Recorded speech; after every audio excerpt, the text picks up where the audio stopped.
Testing, testing, 1, 2, 3. Testing, testing, 1, 2, 3. Maybe this is working. I don't know.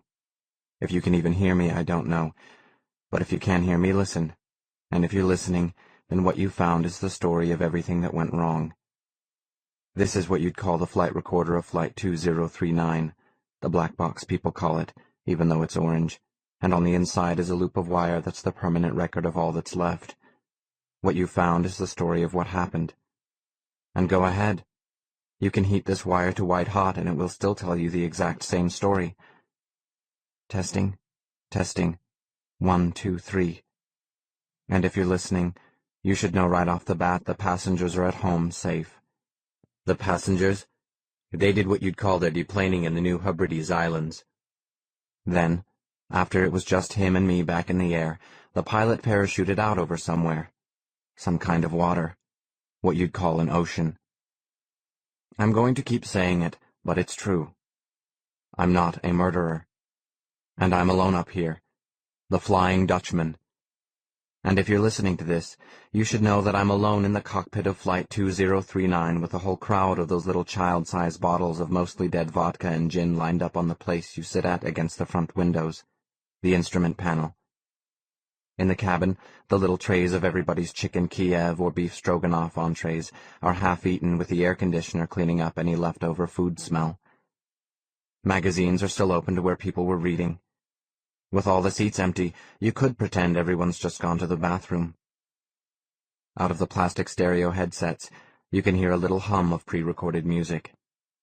Up here above the weather, it's just me in a Boeing 747-400 time capsule, with 200 leftover chocolate cake desserts, and an upstairs piano bar which I can just walk up to on the spiral staircase and mix myself another little drink.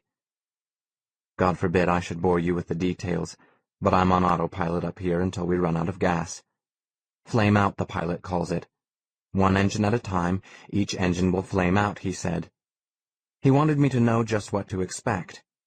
Then he went on to bore me with a lot of details about jet engines, the Venturi effect, increasing lift by increasing camber with the flaps, and how after all 4 engines flame out, the plane will turn into a 450,000-pound glider. Then, since the autopilot will have trimmed out to fly in a straight line, the glider will begin what the pilot calls a controlled descent. That kind of a descent, I tell him, would be nice for a change. You just don't know what I've been through this past year. Under his parachute, the pilot still had on his nothing special blah-colored uniform that looked designed by an engineer. Except for this, he was really helpful. More helpful than I'd be with someone holding a pistol to my head and asking how much fuel was left and how far it would get us. He told me how I could get the plane back up to cruising altitude after he'd parachuted out over the ocean, and he told me all about the flight recorder. The 4 engines are numbered 1 through 4 left to right. The last part of the controlled descent will be a nosedive into the ground. This he calls the terminal phase of the descent, where you're going 32 feet per second straight at the ground. This he calls terminal velocity, the speed where objects of equal mass all travel at the same speed. Then he slows everything down with a lot of details about Newtonian physics and the Tower of Pisa. He says, "Don't quote me on any of this. It's been a long time since I've been tested." He says, "The APU, the auxiliary power unit, will keep generating electricity right up to the moment the plane hits the ground. You'll have air conditioning and stereo music," he says, "for as long as you can feel anything." The last time I felt anything, I tell him, was a ways back, about a year ago. Top priority for me is getting him off this plane so I can finally set down my gun. I've clenched this gun so long I've lost all feeling.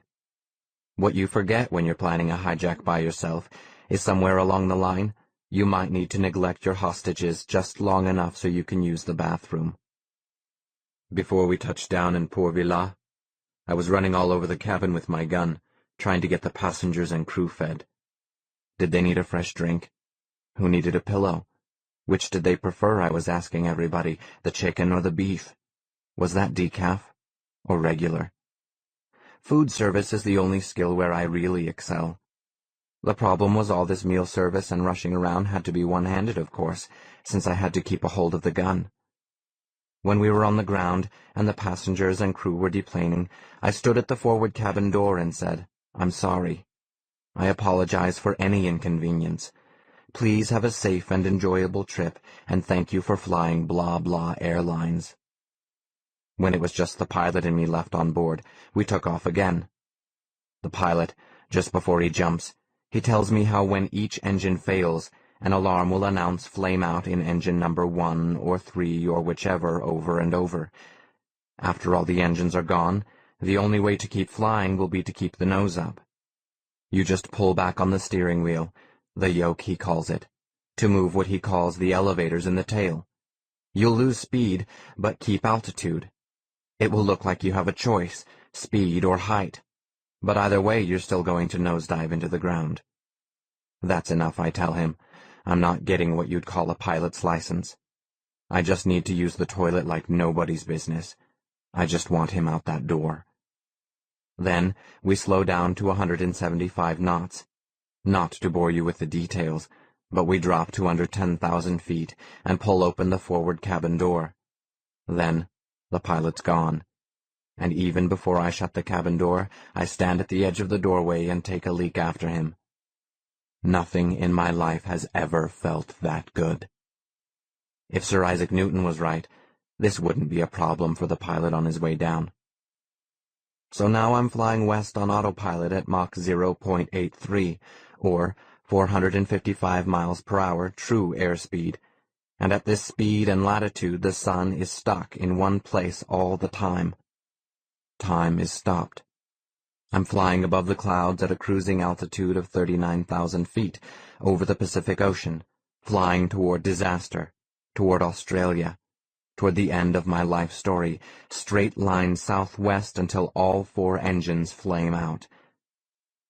Testing, testing, 1, 2, 3. One more time. You're listening to the flight recorder of Flight 2039. And at this altitude, listen, and at this speed, with the plane empty, the pilot says there are 6 or maybe 7 hours of fuel left, so I'll try to make this quick. The flight recorder will record my every word in the cockpit, and my story won't get bashed into a zillion bloody shreds and then burned with 1,000 tons of burning jet. And after the plane wrecks, people will hunt down the flight recorder, and my story will survive. Testing, testing. 1, 2, 3. It was just before the pilot jumped, with the cabin door pulled inside and the military ships shadowing us, with the invisible radar tracking us, and the open doorway with the engines shrieking and the air howling past. The pilot stood there in his parachute and yelled, "So, why do you want to die so bad?" And I yelled back for him to be sure and listen to the tape. "Then remember," he yelled, "you have only a few hours. And remember," he yelled, "you don't know exactly when the fuel will run out. There's always the chance you could die right in the middle of your life story." And I yelled, "So what else is new?" And, "Tell me something I don't know." And the pilot jumped. I took a leak, then I pushed the cabin door back into place. In the cockpit, I push the throttle forward and pull the yoke back until we fly high enough. All that's left to do is press the button, and the autopilot takes charge. That brings us back to right here. So if you're listening to this, the indestructible black box of Flight 2039, you can go look and see where this plane ended its terminal descent and what's left. You'll know I'm not a pilot after you see the mess and the crater. If you're listening to this, you know that I'm dead. And I have a few hours to tell my story here, so I figure there's maybe a chance I'll get this story right. Testing, testing, 1, 2, 3. The sky is blue and righteous in every direction. The sun is total and burning and just right there in front. We're on top of the clouds, and this is a beautiful day forever. So let us take it from the top. Let me start at the start. Flight 2039, here's what really happened. Take 1. And, just for the record, how I feel right now is very terrific. And I've already wasted 10 minutes. And action. 46. The way I live, it's hard enough to bread a veal cutlet. Some nights it's different. It's fish or chicken. But the minute my one hand is covered in raw egg and the other's holding the meat, someone is going to call me in trouble. This is almost every night of my life now. Tonight, a girl calls me from inside a pounding dance club. Her only words I can make out are, behind. She says, asshole. She says what could be muffin or nothing. The fact of the matter is you can't begin to fill in the blanks, so I'm in the kitchen, alone and yelling to be heard over the dance mix wherever. She sounds young and worn out, so I ask if she'll trust me. Is she tired of hurting? I ask if there's only one way to end her pain. Will she do it? My goldfish is swimming around all excited inside the fishbowl on the fridge, so I reach up and drop a volume in its water. I'm yelling at this girl. Has she had enough? I'm yelling, I'm not going to stand here and listen to her complain. To stand here and try and fix her life is just a big waste of time. People don't want their lives fixed. Nobody wants their problems solved, their dramas, their distractions, their stories resolved, their messes cleaned up. Because what would they have left? Just the big scary unknown. Most people who call me already know what they want. Some want to die but are just looking for my permission. Some want to die and just need a little encouragement, a little push. Someone bent on suicide won't have much sense of humor left. One wrong word, and they're an obituary the next week. Most of the calls I get, I'm only half listening anyway. Most of the people, I decide who lives and who dies just by the tone of their voice. This is getting nowhere with the girl at the dance club, so I tell her, kill yourself. She's saying, what? Kill yourself. She's saying, what?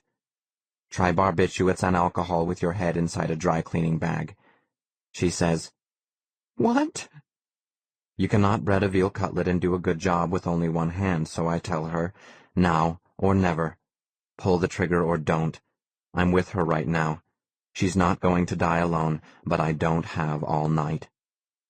What sounds like part of the dance mix is her starting to cry really hard. So I hang up. On top of breading a veal cutlet, these people want me to straighten their whole life out. The phone in my one hand, I'm trying to get breadcrumbs to stick with my other. Nothing should be this hard. You flop the cutlet in raw egg, then you shake it dry, then crumbs. The problem with the cutlet is I can't get the crumbs right. Some places, the cutlet is bare. The crumbs are so thick in other places you can't tell what's inside. It used to be this was a lot of fun. People just call you on the verge of suicide. Women would call. Here I am, just alone with my goldfish, alone in my dirty kitchen breading a pork chop or whatnot, wearing just my boxers, hearing somebody's prayer, dishing out guidance and punishment. A guy will call. After I'm fast asleep, it happens. These calls will come all night if I don't unplug the phone. Some loser will call tonight, just after the bars close, to say he's sitting cross-legged on the floor in his apartment. He can't sleep without having these terrible nightmares. In his dreams, he sees planes full of people crash. It's so real, and then no one will help him. He can't sleep. He can't get help. He tells me he's got a rifle tucked up under his chin, and he wants me to give him one good reason not to pull the trigger. He can't live with knowing the future and not being able to save anyone. These victims, they call. These chronic sufferers, they call. They break up my own little tedium. It's better than television. I tell him go ahead. I'm only half awake. It's 3 a.m, and I have to work tomorrow. I tell him, hurry before I fall back asleep. Pull the trigger. I tell him this isn't such a beautiful world that he has to stay in it and suffer. This isn't much of a world at all. My job is most of the time I work for a house cleaning service. Full-time drudge. Part-time God. Past experience tells me to hold the phone a ways from my ear when I hear the little click of the trigger. There's the blast, just a burst of static, and somewhere a receiver clunks to the floor. I'm the last person to talk to him, and I'm back asleep before the ringing in my ear starts to fade. There's the obituary to look for the next week. 6 column inches about nothing that really mattered. You need the obituary, otherwise you're not sure if it happened or if it was just a dream. I don't expect you to understand. It's a different kind of entertainment. It's a rush, having that kind of control. The guy with the shotgun was named Trevor Hollis in his obituary, and finding out he was a real person feels wonderful. It's murder, but it's not, depending on how much credit you take. I can't even say doing crisis intervention was my own idea. The truth is, this is a terrible world, and I ended his suffering. The idea came by accident when a newspaper did a feature about a real crisis hotline. The phone number in the paper was mine by mistake. It was a typo. Nobody read the correction they ran the next day, and people just started calling me day and night with their problems. Please, don't think I'm here to save lives. To be or not to be, I don't labor the decision. And don't think I'm above talking to women this way. Vulnerable women. Emotional cripples. McDonald's almost hired me one time, and I only applied for the job to meet younger girls. Black girls, Hispanic, white, and Chinese girls. It says right on the job application how McDonald's hires different races and ethnic backgrounds. It's girls, girls, girls, buffet style. Also on the application, McDonald's says if you have any of the following diseases: hepatitis A, salmonella, shigella, staphylococcus, giardia, or campylobacter, then you may not work there. This is more of a guarantee than you get meeting girls on the street. You can't be too careful. At least at McDonald's, she's gone on the record saying she's clean. Plus, there's a very good chance she's going to be young. Pimple young. Giggling young. Silly young and as stupid as me. 18, 19, 20-year-old girls, I only want to talk to them. Community college girls, high school seniors, emancipated minors. It's the same with these suicide girls calling me up. Most of them are so young. Crying with their hair wet down in the rain at a public telephone, they call me to the rescue. Curled in a ball alone in bed for days, they call me Messiah. They call me Savior. They sniff and choke and tell me what I ask for in every little detail. It's so perfect some nights to hear them in the dark. The girl will just trust me. The phone in my one hand, I can imagine my other hand is her. It's not that I want to get married. I admire guys who can commit to a tattoo. After the newspaper got the phone number right, the calls started to peter out. The loads of people who called me at first, they were all dead or pissed off at me. No new people were calling. They wouldn't hire me at McDonald's, so I made a bunch of big sticky labels. The labels had to stand out. You need the stickers to be easy to read at night and by somebody crying on drugs or drunk.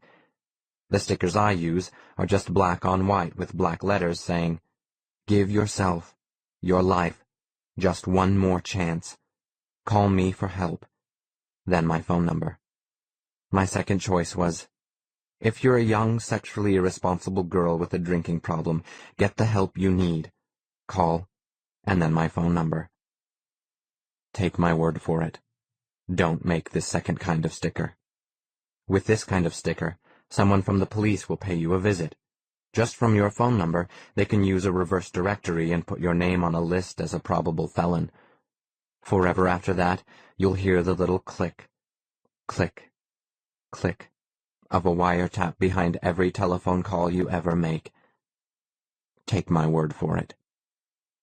If you use the first kind of sticker, you'll get people calling to confess sins, complain, ask advice, seek approval. The girls you meet are never very far from their worst-case scenario. A harem of women will be clutching their telephones on the brink and asking you to call back, please. Call back, please. Call me a sexual predator, but when I think of predators, I think of lions, tigers, big cats, sharks. This isn't so much a predator versus prey relationship. This isn't a scavenger, a vulture, or a laughing hyena versus a carcass. This isn't a parasite versus a host. We're all miserable together. It's the opposite of a victimless crime. What's most important is you need to put the stickers in public telephones. Try inside dirty phone booths near bridges over deep water. Put them next to taverns where people with no place to go get thrown out at closing time. In no time at all, you'll be in business. You'll need one of those speakerphones where it sounds like you're calling from deep inside somewhere. Then, people will call in crisis and hear you flush the toilet. They'll hear the roar of the blender and know how you couldn't care less. These days, what I need is one of those cordless telephone headsets. A kind of Walkman of human misery. Live or die, sex or death. This way, you can make hands-free life and death decisions every hour when people call to talk about their one terrible crime. You give out penance. You sentence people. You give guys on the edge the phone number of girls in the same position. The same as most prayers, the bulk of what you hear is complaints and demands. Help me, hear me, lead me, forgive me. The phone is ringing again already. The thin little coating of crumbs on the veal cutlet is almost impossible for me to get right, and on the phone is a new girl crying. I ask right away if she'll trust me. I ask if she'll tell me everything. My goldfish and me, both of us are just here, swimming in one place. The cutlet looks dug out of a cat box. To calm this girl down, to get her to listen, I tell her the story about my fish. This is fish number 641 in a lifetime of goldfish. My parents bought me the first one to teach me about loving and caring for another living, breathing creature of God. 640 fish later, the only thing I know is everything you love will die. The first time you meet that someone special, you can count on them one day being dead and in the ground. 45. The night before I left home, my big brother told me everything he knew about the outside world. In the outside world, he said, women had the power to change the color of their hair, and their eyes, and their lips. We were on the back porch in just the light from the kitchen window. My brother Adam was cutting my hair the way he cut wheat, gathering handfuls of it and cutting it with a straight razor at about the halfway point. He'd pinch my chin between his thumb and forefinger and force me to look him straight on, his brown eyes darting back and forth between each of my sideburns. To get my sideburns even, he'd cut one, then the other, then the first, over and over until both sideburns were gone. My 7 little brothers were sitting along the edge of the porch, watching the darkness for all the evils Adam described. In the outside world, he said, people kept birds inside their houses. He'd seen it. Adam had been outside the church district colony just one time, when he and his wife had to register their marriage to make it legal with the government. In the outside world, he said, people were visited in their houses by spirits they called television. Spirits spoke to people through what they called the radio. People used what they called a telephone because they hated being close together and they were too scared of being alone. He went on cutting my hair, not for style as much as he was pruning it, the way he'd prune a tree. Around us on the porch boards, the hair piled up, not so much cut as harvested. In the church district colony, we hung bags of cut hair in the orchard to scare away deer. Adam told me the rule about not wasting anything is one of the blessings you give up when you leave the church colony. The hardest blessing you give up is silence. In the outside world, he told me, there was no real silence. Not the fake silence you get when you plug your ears so you hear nothing but your heart, but real, out-of-doors silence. The week they were married, he and Biddy Gleason rode in a bus from the church district colony, escorted by a church elder. The whole trip, the bus was loud inside. The automobiles on the road with them were roaring. People in the outside world said something stupid with their every breath, and when they didn't talk, their radios filled the gap with the copied voices of people singing the same songs over and over. Adam said the other blessing you have to give up in the outside world is darkness. You can close your eyes and sit in a cupboard, but that's not the same thing. The darkness at night in the church district colony is complete. The stars are thick above us in this kind of darkness. You can see how the moon is rough with mountain ranges, and etched with rivers and smoothed with oceans. On a night without the moon or stars, you can't see a thing, but you can imagine anything. At least that's how I remember. My mother was inside the kitchen ironing and folding the clothes I'd be allowed to take with me. My father was I don't know where. I'd never see either of them again. It's funny, but people always ask if she was crying. They ask if my father cried and threw his arms around me before I left, and people are always amazed when I say no. Nobody cried or hugged. Nobody cried or hugged when we sold a pig either. Nobody cried and hugged before they killed a chicken or picked an apple.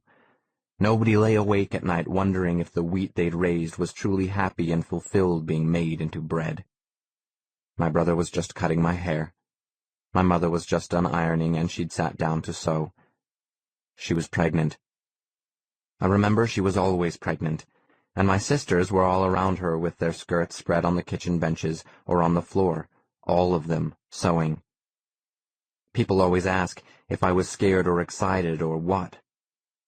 According to church doctrine, only the firstborn son Adam would ever marry and grow old in a church district.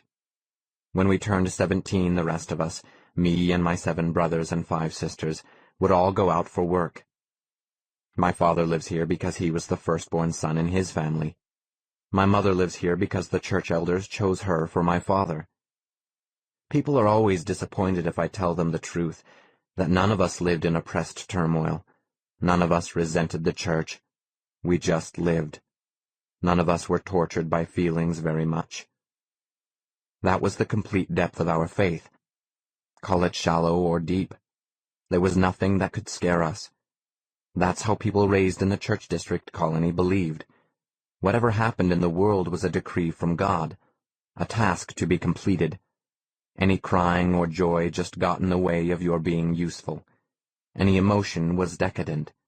Anticipation or regret was a silly extra, a luxury. That was the definition of our faith. Nothing was to be known. Anything was to be expected. In the outside world, Adam said it was a bargain with the devil that powered automobiles and carried airplanes across the sky. Evil flowed through electric wires to make people lazy. People put their dishes back in the cupboard dirty and the cupboard washed them.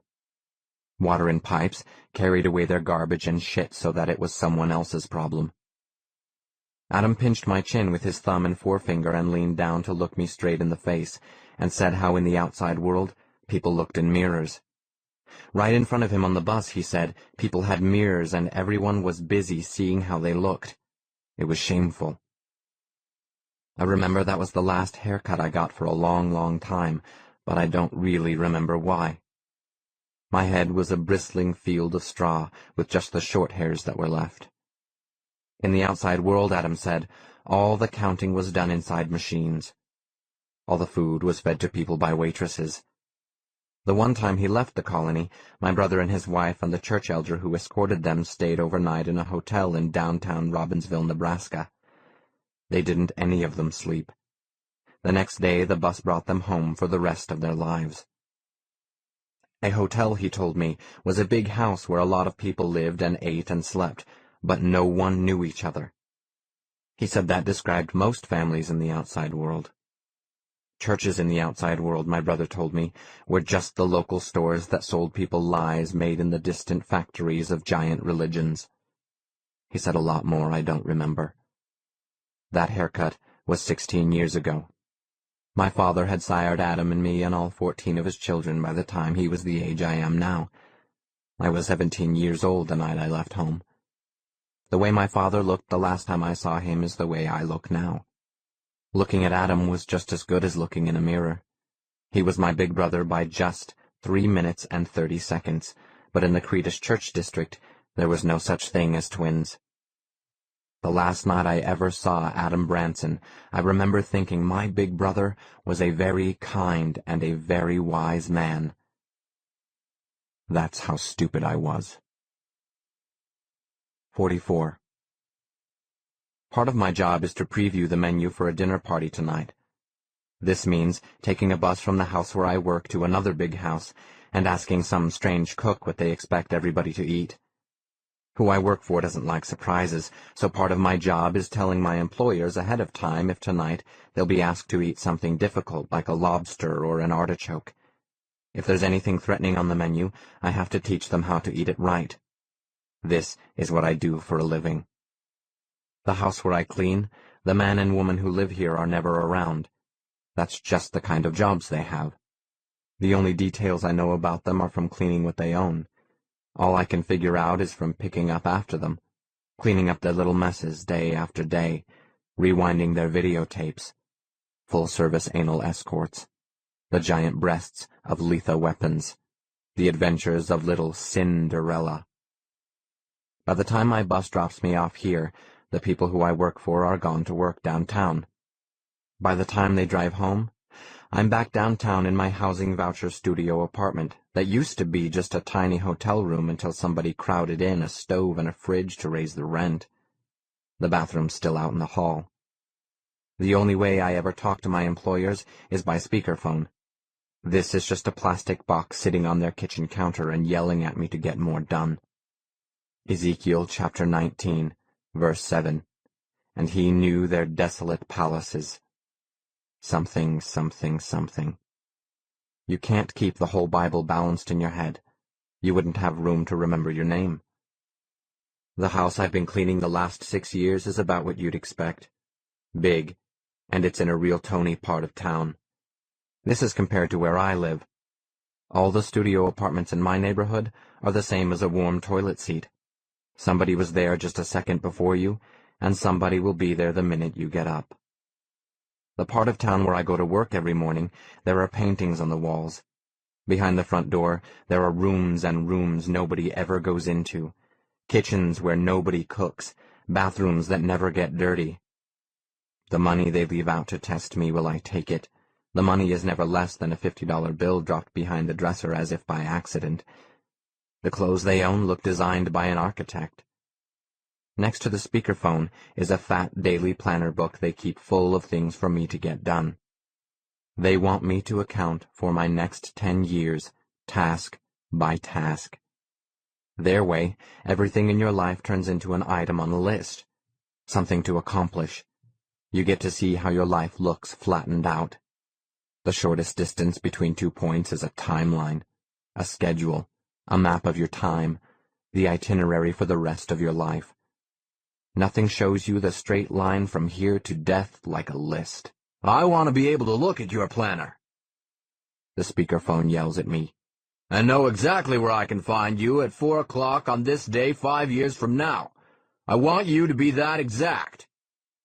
Seeing it down in black and white, somehow you're always disappointed in your life expectancy, how little you'll really get done, the resume of your future. It's 2 o'clock Saturday afternoon, so according to my daily planner, I'm about to boil 5 lobsters for them to practice eating. That's how much money they make. The only way I can afford to eat veal is when I smuggle it home on the bus sitting in my lap. The secret to boiling a lobster is simple. First, you fill a kettle with cold water and a pinch of salt. You can use equal parts of water and vermouth or vodka. You can add some seaweed to the water for a stronger flavor. These are the basics they teach you in home economics. Most everything else I know is from the messes these people leave behind. Just ask me how to get bloodstains out of a fur coat. No, really. Go ahead. Ask me. The secret is cornmeal and brushing the fur the wrong way. The tricky part is keeping your mouth shut. To get blood off of piano keys, polish them with talcum powder or powdered milk. This isn't the most marketable job skill, but to get bloodstains out of wallpaper, put on a paste of cornstarch and cold water. This will work just as well to get blood out of a mattress or a Davenport. The trick is to forget how fast these things can happen. Suicides, accidents, crimes of passion. Just concentrate on the stain until your memory is completely erased. Practice really does make perfect, if you could call it that. Ignore how it feels when the only real talent you have is for hiding the truth. You have a God-given knack for committing a terrible sin. It's your calling. You have a natural gift for denial, a blessing, if you could call it that. Even after 16 years of cleaning people's houses, I want to think the world is getting better and better, but really I know it's not. You want there to be some improvement in people, but there won't be. And you want to think there's something you can get done. Cleaning this same house every day, all that gets better is my skill at denying what's wrong. God forbid I should ever meet who I work for in person. Please, don't get the idea I don't like my employers. The caseworker has gotten me lots worse postings. I don't hate them. I don't love them, but I don't hate them. I've worked for lots worse. Just ask me how to get urine stains out of drapes and a tablecloth. Ask me what's the fastest way to hide bullet holes in a living room wall. The answer is toothpaste. For larger calibers, mix a paste of equal parts starch and salt. Call me the voice of experience. 5 lobsters is how many I figure they'll take to learn the tricky details of getting the back open. The carapace, I figure. Inside's the brain or heart you're supposed to be hunting for. The trick is to put the lobster in the water and then turn up the heat. The secret is to go slow. Allow at least 30 minutes for the water to reach 100 degrees. This way, the lobsters are supposed to die a painless death. My daily planner tells me to keep busy, polishing the copper the best way, with half a lemon dipped in salt. These lobsters we have to practice with are called jumbos, since they're around 3 pounds apiece. Lobsters under a pound are called chickens. Lobsters missing a claw are called culls. The ones I take out of the refrigerator packed in wet seaweed will need to boil about a half an hour. This is more stuff you learn in home economics. Of the 2 large forward claws, the larger claw lined with what look like molars is called the crusher. The smaller claw lined with incisors is called the cutter. The smaller side legs are called the walking legs. On the underside of the tail are 5 rows of small fins called swimmerets. More home economics. If the front row of swimmerets is soft and feathery, the lobster is female. If the front row is hard and rough, the lobster is male. If the lobster is female, look for a bony, heart-shaped hollow between the 2 rear walking legs. This is where the female will still be carrying live sperm if she's had sex within the past 2 years. The speakerphone rings while I'm setting the lobsters. 3 male and 2 female, no sperm, in the pot on the stove. The speakerphone rings as I turn up the heat just another notch. The speakerphone rings while I wash my hands. The speakerphone rings while I go pour myself another cup of coffee and mix in cream and sugar. The speakerphone rings while I take a handful of seaweed from the lobster bag and sprinkle it on top of the lobsters in the pot. 1 lobster lifts a crusher claw for a stay of execution. Crusher claws and cutter claws, they're all rubber-banded. The speakerphone rings while I go wash and dry my hands again. The speakerphone rings and I answer it. Gaston House, I say. Gaston Residence, The speakerphone yells at me. Say it, Gaston Residence. Say it the way we told you how. What they teach you in home economics is it's correct to call a house a residence only in printing and engraving. We've gone over this a million times. I drink a little coffee and fiddle with the heat under the lobsters. The speakerphone keeps yelling. Is anyone there? Hello? Have we been cut off? This couple I work for, at one party they were the only guests who didn't know to lift the doily with the finger bowl. Since then, they've been addicted to learning etiquette. They still say it's pointless, it's useless, but they're terrified of not knowing every little ritual. The speakerphone keeps yelling. Answer me! Damn it! Tell me about the party tonight. What kind of food are we going up against? We've been worried sick all day. I look in the cabinet over the stove for the lobster gear, the nutcrackers and nut picks and bibs. Thanks to my lessons, these people know all 3 acceptable ways to place your dessert silver. It's my doing that they can drink iced tea the right way with the long spoon still in the glass. This is tricky, but you have to hold the spoon handle between your index and middle fingers, against the edge of the glass opposite your mouth.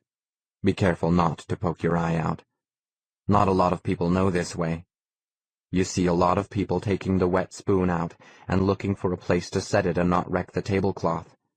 Or worse, they just put it anywhere and leave a wet tea stain. When the speakerphone goes silent, then, and only then do I start.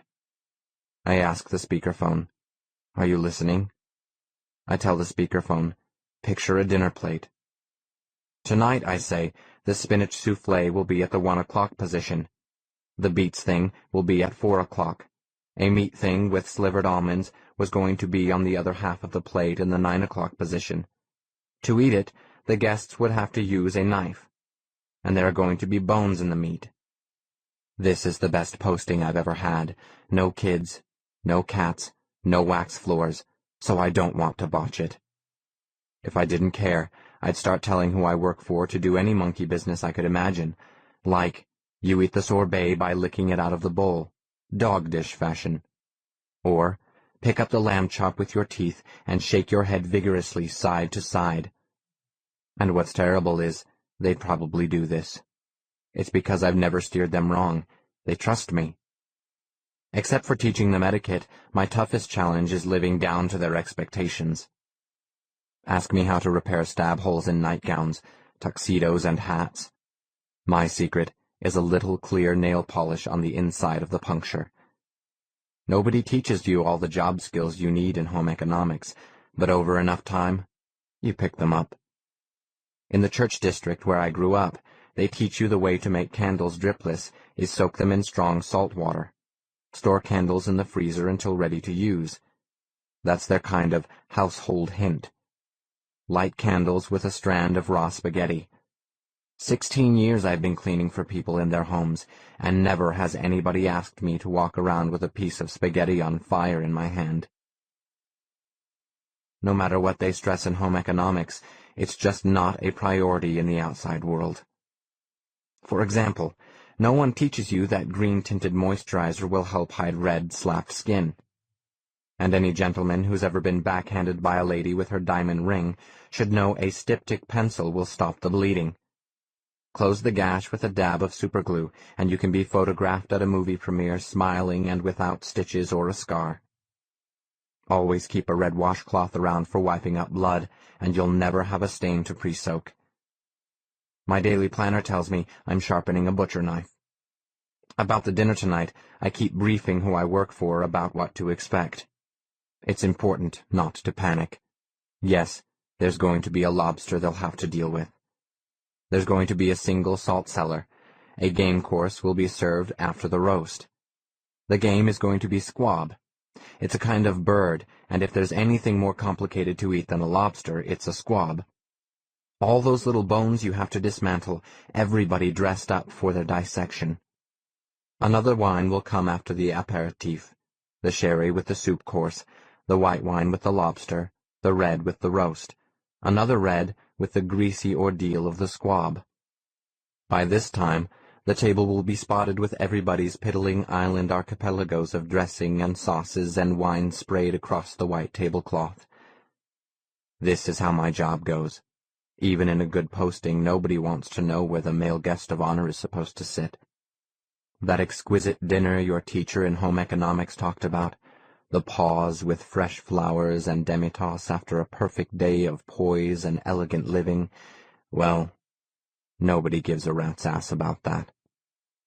Tonight, at some moment between the soup course and the roast, everybody at the table will get to mutilate a big dead lobster.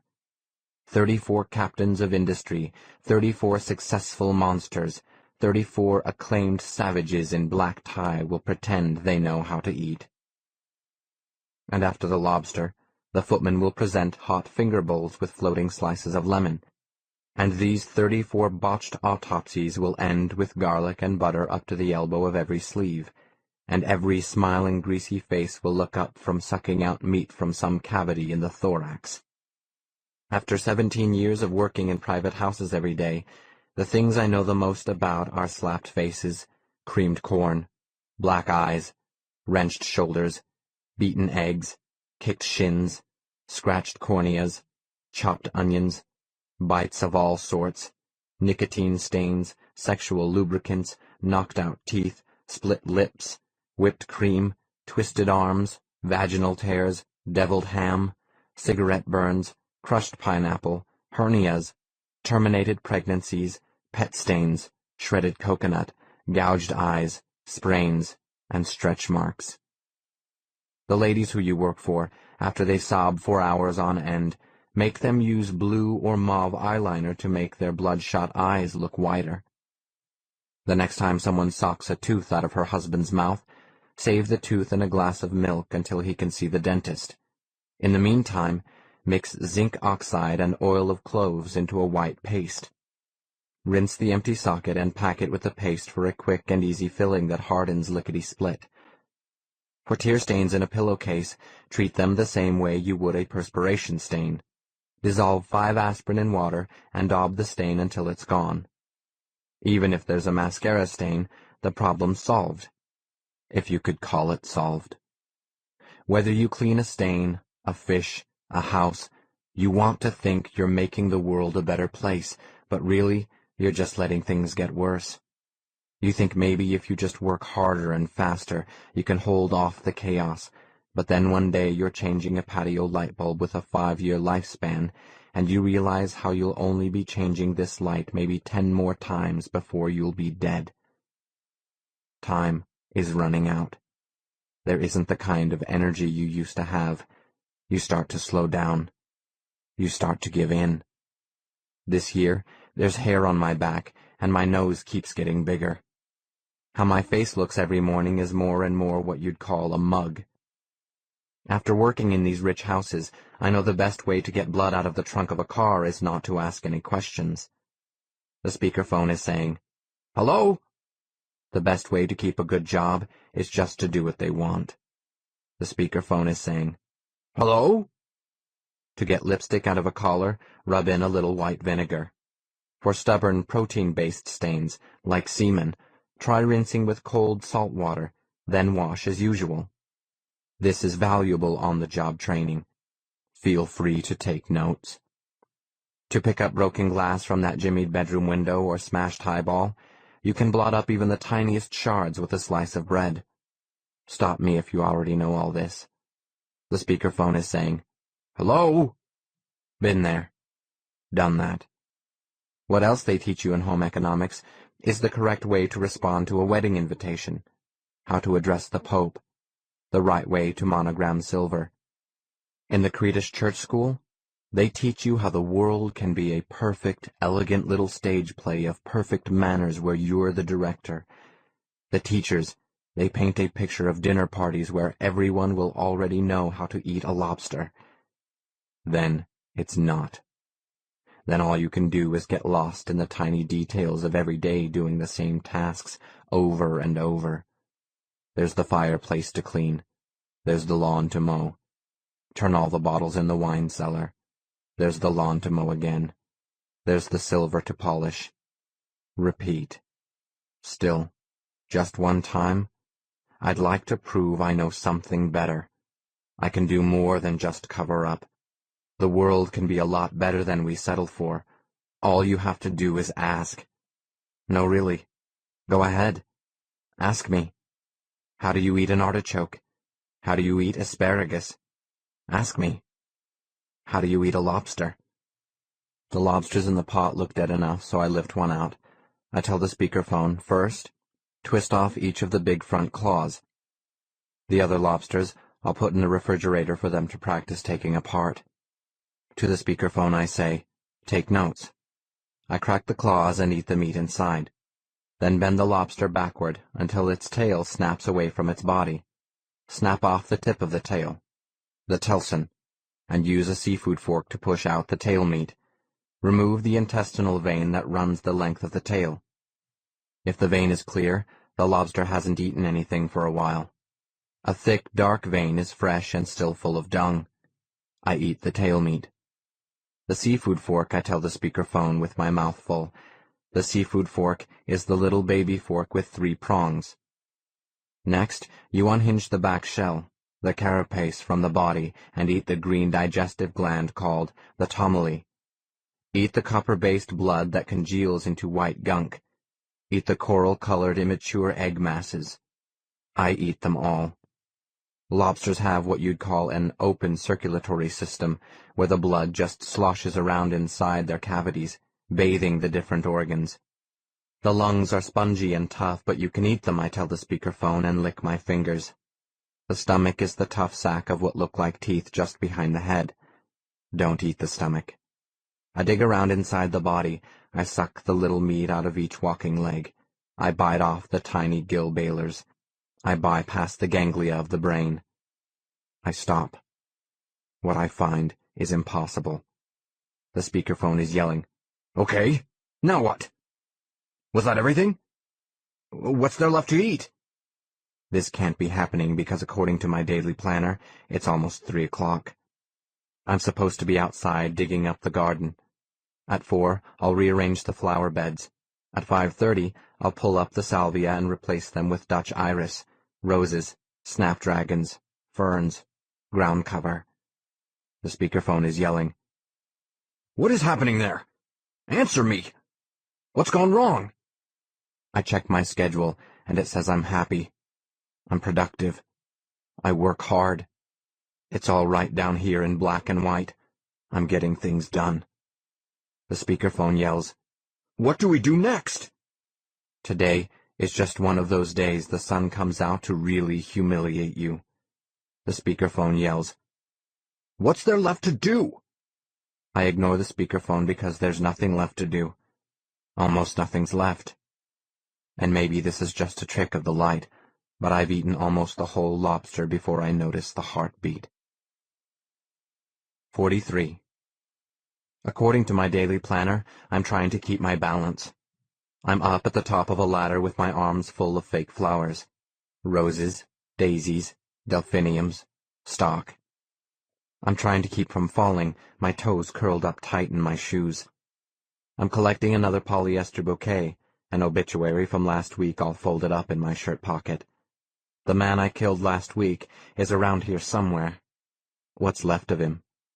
The one with the shotgun under his chin, sitting alone in his empty apartment, asking over the phone for me to give him just one good reason not to pull the trigger.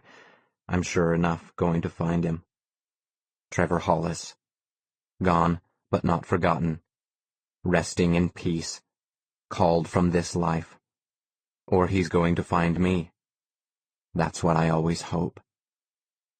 Up at the top of a ladder, I must be 20, 25, 30 feet above the gallery floor while I pretend to catalog another artificial flower, my glasses pinching at the end of my nose. My pen leaves words in my notebook. Specimen number 786 I'm writing is a rose around 100 years old. What I hope is everybody else here is dead. Part of my job is I have to arrange fresh flowers around the house where I work. I have to pick flowers out of the garden I'm supposed to tend. What you need to understand is I'm not a ghoul. The petals and calyx, sepals of the rose, are red celluloid. First created in 1863, celluloid is the oldest and least stable form of plastic. I'm writing in my notebook, the leaves of the rose are green-tinted celluloid. I stop writing and look over my glasses. Down at the end of the gallery and so far away, just a tiny black outline against a huge stained glass window is somebody. The stained glass is a picture of somewhere, Sodom or Jericho, or the Temple of Solomon being destroyed by fire in the Old Testament, silent and blazing. Twisted feathers of orange and red flame twist around falling blocks of stone, pillars, friezes, and out of the walls a figure in a black dress getting bigger as she gets close. And what I hope is she's dead. My secret wish is right now to be romancing this dead girl. A dead girl. Any dead girl. I'm not what you'd call choosy. The lie I tell people is I'm doing research into the evolution of artificial flowers during the Industrial Revolution. All this is supposed to be my thesis for Nature and Design 456. Why I'm so old is I'm a graduate student. The girl has long red hair that women only have these days if it's part of some orthodox religion. From up so high on my ladder, the thin, bendable little arms and legs of the girl make me look again and wonder if someday I could be a pedophile. Although not the oldest specimen in my study, this rose I pretend to examine is the most fragile. The female sex organ, the pistil, including the stigma, the style, and the ovary are cast jet. The male sex organs, the stamen, include a wire filament topped with a tiny glass anther. Part of my job is I have to grow fresh flowers in the garden, but I can't. I can't grow a weed. The lie I tell myself is I'm here to gather flowers, fresh ones for inside the house. I steal the fake flowers for sticking out in the garden. The people I work for only look at their garden from inside, so I stick the bare dirt full of fake greenery, ferns or needlepoint ivy. Then I stick in fake seasonal flowers. The landscaping is beautiful as long as you don't look too close. The flowers look so lifelike, so natural, so peaceful. The best place to find bulbs for forcing is in the dumpster behind the mausoleum. Thrown away are plastic pots of dormant bulbs, hyacinths and tulips, tiger and stargazer lilies, daffodils and crocus, ready to take home and bring back to life. Specimen number 786, I write, occurs in the vase of crypt 2387, in the highest tier of crypts, in the lesser south gallery on the 7th floor of the Serenity Wing. This location, I write, 30 feet above the floor of the gallery, might account for the almost perfect condition of this rose, found on one of the oldest crypts in one of the original wings of the Columbia Memorial Mausoleum. Then I steal the rose. What I tell people who see me here is another story. The official version for why I'm here is this mausoleum provides the best examples of artificial flowers, dating back into the mid-19th century. Each of the 6 main wings, the Serenity Wing, the Contentment Wing, the Eternity Wing, Tranquility, Harmony, and New Hope wings, is 5 to 8 stories tall. The concrete honeycomb of every wall is 9 feet thick, so it can accommodate even the longest casket inserted lengthwise. Air doesn't circulate in the miles of galleries. Visitors seldom visit. Their typical visit is short. The average year-round temperature and humidity are low and constant. The oldest specimens derive from the culture of Victorian flower language. Based on the 1840 classic Le Langage des Fleurs by Madame de la Tour, purple lilacs meant death. White lilacs, the genus Syringa, meant the first discovery of love. The geranium meant gentility, the buttercup childishness. Because most artificial flowers were made to decorate hats, a mausoleum provides the best specimens that still exist. That's what I tell people. My official version of the truth. During the day, if people see me with my notebook and my pen, most times I'm at the top of a ladder swiping some bunch of fake pansies left at a crypt high in the wall. It's for a college class is what I cut my hand around my mouth and whisper down to them. I'm conducting a study. Sometimes I'll be here late at night. This is after everyone's gone. Then I'll be walking around alone after midnight, and my dream is that some night around the next corner will be an open crypt in the wall, and near it will be a desiccated cadaver, the skin wilted on its face, and its dress suit stiff and blotched with the fluids dripping and leaked out of its body. I'll come across this carcass in some dim gallery, silent except for the buzz of a single fluorescent tube, flashing strobes of lightning in the last few moments before it will leave me in the dark, forever, with this dead monster. The cadaver eyes should be collapsed into dark sockets, and I want it to stumble blind and clutching the cold marble walls with smears of rotted paste that expose the bones inside each hand. The tired mouth of it hanging open, the lost nose of it just 2 dark holes, the loose shirt of it resting low on the exposed collarbones. I'll be looking for names I know from the obituaries. Carved here forever are the names of people who took my advice. Go ahead, kill yourself. Beloved son, gentle daughter, devoted friend, pull the trigger. Exalted soul, here I am, it's payback time, I dare you to. Come and get me. I want to be chased by flesh-eating zombies.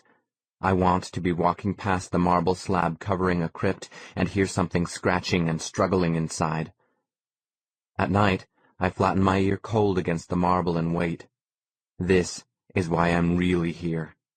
Specimen number 786, I write in my notebook, has a main stem of green cotton-covered 30-gauge millinery wire. Each leaf stem appears to be 20-gauge. Not that I'm crazy or anything, I just want some proof that death isn't the end.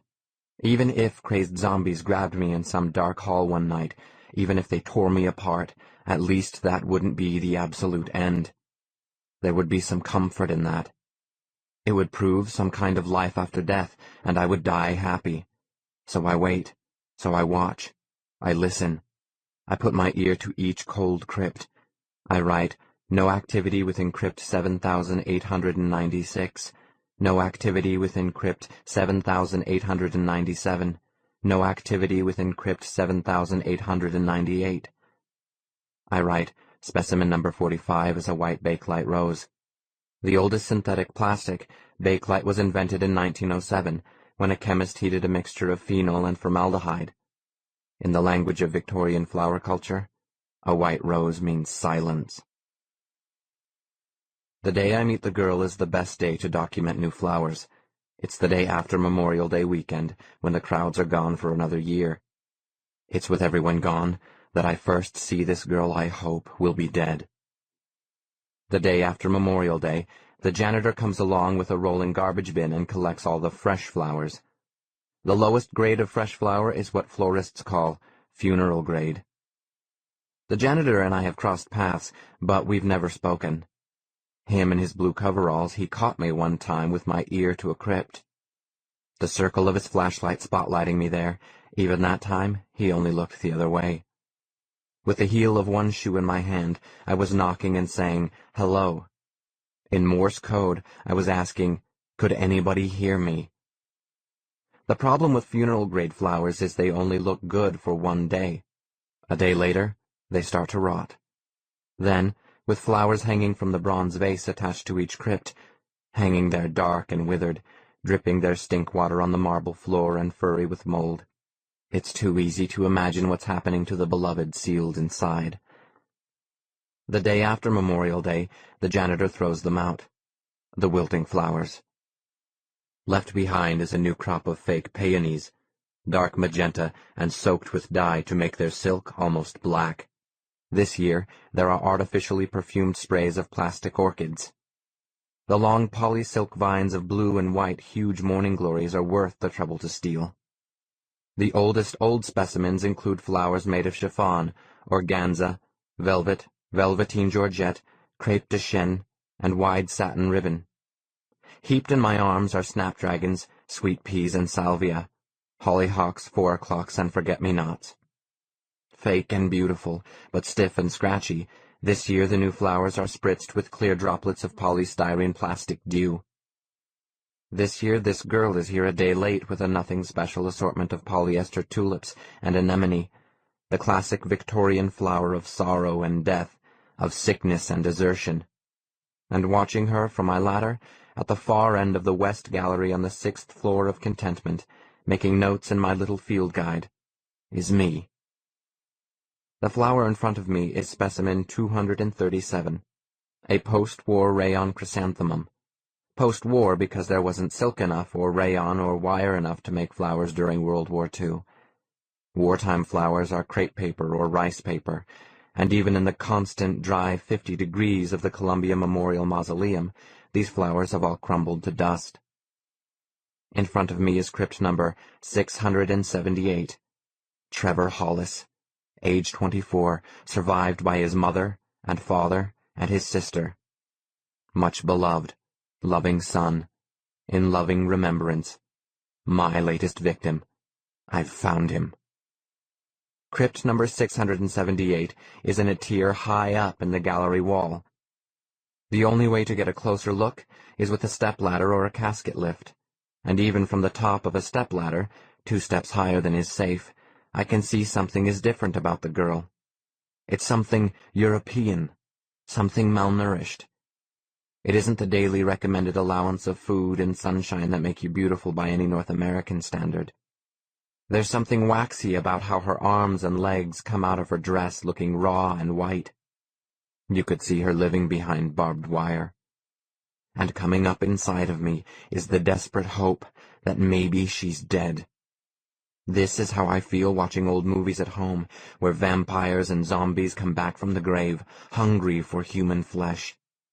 Inside me is the same desperate hope I have watching the ravenous undead and thinking, oh please, oh please, oh please. The craving inside of me is to be clutched at by some dead girl, to put my ear to her chest and be hearing nothing.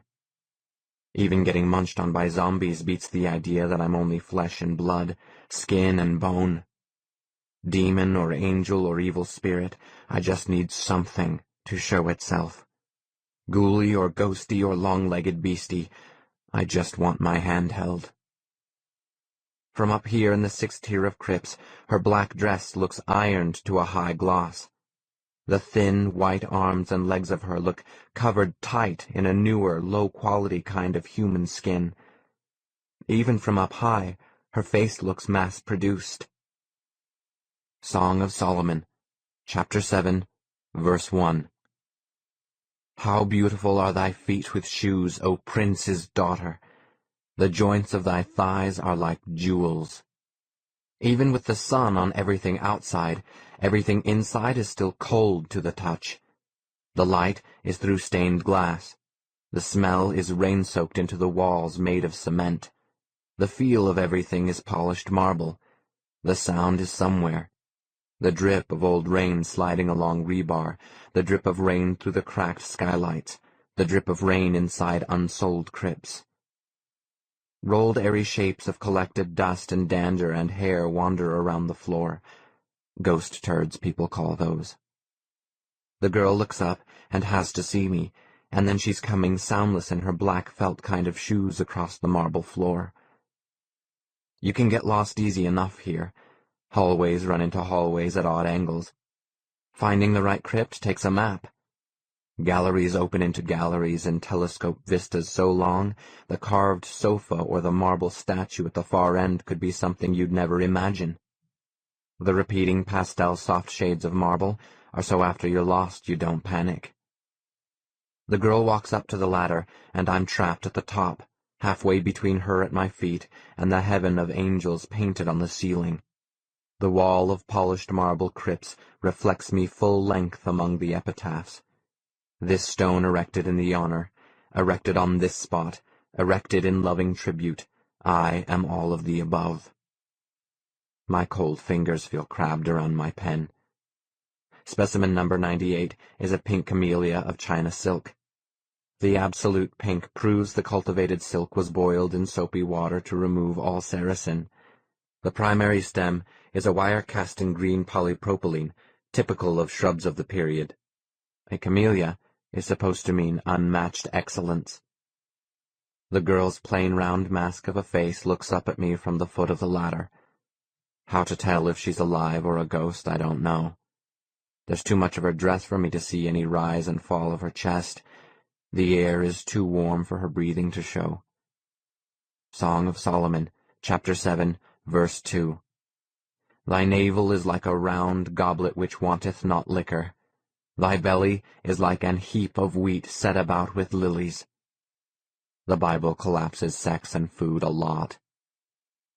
Here with specimen number 136, little conch shells painted pink to look like rosebuds, and specimen number 78, the bakelite daffodil, I want to be hugged in her cold, dead arms and told that life has no absolute end. My life is not some funeral-grade bit of compost that will rot tomorrow and be outlived by my name in an obituary. The feeling in those miles of marble walls with people sealed inside, you get the sense we're in a crowded building dense with thousands of people, but at the same time, we're alone. A year could pass between her asking a question and my answer. My breath fogs the carved dates that bracket the short life of Trevor Hollis. The epitaph reads, "To the world he was a loser, but to me he was the world." Trevor Hollis, do your worst. I dare you, come and seek your revenge. Her head thrown back, the girl smiles up at me standing above her. Against the gray of everything stone, her red hair blazes, and up at me she says, "You brought flowers." My arms shift, and some flowers, violas, daisies, dahlias, float down around her. She catches a hydrangea and says, "Nobody's been here to visit since the funeral." Song of Solomon, chapter 7, verse 3. Thy two breasts are like two young roes that are twins. Her mouth, with its two thin red lips, look cut open with a knife. She says, "Hi, I'm Fertility." She hands the flower up and holds it in the air as if I'm not impossibly out of her reach, and she asks, "So, how did you know my brother Trevor?" 42. Her name was Fertility Hollis. That's her full name, no kidding. And she's what I really want to share about the next day with my caseworker. It's part of my terms of observation. I have to meet with my caseworker for 1 hour, once a week. In exchange, I keep getting housing vouchers. The program makes me eligible for subsidized housing, free government cheese, powdered milk, honey, and butter, free job placement. These are just a few of the perks you get in the Federal Survivor Retention Program. My doggy little apartment and surplus cheese. My doggy little job with all the veal I can smuggle home on the bus. You get just enough to make ends meet. You don't get anything really choice. You don't get handicapped parking, but once a week for 1 hour, you get a caseworker. Every Tuesday, mine drives up to the house where I'm working in her plain-colored government pool car with her professional compassion and case history folders, and her mileage log for keeping track of the miles between each client visit. This week, she has 24 clients. Last week, she had 26. Every Tuesday she comes to listen. Every week, I ask her how many survivors are left nationwide. She's in the kitchen, scarfing daiquiris and tortilla chips. Her shoes are kicked off, and her canvas tote bag full of client files is on the kitchen table between us, while she takes out a clipboard and flips through the client weekly status forms to put mine on top. She wipes her fingertip down a column of numbers and says, 157 survivors, nationwide. She starts filling in the date and checks her watch for the time to write on my weekly check-in form. She turns her clipboard around for me to read and hands it over for my signature at the bottom. This is to prove she was here, that we talked, we shared. She handed me a pen. We opened our hearts. Hear me, heal me, save me, believe me. It's not her fault if after she leaves I cut my throat. While I'm signing the form, she asks, "Did you know the woman down the street who worked in the big gray and tan house?" No. Yeah. Okay. I know who she's talking about. Big woman, long blonde hair in a braid. A real Brunhild, the caseworker says. Well, she checked out 2 nights ago. She hung herself with an extension cord. The caseworker looks at her fingernails, first with her fingers curled into her palms, then with her fingers spread wide. She goes back into her big tote bag and gets a bottle of bright red fingernail polish. Well, she says, good riddance. I never liked her. I hand the clipboard back and ask, anybody else? A gardener, she says. She starts shaking the little bottle of bright red with a long white top next to her ear. With her other hand, she flips through the forms to find one. She holds the clipboard up for me to see this week's check-in form for client number 134, stamped with the big red word, released, then the date. The stamp is something left over from an inpatient hospital program. In some other program, released used to mean a client was set free. Now, it means a client is dead. Nobody wanted to special order a stamp that said dead. The caseworker told me this a few years ago when the suicides started back up again. Ashes to ashes, dust to dust. This is how things get recycled. This guy drank some kind of herbicide, she says. Her hands twist the bottle between them. They twist until her knuckles look white. She says, these people will do anything to make me look incompetent. She knocks the bottle on the edge of the table and tries to twist it open again. Here, she says, and hands it across the table to me. Open this for me, will you? I open the bottle no problem and hand it back. "So did you know these two?" She says. "Well, no. I didn't know them. I knew who they were, but I don't remember them from before. I didn't know them from growing up, but over the past few years I'd seen them around the neighborhood. They still wore the old regulation church clothes. The man wore the suspenders, the baggy pants, the long-sleeved shirt with the collar buttoned on even the hottest day of summer. The woman wore the blah-colored smock of a dress I remember churchwomen had to wear. On her head, she still wore the bonnet. The man always wore the wide-brimmed hat, straw in summer, black felt in winter. Yeah, okay.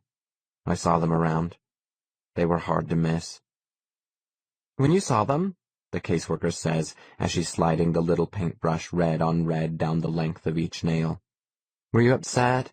Did seeing people from your old church ever make you sad? Did you cry? Seeing people the way they used to dress when you were part of the church?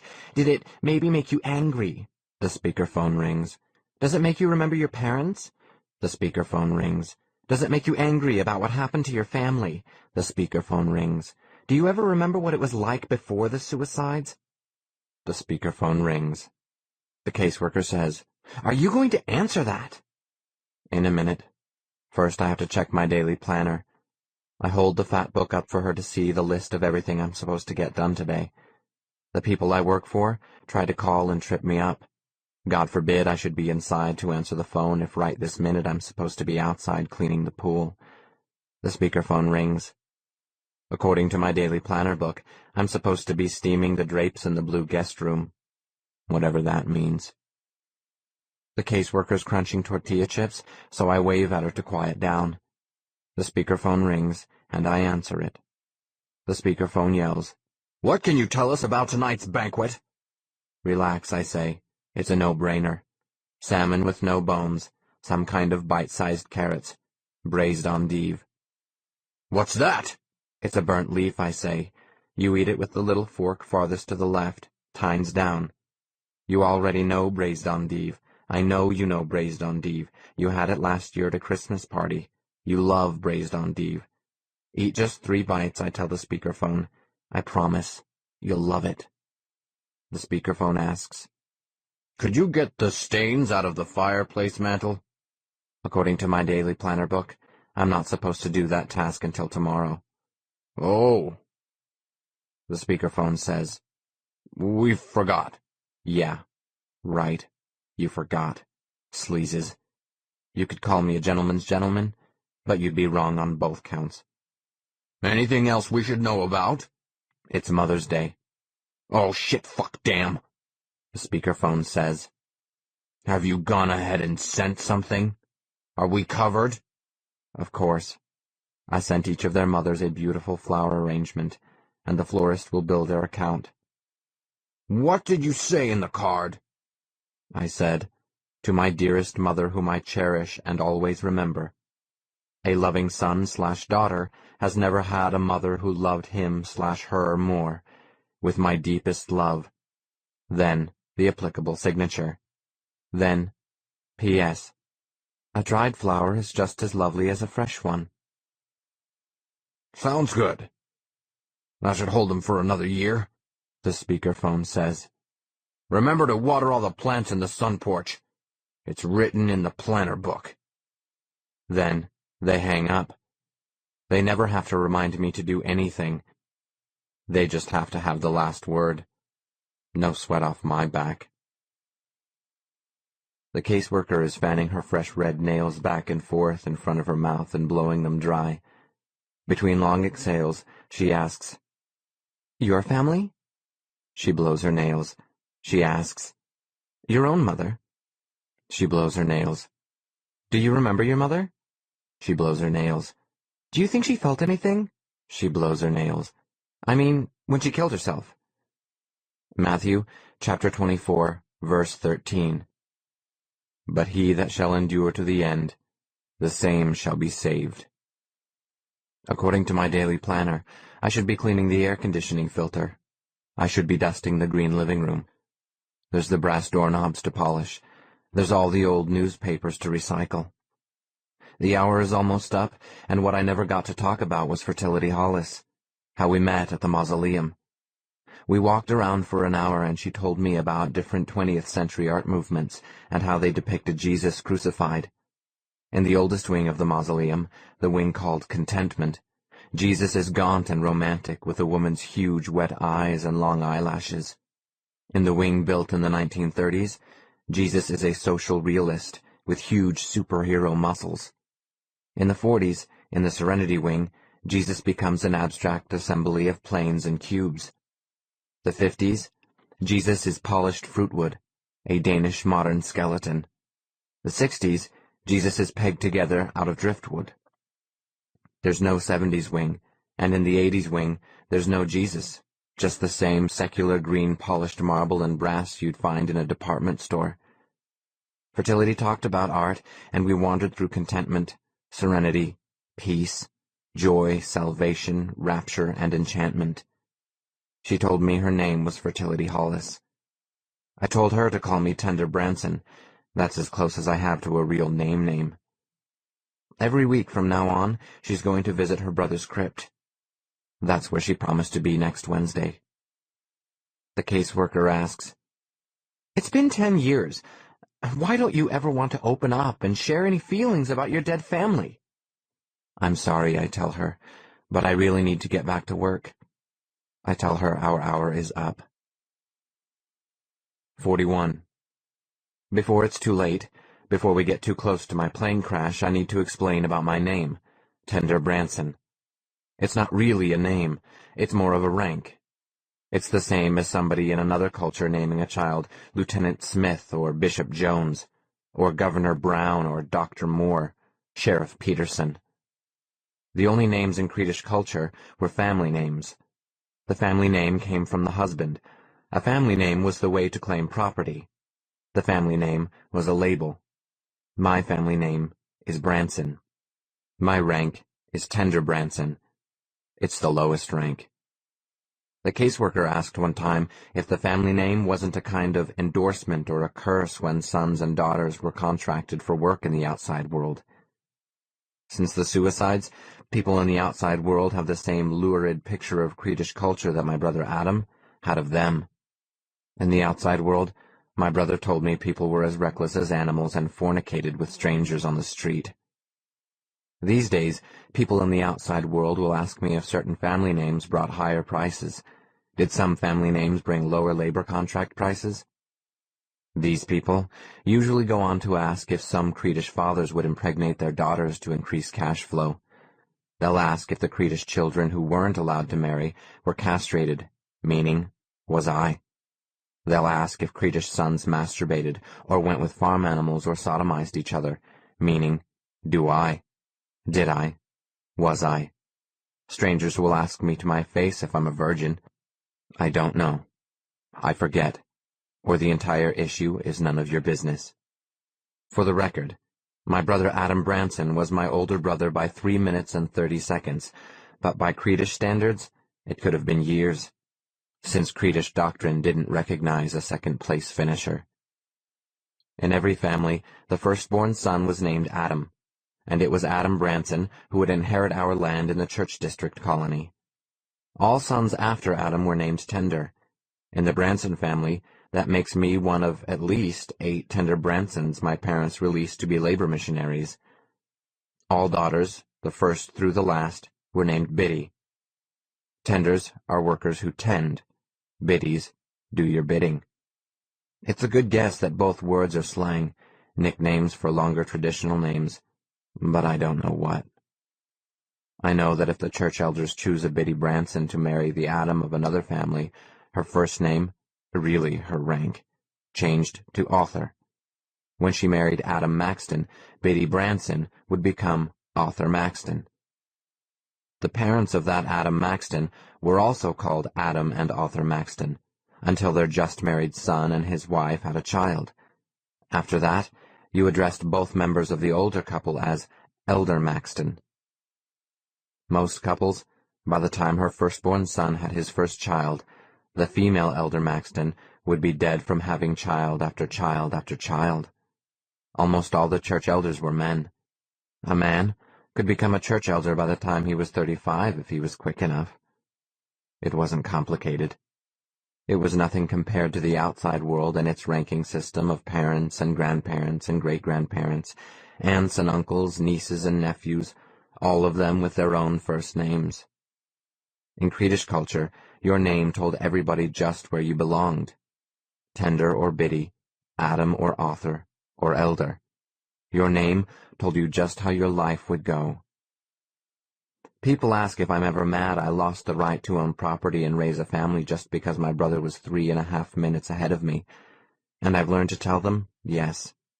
That's what people in the outside world want to hear, but it's not true. I've never been mad. This would be the same as getting angry over the idea that if you had been born with longer fingers, you might be a concert violinist. It's the same as wishing that your parents had been taller, thinner, stronger, happy. There are details in the past you have no control over. The truth is, Adam was born first, and maybe Adam envied me because I would get to go out and see the outside world. While I was packing up to leave, Adam was getting married to a Biddy Gleason he'd hardly met. It was the body of church elders who kept elaborate charts of who'd married which Biddy from which family, so that what people in the outside world call cousins never married. Every generation, as the Adams started turning 17, the church elders met to assign them wives as far from their family history as possible. Every generation, there was a season of marriages. There were almost 40 families in the church district colony, and every generation almost every family would have at-home weddings and parties. For a Tender or a Biddy, a wedding season was something you'd watch only from around the edges. If you were a Biddy, it was something you might dream of happening to you.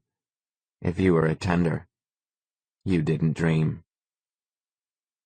40. Tonight, the calls come the same as every night. Outside's a full moon. People are ready to die for their bad grades in school, their family upsets, their boyfriend problems, their doggy little jobs. This is while I'm trying to butterfly a couple of stolen lamb chops. People are calling long distance with the operator asking if I'll accept the charges for a collect cry for attention from John Doe. Tonight, I'm trying out a new way to eat salmon en croûte. A sexy new turn of the wrist, a little flourish for the people who I work for to wow the other guests at their next dinner party. A little parlor trick. Here's the etiquette equivalent of ballroom dancing. I'm working up a showy little routine for getting creamed onions into your mouth.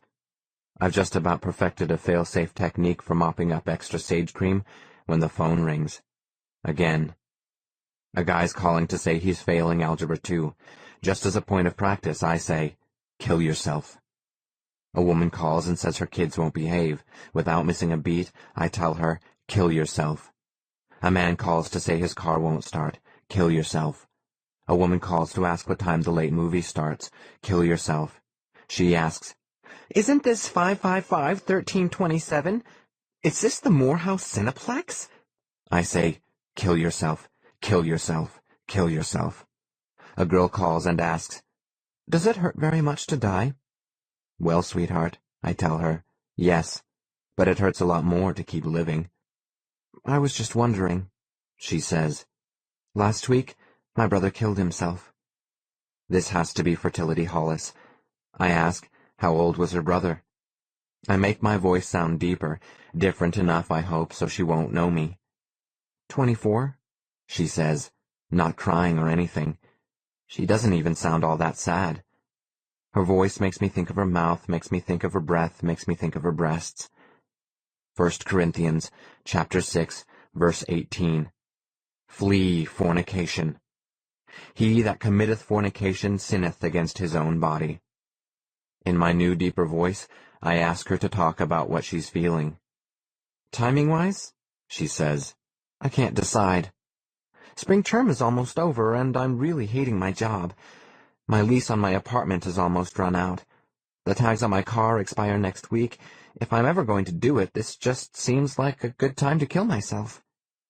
There are a lot of good reasons to live, I tell her, and hope she won't ask for a list. I ask, isn't there someone who shares her grief over her brother? Maybe an old friend of her brother's who can help support her in this tragedy. Not really. I ask. Nobody else goes to her brother's grave? Nope. I ask. Not one person? Nobody else puts flowers on the grave? Not a single old friend? Nope. It's clear I made a big impression. No, she says. Wait. There is this one pretty weird guy. Great. I'm weird. I ask, how does she mean, weird? You remember those cult people who all killed themselves? She says. It was about 7 or 8 years ago. Their whole town they started, they all went to church and drank poison, and the FBI found them all holding hands on the floor dead. This guy reminded me of that. It wasn't so much his dorky clothes, but his hair was cut like he did it himself with his eyes closed. It was 10 years ago, and all I want to do is hang up. 2 Chronicles chapter 21, verse 19. His bowels fell out. Hello, she says. Anybody still there? Yeah, I say. What else? Nothing else, she says. He was just at my brother's crypt with a big bunch of flowers. You see, I say.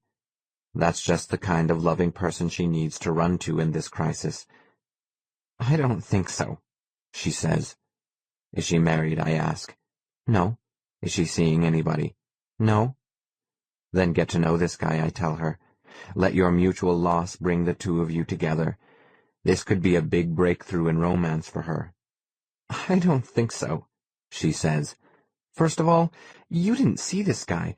I mean, I always wondered if my brother might be a homosexual, and this weird guy with all the flowers just confirms all my suspicions. Besides, he wasn't that attractive. Lamentations, chapter 2, verse 11. My bowels are troubled. My liver is poured upon the earth. I say, maybe if he got a better haircut, you could help him out. Give him a makeover. I don't think so, she says. This guy is pretty intensively ugly. He has his terrible haircut with these long sideburns that come down almost to his mouth. It's not like when guys use a little topiary facial hair the way women use makeup, to hide the fact they have a double chin or they don't have any cheekbones. This guy just doesn't have any good features to work with. That, and he's queer. 1 Corinthians, chapter 11, verse 14. Doth not even nature itself teach you that if a man have long hair, it is a shame unto him? I say she has no proof he's a sodomite. What kind of proof do you need? I say, ask him. Isn't she supposed to see him again? Well, she says, I told him I'd meet him at the crypt next week, but I don't know. I didn't mean it. I pretty much just said that just to get away from him. He was just so needy and pathetic. He followed me all over the mausoleum for an hour. But she still has to meet him, I say. She promised. Think of poor dead Trevor, her brother. What would Trevor think of her ditching his one remaining friend? She asks, How did you know his name? Whose name? My brother Trevor. You said his name. She must have said it first, I say. Just a minute ago she said it. Trevor, 24, killed himself last week, homosexual, maybe. Had a secret lover who desperately needs her shoulder to cry on. You caught all that? You're a good listener, she says. I'm impressed. What do you look like? Ugly, I say. Hideous. Ugly hair, ugly past. She wouldn't like the looks of me at all. I ask about her brother's friend, maybe lover, widower. Is she going to meet him next week like she promised? I don't know, she says. Maybe. I'll meet the dork next week if you'll do something for me right now.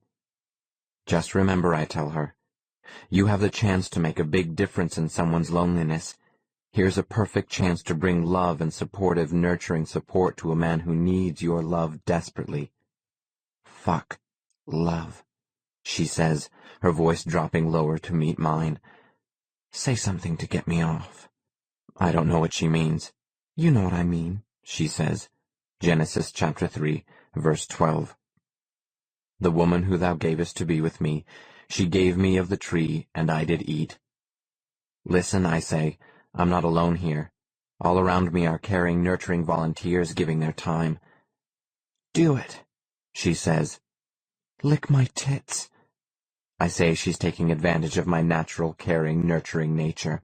I tell her I'll have to hang up now. She says, "Put your mouth all over me." I say I'm hanging up now. "Harder," she says. "Do it harder. Oh, harder. Do me harder." She laughs and says, "Lick me, lick me, lick me, lick me." I say I'm hanging up now, but I don't. "You know you want me. Tell me what you want me to do. You know you want to. Make me do something terrible." And before I can even take myself out, Fertility Hollis screams a ragged, howling, porn goddess orgasm scream, and I hang up. 1 Timothy, chapter 5, verse 15. For some are already turned aside after Satan. How I feel is cheap and used, dirty and humiliated, dirty and tricked and thrown away. The phone rings. It's her. This has to be her, so I don't pick up. All night long the phone rings, and I sit here feeling cheated and don't dare answer. 39.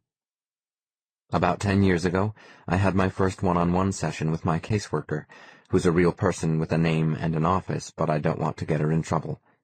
She has her own set of problems. She has a degree in social work. She's 35 years old and can't keep a boyfriend. 10 years ago, she was 25 and just out of college, and she was swamped with collecting the clients assigned to her as part of the federal government's brand-new survivor retention program. What happened was, a policeman came to the front door of the house where I worked back then. 10 years ago, I was 23 years old, and this was still my first posting because I still worked really hard. I didn't know any better. The yards around the house were always wet, dark green, and clipped so smooth they rolled out soft and perfect as a green mink coat. Nothing inside the house ever looked depreciated. When you're 23, you think you can keep up this level of performance forever. A ways back from the policeman at the front door were 2 more police, and the caseworker standing in the driveway by a police car. You can't understand how good my work felt up to the moment I opened that door. My whole life growing up, I'd been working toward this, toward baptism and getting placed in a job cleaning houses in the wicked outside world. When the people I worked for had sent the church a donation for my first month's work, I was beaming. I really believed I was helping create heaven on earth. No matter how people stared at me, I wore the mandatory church costume everywhere, the hat, the baggy trousers with no pockets, the long-sleeved white shirt.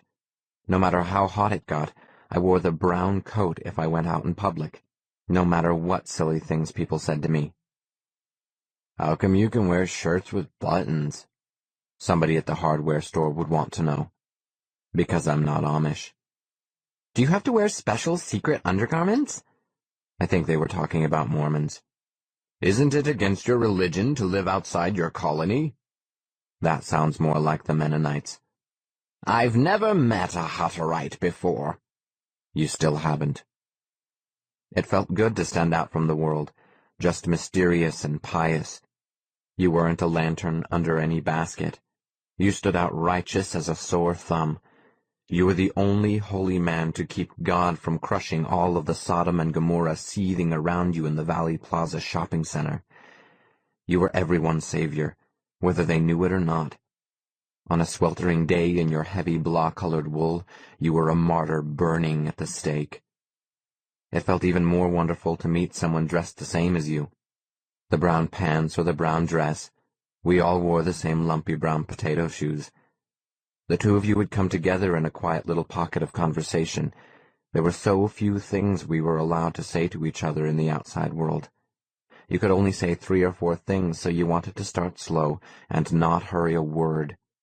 Shopping was the only reason you were allowed out in public, and this was only if you were trusted with money. If you met someone from the church district colony, you could say, "May you be of complete service in your lifetime." You could say, "Praise and glory to the Lord for this day through which we labor." You could say, "May our efforts bring all those around us to heaven." And you could say, "May you die with all your work complete." That was the limit. You'd see someone else looking righteous and hot in their church district costume, and you'd run through this little handful of conversation in your head. The two of you would rush together, and you weren't allowed to touch. No hugging. No handshaking. You would say one approved bit. She would say one. The two of you would go back and forth until each of you had said 2 lines. You kept your heads bowed, and you each went back to your task. Those were just the smallest parts of the smallest part of all the rules you had to remember. Growing up inside the church district colony, half your studies were about church doctrine and rules. Half were about service. Service included gardening, etiquette, fabric care, cleaning, carpentry, sewing, animals, arithmetic, getting out stains, and tolerance. Rules for the outside world included you had to write weekly letters of confession back to the elders in the church district. You had to refrain from eating candy. Drinking and smoking were forbidden. Present a clean and orderly appearance at all times. You could not indulge in broadcast forms of entertainment. You could not participate in sexual relations. Luke, chapter 20, verse 35. But they which shall be accounted worthy neither marry, nor are given in marriage. Elders of the Cretish church made celibacy sound as easy as choosing not to play baseball. Just say no. The other rules just went on and on. God forbid you should ever dance, or eat refined sugar, or sing. But the most important rule to remember was always, if the members of the church district colony felt summoned by God, rejoice. When the apocalypse was imminent, celebrate, and all Cretish must deliver themselves unto God. Amen. And you had to follow. It didn't matter how far away. It didn't matter how long you'd been working outside the district colony. Since listening to broadcast communication was a no-no, it might take years for all church members to find out about the deliverance. Church doctrine named it that. The deliverance. The flight to Egypt. The flight out of Egypt. People are all the time running from one place to another in the Bible. You might not find out for years, but the moment you found out, you had to find a gun, drink some poison, drown, hang, slash, or jump. You had to deliver yourself to heaven. This is why there were 3 police and the caseworker here to collect me. The policeman said, "This isn't going to be easy for you to hear." And I knew I'd been left behind. It was the apocalypse, the deliverance, and despite all my work and all the money I'd earned toward our plan, heaven on earth just wasn't going to happen. Before I could think, the caseworker stepped forward and said, "We know what you've been programmed to do at this point. We're prepared to hold you for observation to prevent that." Back when the church district colony first decreed the deliverance, there were around 1,500 church district members scattered all over the country in job postings. A week later, there would be 600. A year later, 400. Since then, even a couple of caseworkers have killed themselves. The government found me and most of the other survivors by our letters of confession we sent back to the church district colony every month. We didn't know we were writing and sending our wages to church elders who were already dead and in heaven. We couldn't know that caseworkers were reading our tally every month of how many times we swore or had impure thoughts. Now, there was nothing I could tell the caseworker that she didn't already know. 10 years have passed, and you never see surviving church members together. The survivors who see each other now, there's nothing left between us except embarrassment and disgust. We've failed in our ultimate sacrament. Our shame is for ourselves. Our disgust is for each other. The survivors who still wear church costume do it to brag about their pain. Sackcloth and ashes. They couldn't save themselves. They were weak. The rules are gone, and it doesn't matter. We're all going overnight express delivery straight to hell. And I was weak. So I took the trip downtown in the back of a police car, and sitting beside me, the caseworker said, "You were the innocent victim of a terrible oppressive cult. We're here to help you get back on your feet." The minutes were already taking me farther and farther away from what I should have done.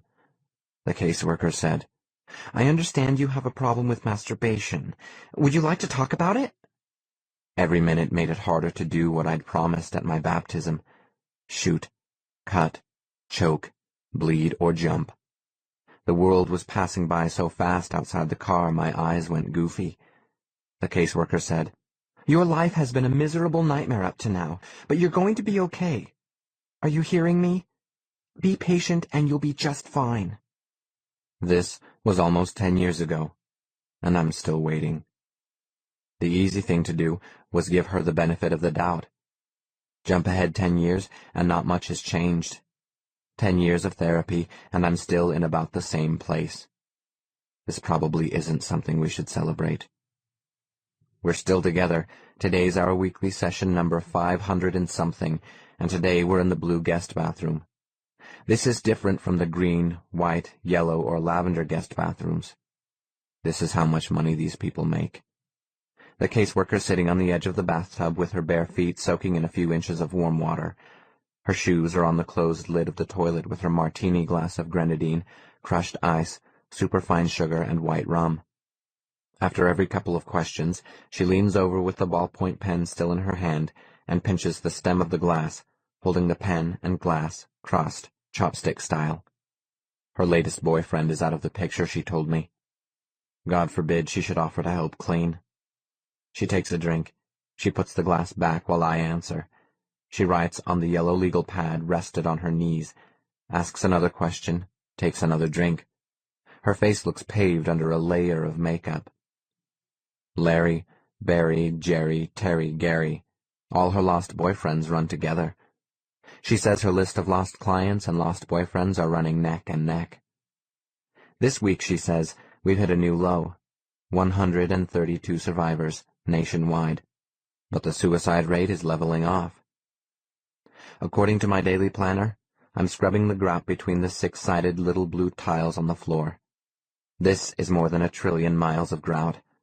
Laid end to end, just the grout in this bathroom would stretch to the moon and back 10 times, and all of it's shitty with black mildew.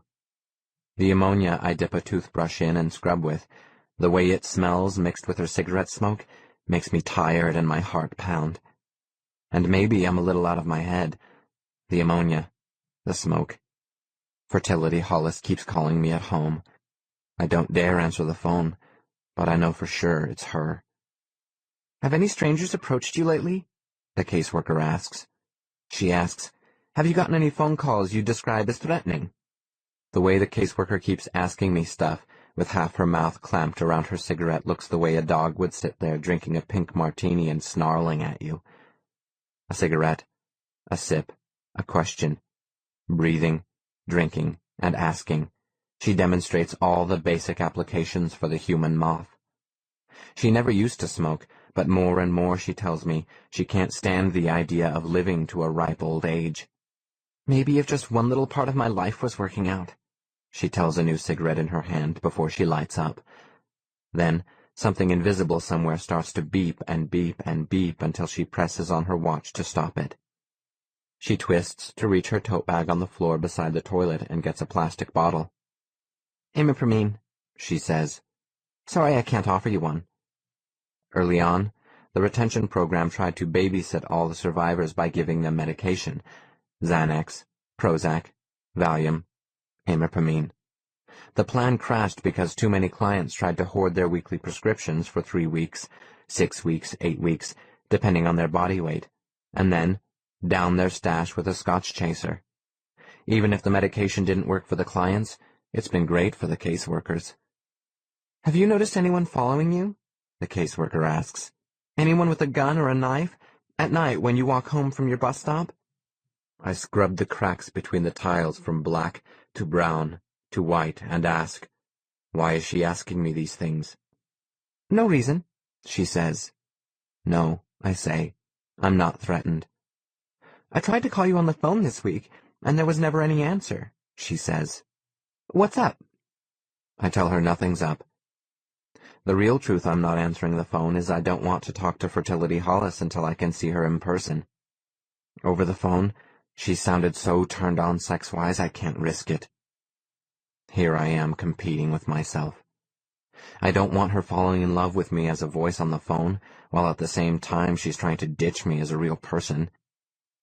It's best if she never talks to me on the phone ever again. The living, breathing, creepy, geeky, ugly me can't stand up to her fantasy, so I have a plan. A terrible plan. To make her hate me and at the same time fall in love with me. The plan is to unseduce her, unattract her. When you're not in your apartment, the caseworker asks, does anyone else have access to the food you eat?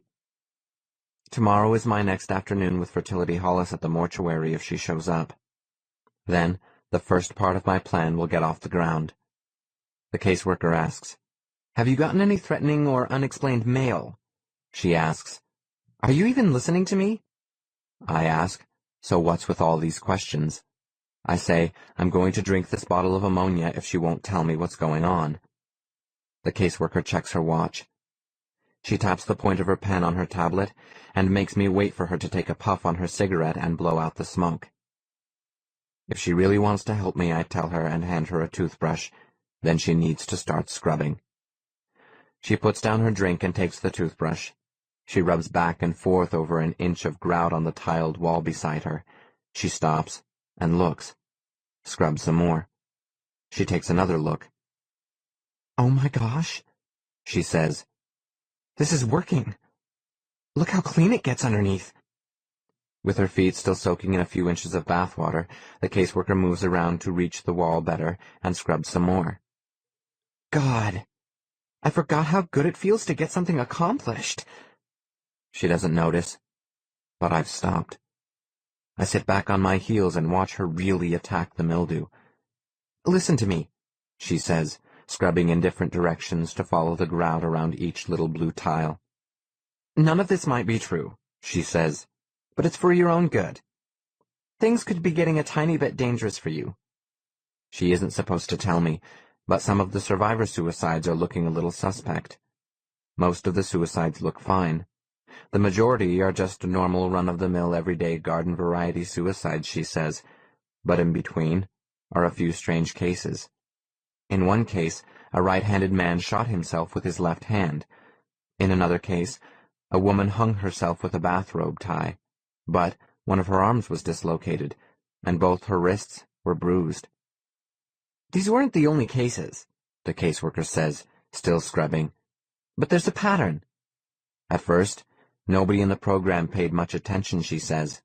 Suicides are just suicides, especially in this population. Client suicides come in clusters, stampedes. 1 or 2 will trigger as many as 20. Lemmings. The yellow legal pad on her lap slips to the floor and she says, suicide is very contagious. The pattern of these new false suicides shows they're more likely to occur when a cluster of natural suicides has ended. I ask, what does she mean, false suicides? I sneak her martini, and it has a weird mouthwash taste. Murders, the caseworker says. Someone is maybe killing survivors and making it look like suicide.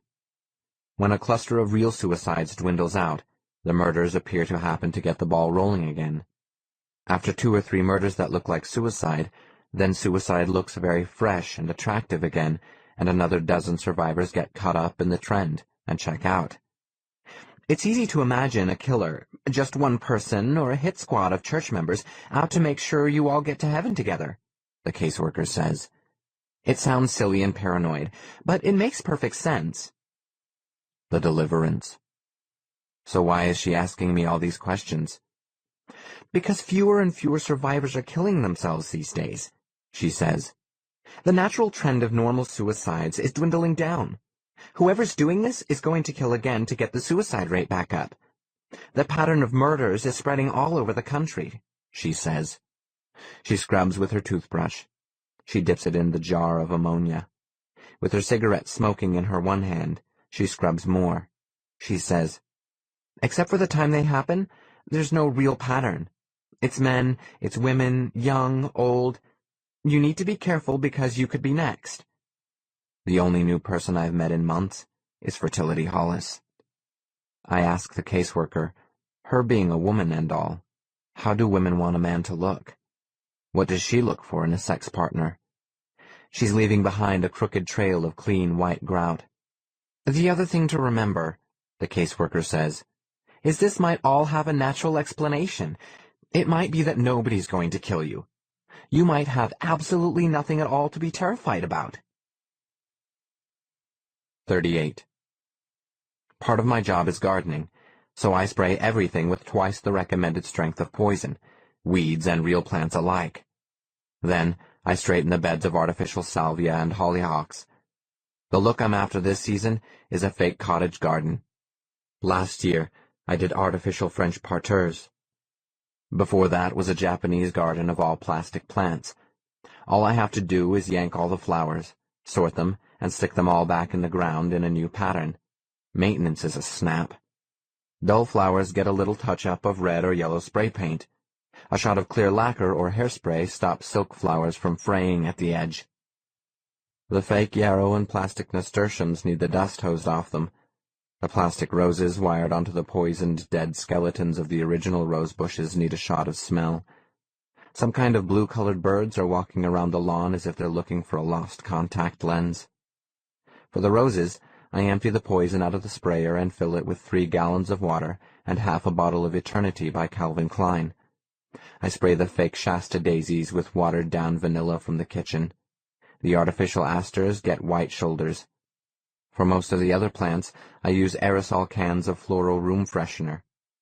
The artificial lemon thyme I spray with Lemon Pledge furniture polish. Part of my strategy for courting fertility Hollis is to look ugly on purpose, and my getting dirty is a start, looking a little rough around the edges. Still, it's hard to get dirty gardening when you never really touch the ground. But my clothes smell from the poison, and my nose is a little sunburned. With the wire stem of a plastic calla lily, I chop up a handful of the hard, dead soil, and I rub it in my hair. I wedge the dirt under my fingernails.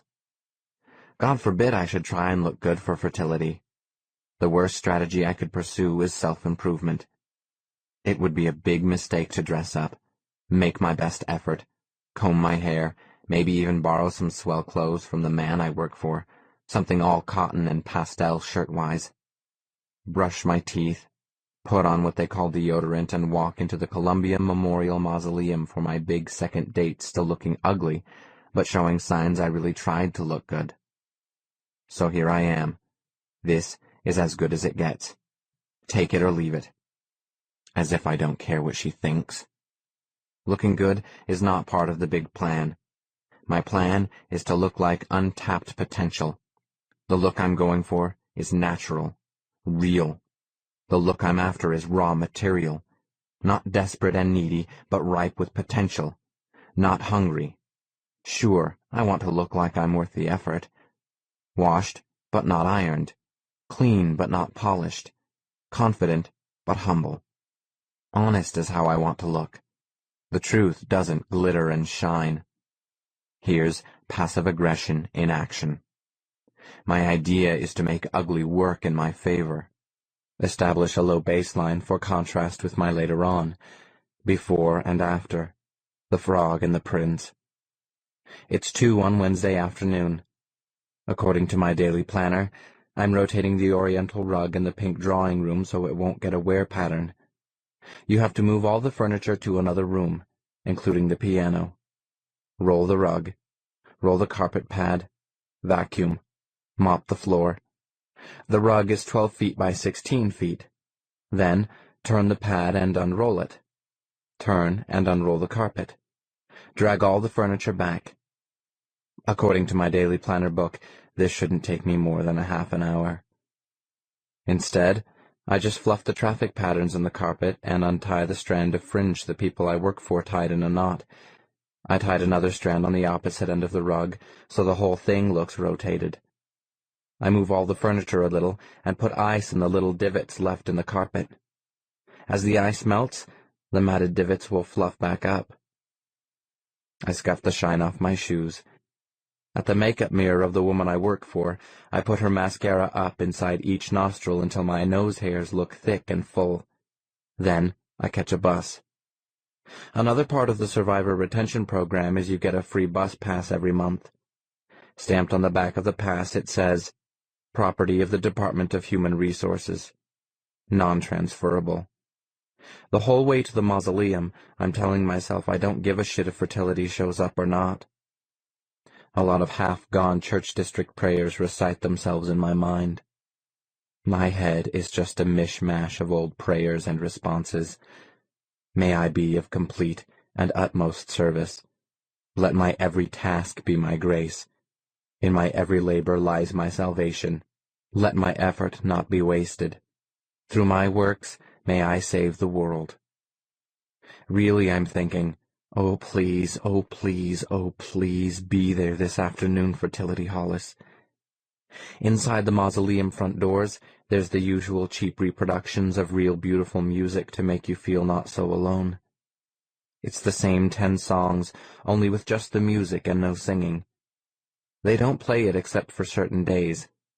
Some of the old galleries in the Sincerity and New Hope wings never have the music. You don't hear it anywhere unless you really listen. It's music as wallpaper, utilitarian, music as Prozac or Xanax to control how you feel, music as aerosol room freshener. I walk through the Serenity wing and don't see fertility. I go through faith, joy, and tranquility, and she's not here. I swipe some plastic roses off some dead person's crypt so I won't show up empty-handed. I'm headed into hatred, anger, fear, and resignation, and there, standing at crypt 678 in contentment, is Fertility Hollis with her red hair. She waits until I've been walked up next to her for 240 seconds before she turns and says hi. She can't be the same person who was screaming her orgasm at me over the phone. I say, hi. In her hands is a bunch of fake orange blossoms, nice enough but nothing I'd bother to steal. Her dress today is the same kind of brocade they make curtains out of, patterned white on white background. It looks stiff and flame-retardant, stain-repellent, wrinkle-resistant. Mother of the bride modest in her pleated skirt with long sleeves, she says, "Do you miss him too?" Everything about her looks martyr-proofed. I ask, "Miss who?" "Trevor," she says.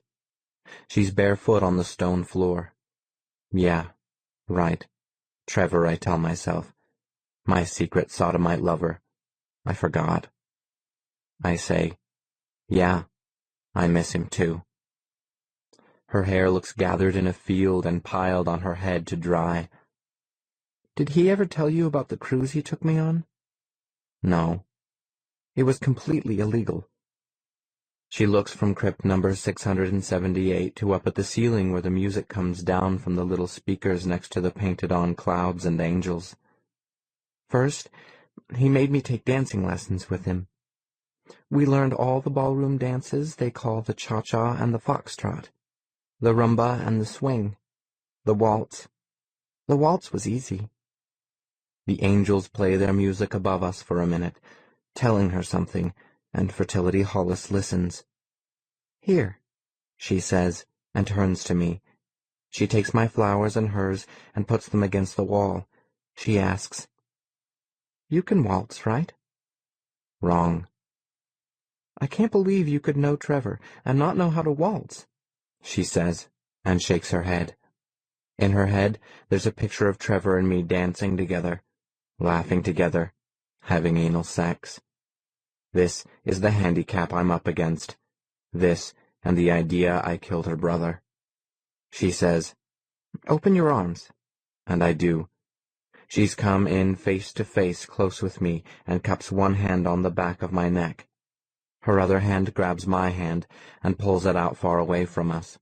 She says, "Take your other hand and put it against my bra." So I do. "On my back," she says, and twists away from me. "Put your hand on my bra where it crosses my spine."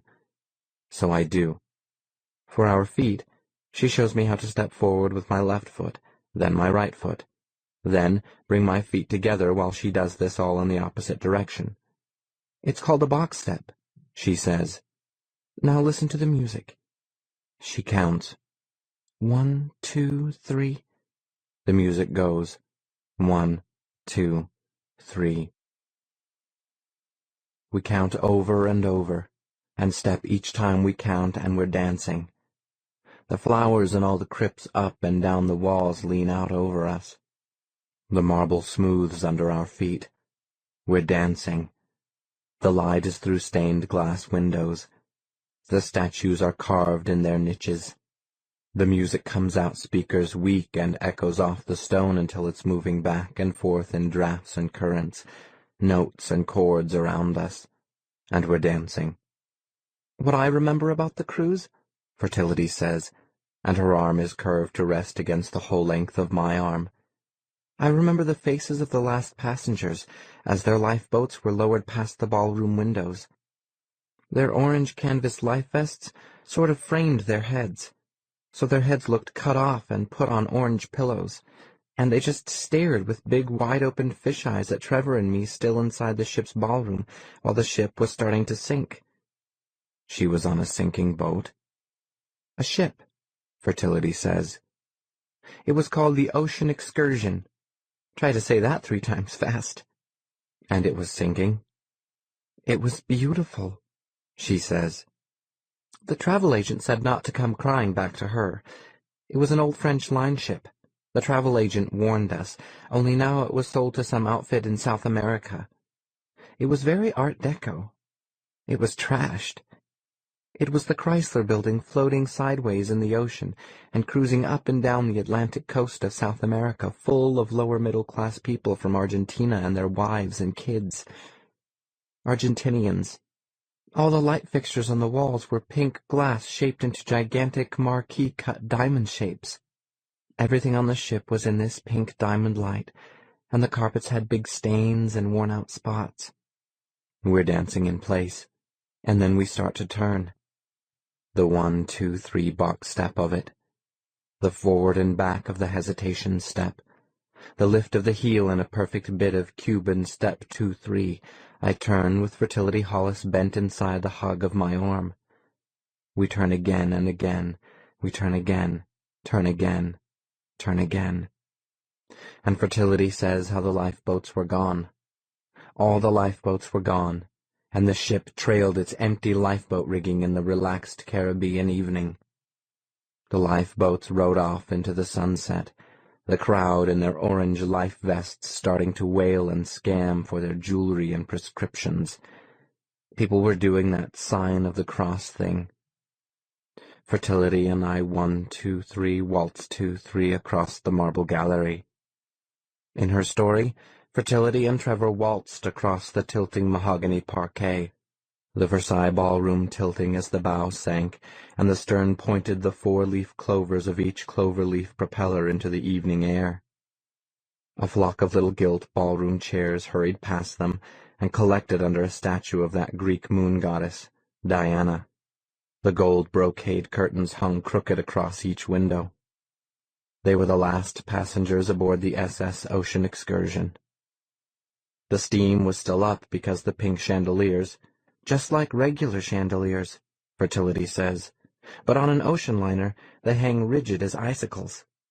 The chandeliers in the Versailles ballroom sparkled, and the public address system still filled the ship with a crackling music, one after another of elevator waltzes melting into each other as Trevor and Fertility turned. As Fertility and I turn and step in place, then slide toe to toe across the mausoleum floor. Below decks, the Caribbean was rising in the Trianon dining room, floating the edges of 100 linen tablecloths. The ship was drifting with all engines dead.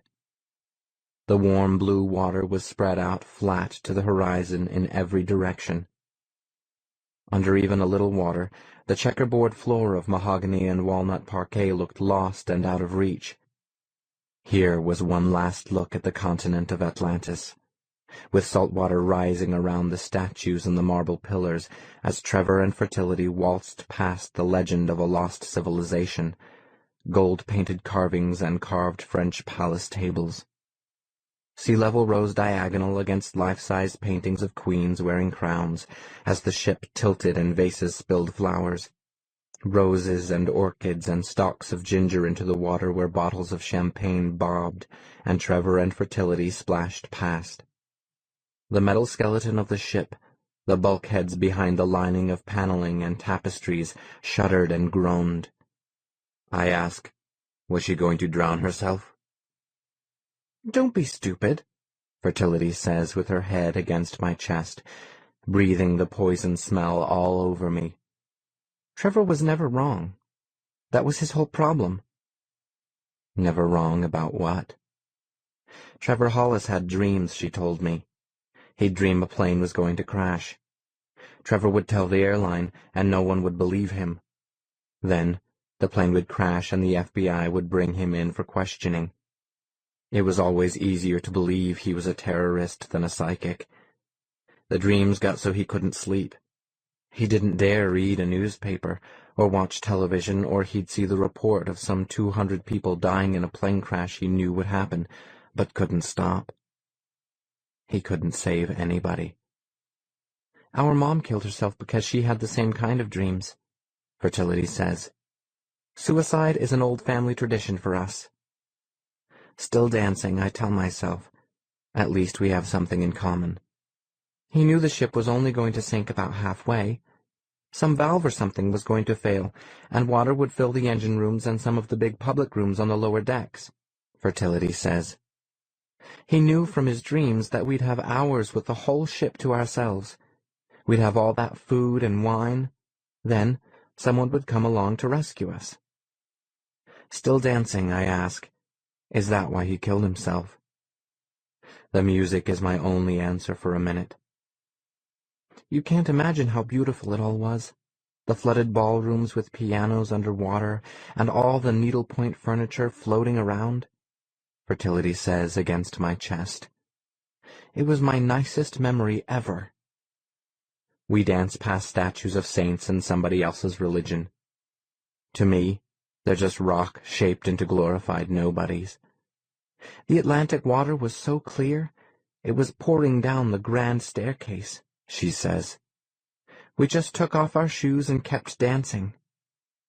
Still dancing, counting 1 to 3, I ask, does she have the same kind of dreams? A little bit, she says. Not very much. More and more all the time. More than I want to. I ask, so is she going to kill herself the same as her brother? No, Fertility says. She lifts her head and smiles at me. We dance. 1, 2, 3. She says, no way I would shoot myself. I'd probably take pills. At home is my stash of government-issue antidepressants, hypnotics, mood equalizers, sedatives, MAO inhibitors in the candy dish beside my goldfish on my fridge. We dance 1, 2, 3, she says. Just kidding. We dance. She puts her head back on my chest and says, it all depends on how terrible my dreams get. 37. It's that night I start answering the phone again. This is after I'm so horny I have to go downtown and hunt for something to steal. This isn't so much for the cash as to get off. It's okay. The caseworker says it's okay. It's a sexual release, she tells me. It's perfectly natural. You find what you want. You stalk it. You grab it and make it your own. After you've had it, you throw it away. It was the caseworker who got me started shoplifting in the first place. The caseworker called me a textbook example of kleptomania. She cited studies. My stealing, she said, was to prevent anybody from stealing my penis. Finnical, 1945. Stealing was an impulse I couldn't control. Goldman, 1991. I stole because of a mood disorder. McElroy and others, 1991. It didn't matter what. Shoes, masking tape, a tennis racket. The only trouble is now even stealing doesn't give me the old feeling of wow. Maybe this is because I've met Fertility. Or maybe I've met fertility because I'm getting bored with my sex life of crime. Lately, I'm not even shoplifting. Not in the classic, formal sense. Instead of stealing merchandise, I'll walk around downtown until I find a cash register receipt someone's just dropped. You take the receipt into the store it's from. You pretend to shop until you find an item on the receipt. You take the item around the store for a while, then you use the receipt to return the item for cash. Of course, this works best in big stores. It works best with itemized receipts. Don't use receipts that are old or dirty. Don't use the same receipt twice. Try to vary the stores you scam. This is to real shoplifting what masturbation is to sex. And of course, stores know all about this scam. Other good scams include shopping with a big cup of soda you can drop small items into. Another way is to buy a cheap can of paint, then loosen the lid and drop something expensive inside. The metal of the can blocks the X-rays from the security system. This afternoon, instead of finding a receipt, I just walk around trying to figure out the next part of my plan to grab fertility and make her my own. Have her. Throw her away, maybe. I have to take advantage of her terrible dreams. Our dancing together has to be a tool I can use. Fertility and I danced most of the afternoon. As the music changed, she taught me the basic cha-cha, the cha-cha crossover step, and the female underarm cha-cha turn. She showed me the basic foxtrot. She told me what she did for a living was terrible. It was worse than anything I could imagine. And when I asked, "What?" she laughed. Walking around downtown, I find a register receipt for a color television. This should feel like I found a winning lottery ticket, but I put the receipt in a trash can. Maybe what I liked most about dancing is the rules. In the world where anything goes, here are solid, arbitrary rules. The foxtrot is 2 slow steps and 2 fast. The cha-cha is 2 slow and 3 fast. The choreography, the discipline, isn't up for debate. These are good old-fashioned rules. How to dance the box step isn't going to change every week. To the caseworker, when we started together 10 years ago, I wasn't a crook. Originally, I was an obsessive-compulsive disorder. She'd just got her degree and still had all her textbooks to prove it. Obsessive-compulsive, she told me, would either check on things or clean them. Rockman and Hodgson, 1980. According to her, I was the second kind. Really, I just like to clean. But all my life I've been trained to obey. All I did was try and make her lousy diagnosis look right. The caseworker told me the symptoms, and I did my best to manifest them, and then let her cure me. After being obsessive-compulsive, I was post-traumatic stress disorder. Then I was agoraphobic. I was a panic disorder. My feet are walking down the sidewalk in the 1 slow, 2 fast step of a waltz. My head is counting 1, 2, 3. Wherever you look among the pigeons, there are big ticket receipts all over the sidewalk. Walking around downtown, I pick up another receipt. This one's good for $173 cash. Then I throw it away. For about 3 months after I first met the caseworker, I was a dissociative identity disorder because I wouldn't tell the caseworker about my childhood. Then I was a schizotypal personality disorder because I didn't want to join her weekly therapy group.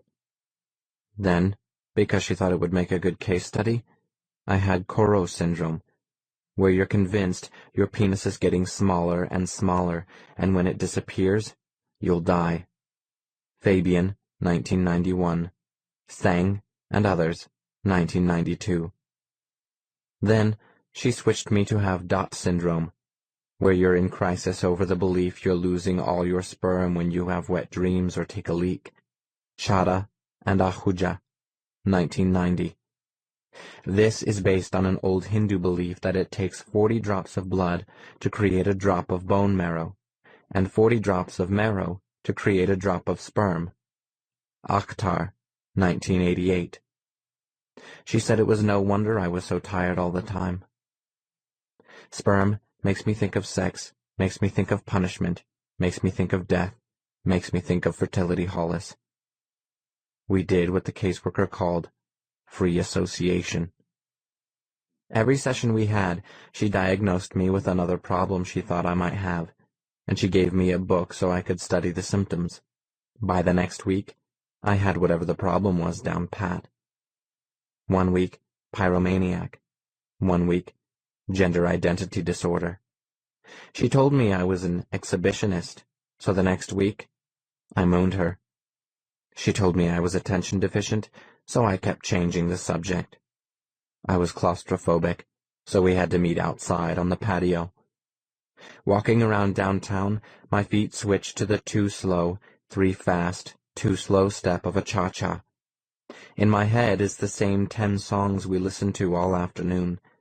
I pass up another receipt, as legal tender, as a $5 bill on the sidewalk, and I cha-cha right past it. The book the caseworker gave me was called The Diagnostic and Statistical Manual of Mental Disorders. We called it the DSM for short. She gave me a lot of her old textbooks to read, and inside were color photographs of models getting paid to look happy by holding naked babies overhead or walking hand in hand on a beach at sunset. For pictures of misery, models were getting paid to needle illegal drugs into their arms, or slump alone at a table with a drink. It got so the caseworker could throw the DSM on the floor, and whatever page it fell open to, that was how I'd try to look for the week. We were happy enough this way, for a while. She felt she was making progress every week. I had a script to tell me how to act. It wasn't boring, and she gave me too many fake problems for me to stress about anything real. Every Tuesday, the caseworker would give me her diagnosis, and that was my new assignment. Our first year together, there wasn't enough free time for me to consider suicide. We did the Stanford Binet to figure out how old my brain was. We did the Wechsler. We did the Minnesota Multiphasic Personality Inventory, the Millen Clinical Multi-Axial Inventory, the Beck Depression Inventory. The caseworker found out everything about me except for the truth. I just didn't want to be fixed. Whatever my real problems might be, I didn't want them cured. None of the little secrets inside me wanted to be found and explained away by myths, by my childhood, by chemistry. My fear was, what would be left? So none of my real grudges and dreads ever came out into the light of day. I didn't want to resolve any angst. I never talked about my dead family. Express my grief, she called it. Resolve it. Leave it behind. The caseworker cured me of 100 syndromes, none of them real, and then declared me sane. She was so happy and proud. She sent me out into the light of day cured. You are healed. Go forth. Walk. A miracle of modern psychology. Arise. Dr. Frankenstein and her monster. It was pretty heady stuff when you're 25 years old. The only side effect is now I tend to steal. My intro to kleptomania felt too good to leave behind. Until tonight. Walking around downtown 10 years later, I pick up another receipt. I throw it away. After 10 years of stowing away my problems so the caseworker couldn't monkey around with them, all I have to do is dance the cha-cha with some girl, and even my chronic stealing is gone. My one real psychosis I denied the caseworker is cured by a stranger. That's all we did was dance. Fertility talked about her brother, and how the FBI had his phone tapped so every time she talked to him, she could hear the click, click, click of a government tape recorder in the background. Even before Trevor killed himself, she knew he would. It was in her first dream of the future. Fertility and I danced some more. Then she had to leave.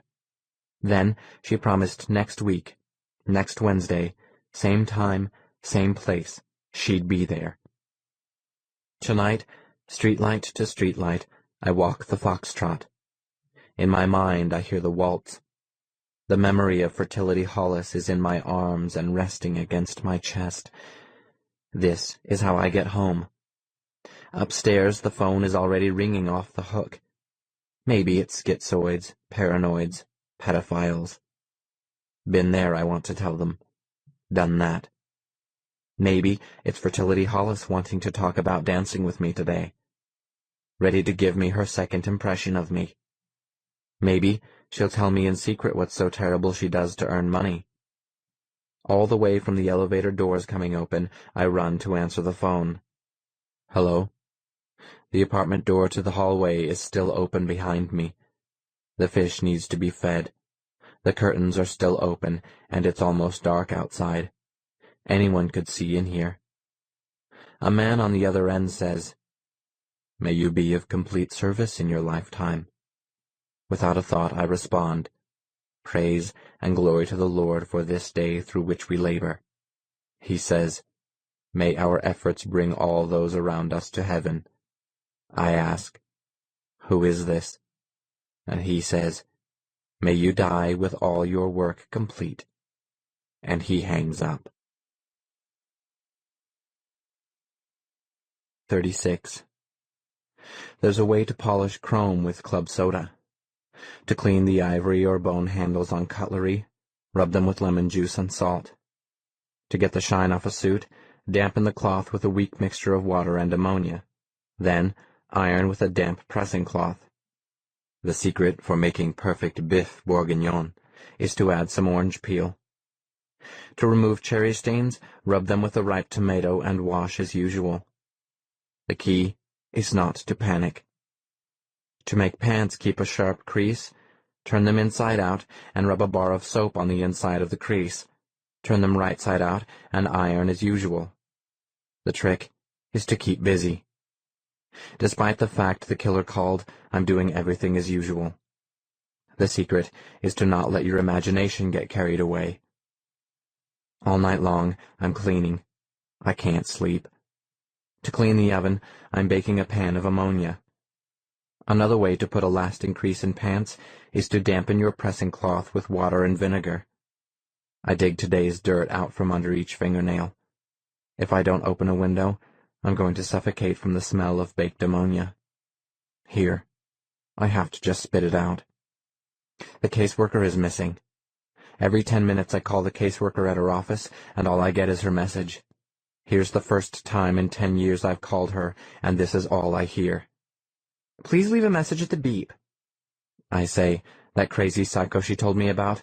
Well, he called. All night, I'm phoning her office every 10 minutes. Please leave a message at the beep. She needs to get me some protection." And her message machine keeps cutting me off, so I call back. "Please leave a message. I need an armed 24-hour police escort. Please leave a message. Somebody could be in the hallway and I need to use the bathroom. Please leave a message. The killer she told me about knows who I am. He called. He knows where I live. He has my telephone number. Please leave a message. Call me, call me, call me. Please leave a message. If I turn up suicided in the morning, it was murder. Please leave a message. If I end up dead from some murderer holding my head in the oven, it's because she never checked her messages. Please leave a message. Listen, I tell her machine, this is for real. This is not a paranoid delusion. She cured me of those, remember? Please leave a message. This isn't a schizoid fantasy. I'm not hallucinating. Take my word for it. Please leave a message. Then her message tape runs out. All night, I'm awake and listening with the refrigerator moved halfway in front of the hall door. I need to use the bathroom, but not bad enough to risk my life. People go down the hallway, but nobody stops. Nobody touches my doorknob all night. The phone just rings and rings, and I have to answer it in case it's the caseworker, but it's never her. It's just the regular parade of human misery. Pregnant unweds, chronic sufferers, substance abusers. They have to dash off their confessions pretty fast before I hang up. I have to keep the line free. Every phone call I get fills me with joy and terror, since this could be the caseworker or the killer. Approach or avoidance. Positive and negative reinforcement for answering the phone.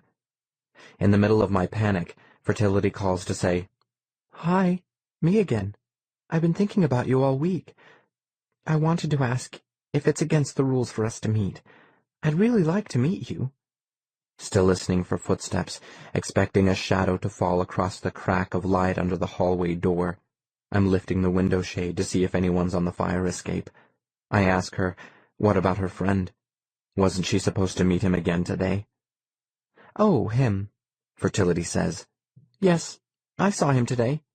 "And?" "He smells like women's perfume and hairspray," Fertility says. "I don't see what my brother ever saw in him." The perfume and hairspray were from spraying the roses, but I can't tell her that. The other thing is, he had chipped red nail polish on his fingernails. It was red spray paint from me touching up the roses. And he's a terrible dancer. Right now, me getting killed would be redundant. And his teeth are weird, not rotten, but crooked and little. You could stab a knife right through my heart, and you'd be too late. And he has these gross little monkey hands. Right now, getting killed would be a breath of spring. That's supposed to mean he has a little wiener dick. If Fertility keeps talking, my caseworker will have one less client in the morning. And he's not obese, Fertility says. He's not a whale, but he's too fat for me. In case there's a sniper outside, I open the blinds and stand my gross, obese body in the window. Please, anybody with a rifle and a scope, shoot me right here. Right in my big, fat heart. Right in my little wiener. He's not anything like you, Fertility says. Oh, I think she'd be surprised how much we're alike. You're so mysterious. I ask if she could change any one thing about this guy at the mausoleum. What would it be? Just so he'd quit pestering me, she says. I'd kill him. Well, she's not alone there. Be my guest. Take a number and stand in line. Forget about him, she says, and her voice is sinking deeper in her throat. I called because I want to get you off. Tell me what you want me to do. Make me do something terrible. Opportunity knocks. Here's the next part of my big plan. This is something I'll go to hell for, but I tell her, that guy you don't like, I want you to go screw his brains out, and then tell me what it was like.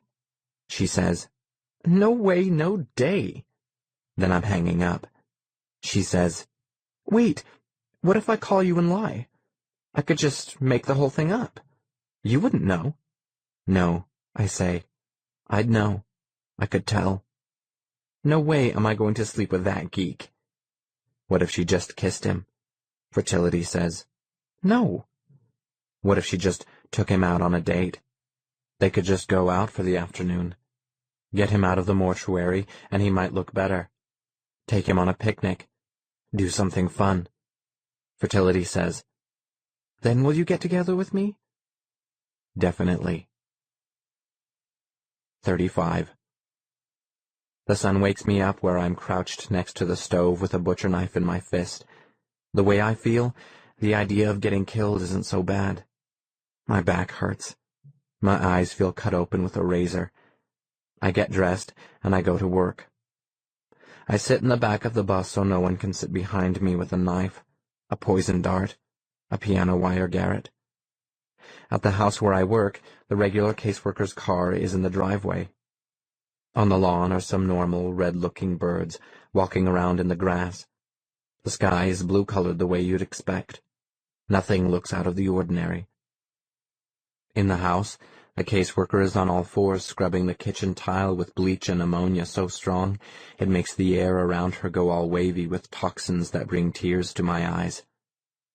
I hope you don't mind, she says, still scrubbing. This was in your daily planner for you to do today.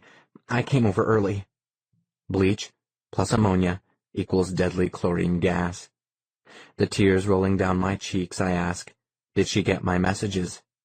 The caseworker does most of her breathing through a cigarette. The fumes must be nothing to her. No, I called in sick, she says. This cleaning thing is just so fulfilling. There's some coffee and homemade muffins I just baked. Why don't you just relax? I ask, does she want to hear all about my problems? Take some notes. The killer called me last night. I was awake all night.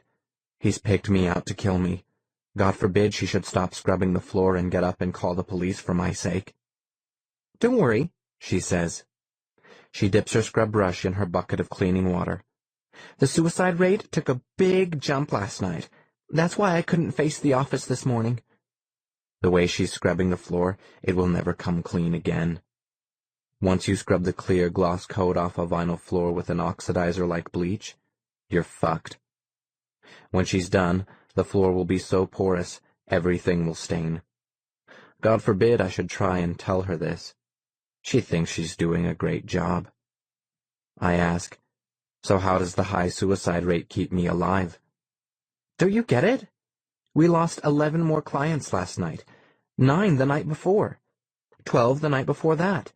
We're looking at a landslide here, she says. So? With numbers like that every night, if there is a killer, he doesn't need to kill anybody. She starts singing. Maybe the deadly chlorine gas is having its effect. Her scrubbing does a little soft shoe dance to go with her song. She says, "This won't sound appropriate, but congratulations." I'm the last Creedish. You're almost the last survivor. I ask how many others. In this town, 1, she says. Nationwide, only 5. Let's play like old times, I say. I tell her, let's us get out the old diagnostic and statistical manual of mental disorders and pick out a new way for me to go crazy. Let's do it. Just for old time's sake. Get the book. The caseworker sighs and looks down at me, reflected with my face wet with tears in her puddle of dirty scrub water on the floor. Listen, she says. I've got some real work to do here. Besides, the DSM is lost. I haven't seen it in a couple of days. She scrubs back and forth, saying, Not that I miss it. Okay, this has been a tough 10 years. Almost all her clients are gone. She's stressed out, burned out. No, incinerated, cremated. She sees herself as a failure. She's suffering from what's called learned helplessness. Besides, she says, scrubbing hard, here and there at the last spots where the vinyl is still intact. I can't hold your hand forever. If you're going to kill yourself, I can't stop you, and it's not my fault. According to my records, you're perfectly happy and adjusted. We have the tests. There's empirical evidence to prove it. The fumes in here make it so I have to sniff back my tears. She says, Kill yourself or don't kill yourself, but stop torturing me. I'm trying to move on with my life. She says, Every day in America, people kill themselves. The problem isn't worse just because you know most of them. She says, Don't you think it's time you cut your own meat? 34. The rumor was you had to squeeze a frog to death with your bare hand. You had to eat a live earthworm. To prove you could obey just as Abraham did when he tried to kill his own son to make God happy, you had to cut off your little finger with an axe. That was the rumor. After that, you had to cut off someone else's little finger. You never saw anybody after they were baptized, so you couldn't tell if they still had a little finger. You couldn't ask them if they had to squeeze the frog. Right after you were baptized, you got on a truck and left the colony. You'd never see the colony again. The truck was headed out into the wicked outside world where they already had your first work assignment lined up for you. The big outside world with all its wonderful new sins, and the better you did on the tests, the better job you'd get. You could figure out what some of the tests were going to be. The church elders told you right up front if you were too skinny or too fat for how tall you were. They set aside the whole year before your baptism for you to get yourself perfect. You were excused from work at home so you could go to special lessons all day. Bible lessons, cleaning lessons, etiquette, fabric care, and you know all the rest. If you were fat, you ate to lose weight. And if you were too skinny, you just ate. That whole year before baptism, every tree, every friend, everything you saw had the halo around it of your knowing you'd never see it again. By what you studied, you knew about most of the tests you'd get. Beyond that, the rumor was there was more we didn't know would happen. We knew by rumor that you'd be bare naked for part of the baptism. One church elder would put his hand on you and tell you to cough. Another elder would slide a finger up your anus.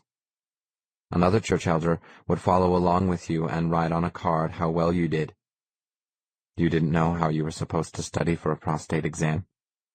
We all knew the baptisms took place in the meeting house basement. The daughters went to baptism in the spring with only the church women in attendance. Sons went in the fall with only the men there to tell you to get up on the scale naked and be weighed, or ask you to recite a chapter verse from the Bible. Job, chapter 14, verse 5. Seeing his days are determined, the number of his months are with thee. Thou hast appointed his bounds, that he cannot pass. And you had to recite it naked. Psalm 101, Psalms of David, verse 2. I will behave myself wisely in a perfect way. I will walk within my house with a perfect heart. You had to know how to make the best dust cloths, soak rags in diluted turpentine, then hang them to dry. You had to figure how deep to set a 6-foot-tall gatepost so it could support a 5-foot-wide gate. Another church elder would blindfold you and give you cloth samples to feel, and you had to say which was cotton, or wool, or a polycotton blend. You had to identify houseplants, stains, insects, fix small appliances, do elegant handwriting for invitations. We guessed about the tests from what we had to study in school. Other parts came from sons who weren't too bright. Sometimes your father would tell you inside information, so you might score a little higher and get a better job assignment instead of a lifetime of misery. Your friends would tell each other, and then everybody would know. Nobody wanted to embarrass their family, and nobody wanted a lifetime of removing asbestos. The church elders were going to stand you in one place, and you'd have to read a chart at the far end of the meeting hall. The church elders would give you a needle and thread, and time how long you took to sew on a missing button. We knew about what kind of jobs we were headed for in the wicked outside world, from what the elders said to scare or inspire us. To make us work harder, they told us about wonderful jobs in gardens bigger than anything we could picture this side of heaven. Some jobs were in palaces so enormous you'd forget you were indoors. These gardens were called amusement parks. The palaces, hotels. To make us study even harder, they told us about jobs where you'd spend years pumping cesspools, burning offal, spraying poisons, removing asbestos. There were jobs so terrible, they told us we'd be glad to run up and meet death halfway. There were jobs so boring, you'd find ways to cripple yourself so you couldn't work. So you memorized every minute of your last year in the church district colony. Ecclesiastes, chapter 10, verse 18. By much slothfulness the building decayeth, and through idleness of the hands the house droppeth through. Lamentations, chapter 5, verse 5. Our necks are under persecution. We labor and have no rest. To keep bacon from curling, chill it a few minutes in the freezer before frying. Rub the top of your meatloaf with an ice cube, and the meatloaf won't crack while it bakes. To keep lace crisp, iron it between sheets of waxed paper. We were kept busy learning. We had 1,000,000 facts to remember. We memorized half of the Old Testament. We thought all this teaching was to make us smart. What it did was make us stupid. With all the little facts we learned, we never had the time to think. None of us ever considered what life would be like cleaning up after a stranger every day, washing dishes all day, feeding a stranger's children, mowing the lawn all day, painting houses year after year, ironing bed sheets forever and ever, work without end. We were all of us so excited about passing tests, we never looked beyond the night of the baptism. We were all so worried about our worst fears, squeezing frogs, eating worms, poisons, asbestos. We never considered how boring life would be, even if we succeeded and got a good job. Washing dishes forever, polishing silver forever, mowing the lawn. Repeat. The night before the baptism, my brother Adam took me out on the back porch of our family's house and gave me a haircut. Every other family member in the church district colony with a 17-year-old son was giving him the exact same haircut. In the wicked outside world, they called this product standardization. My brother told me not to smile, but to stand straight up and down and answer any questions in a clear voice. In the outside world, they call this marketing. My mother was putting my clothes together in a bag for me to take with me. We were all of us pretending to sleep that night. In the wicked outside world, my brother told me, there were sins the church didn't know enough to forbid. I couldn't wait. The next night was our baptism, and we did everything we'd expected. Then, nothing else. Just when you were ready to hack off your little finger and the finger of the son next to you, nothing happened. After you'd been poked and felt and weighed and questioned about the Bible and housework, then they told you to get dressed. You took your bag with your extra clothes inside, and you walked from the meeting house into a truck that was idling outside. The truck drove out into the wicked outside world, into the night, and nobody you knew would ever see you again. You never found out how high you scored. Even if you knew you'd done well, that good feeling didn't last very long. There was already a work assignment waiting for you. God forbid you should ever get bored and want more. It was church doctrine that the rest of your life would be the same work, the same being alone. Nothing would change. Every day. This was success. Here was the prize. Mowing the lawn, and mowing the lawn, and mowing the lawn. Repeat. 33. On the bus on the way to our third date, Fertility and I are sitting in front of some guy when we overhear the joke. The temperature is 89 degrees, too hot for June anywhere, and the bus windows are open, with the smell of traffic making me a little sick. The vinyl seats are hot the way touching anything will feel in hell hot. The bus is Fertility's idea for going downtown. On a date, she told me. Downtown. It's the afternoon, so only people without jobs, or with night jobs, or crazy people with Tourette syndrome are going anywhere. Here's the date she has to take me on since she won't sleep with me, and won't even kiss me. No way. No day. Who's sitting behind us I can't imagine. He was nobody to notice, just a guy in a shirt, blonde hair. If you pressed me, I'd have to say ugly. I don't remember. The bus comes by the mausoleum every 15 minutes, and we just got on. We met at crypt 678, the same as every time. I do remember the joke. It's an old joke. Houses of the city are going by outside the bus. Behind, cars parked along the curb and between fences to mark the property lines, and the Joker leans his head between Fertility and me and whispers, "What's harder than getting a camel through the eye of a needle?" These jokes are all over. No matter how not funny they are, you can't not hear them. Neither Fertility or me says anything back, and the Joker whispers, "Buying life insurance to cover a Creedish church member." The truth is, nobody laughs at these jokes, except me, and I only laugh so I'll fit in. I laugh so I won't not fit in. The main thing I worry about in public is maybe people can tell I'm a survivor. The church costume I got rid of years ago. God forbid I should look like one of those stupid crazy people in the Midwest who all killed themselves because they thought their God was calling them home.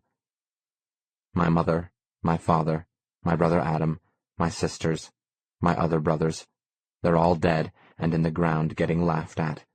But I'm alive. I still have to live in this world and get along with people, so I laugh. Because I have to do something, Make some noise, shout, scream, cry, swear, howl. I laugh. It's all just different ways to vent. These jokes are everywhere this morning, and you have to do something not to start crying all the time. Nobody laughs harder than me. The joker whispers, "Why did the Creedish cross the road?" Maybe he's not even talking to Fertility and me. Because he couldn't get any cars to hit him. Behind everybody is the roar of the bus, pushed down the street by its engine in the back, putting out stink-colored smoke. Today, all the jokes are because of the newspaper. From where I sit, I can see the headline below the fold on the front pages of 5 people hiding behind today's morning edition.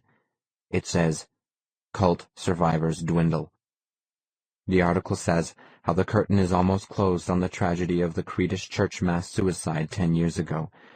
The article says how the last surviving members of the Creedish church, the cult based in central Nebraska that committed mass suicide rather than face an FBI investigation and national attention, well, the newspaper says only 6 church members are known to still exist. They don't name names, but I must be one of the last half-dozen. The rest of the story jumps to page A9, but you get the gist. When you read between the lines, it says, "Good riddance." They don't write anything about suspect deaths where it looked like murder. There's nothing about how a killer is maybe stalking those last 6 church survivors. Behind me, the joker whispers, "What do you call a Creedish with blonde hair?" In my head, I tell him, "Dead." I've heard all these jokes. What do you call a Creedish with red hair? Dead. With brown hair? Dead. The guy whispers, "What's the difference between a Creedish and a corpse?" Just a matter of hours. The guy whispers, "What did the Creedish yell when the hearse drove by?" Taxi. The guy whispers, "How can you pick out a Creedish on a crowded bus?" Someone pulls the cord for the next stop and rings the bell, and Fertility twists around to say, "Shut up!"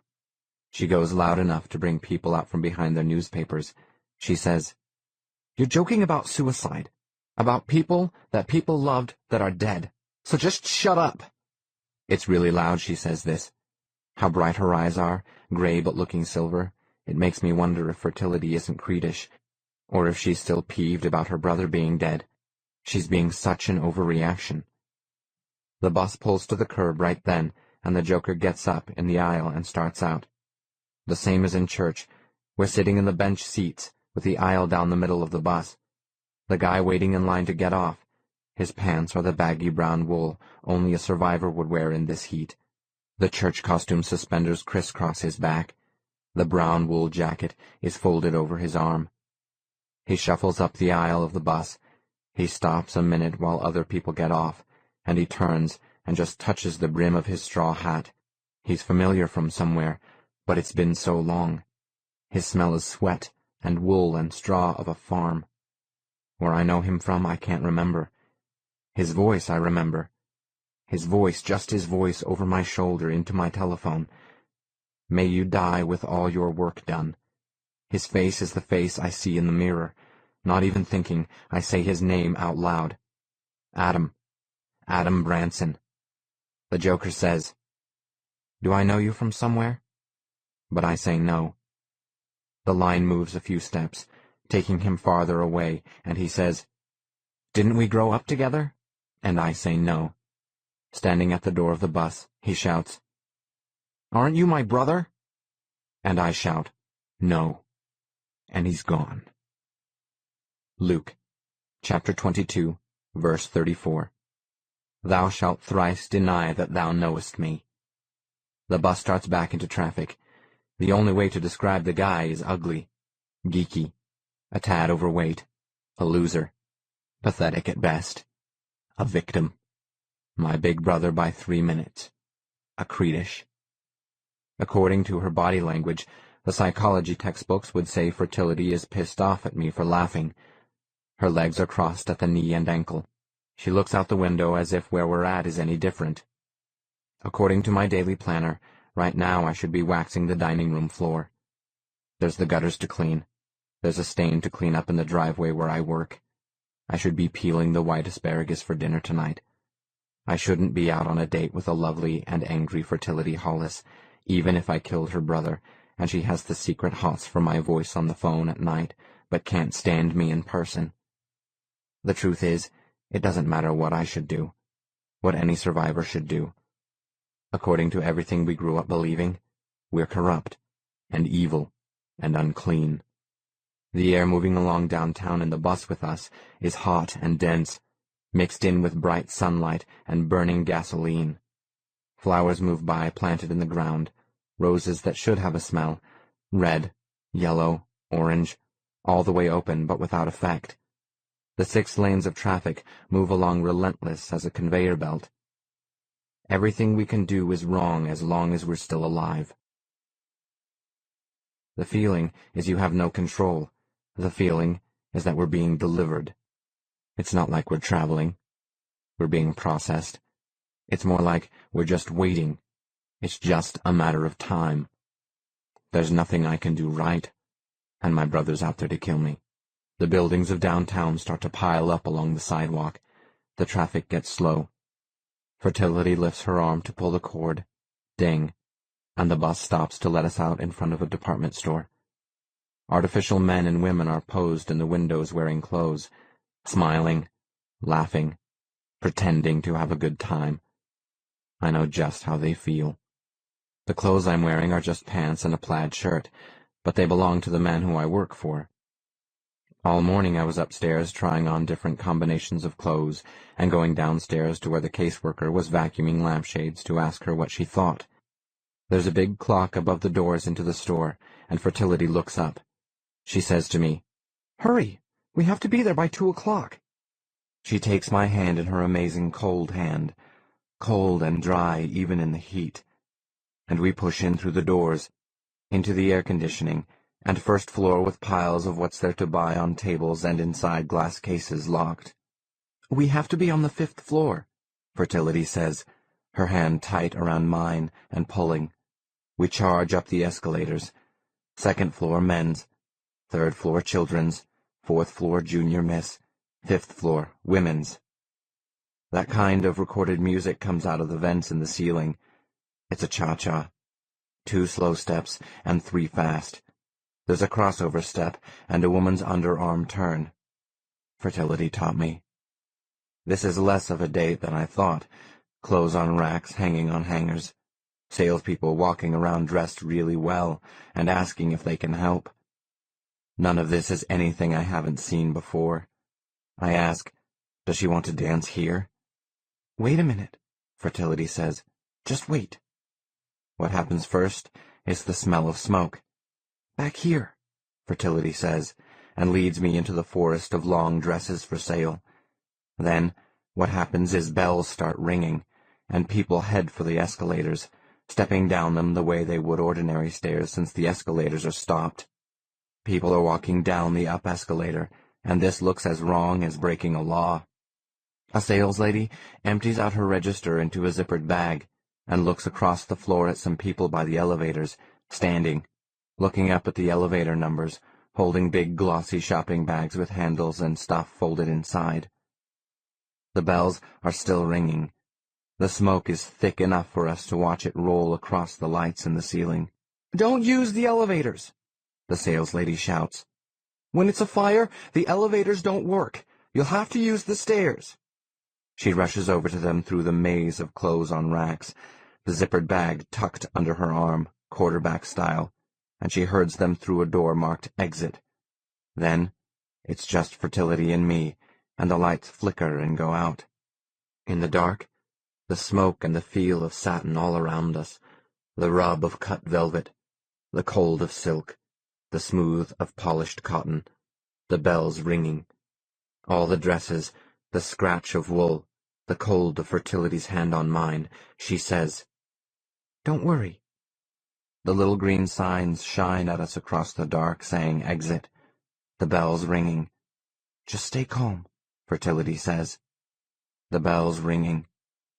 "Any minute now," Fertility says.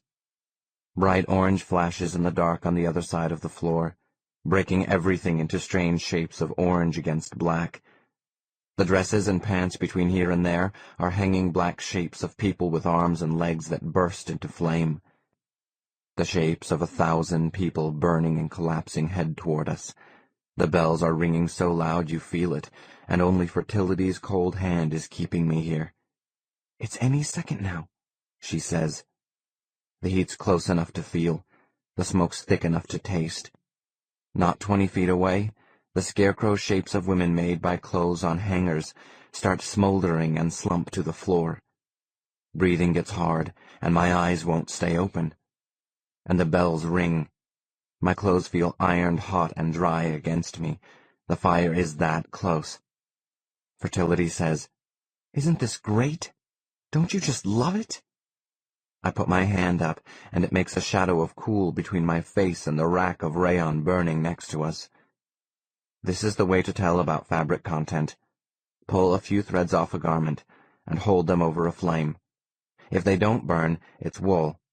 If they burn slowly, it's cotton.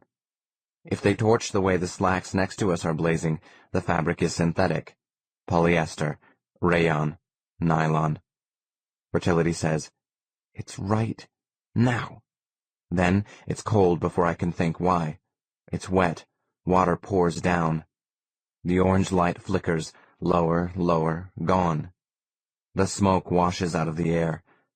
One by one, spotlights blink on to show what's left in huge shadows of black and white.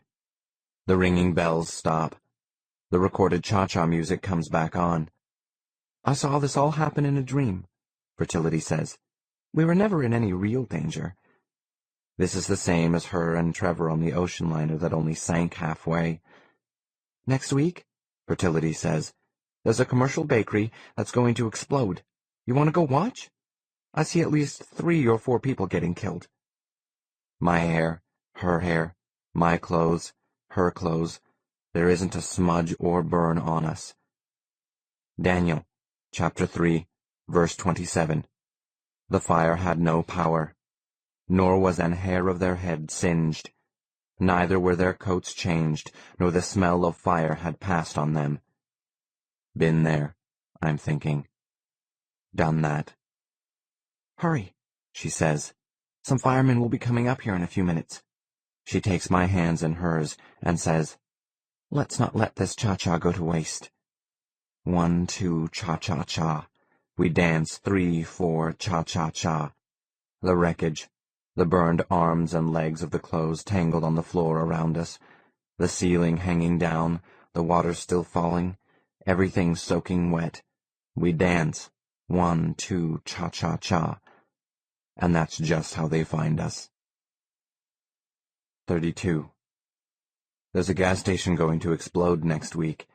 There's a pet store where all the canaries, their whole inventory of hundreds of canaries, will escape. Fertility has previewed all this in dream after dream. There's a hotel where a water pipe is leaking right this moment.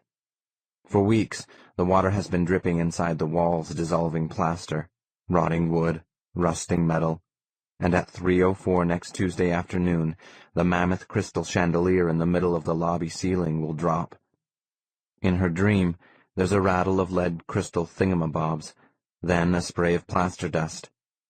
The bracket will pop the head off a rusted bolt.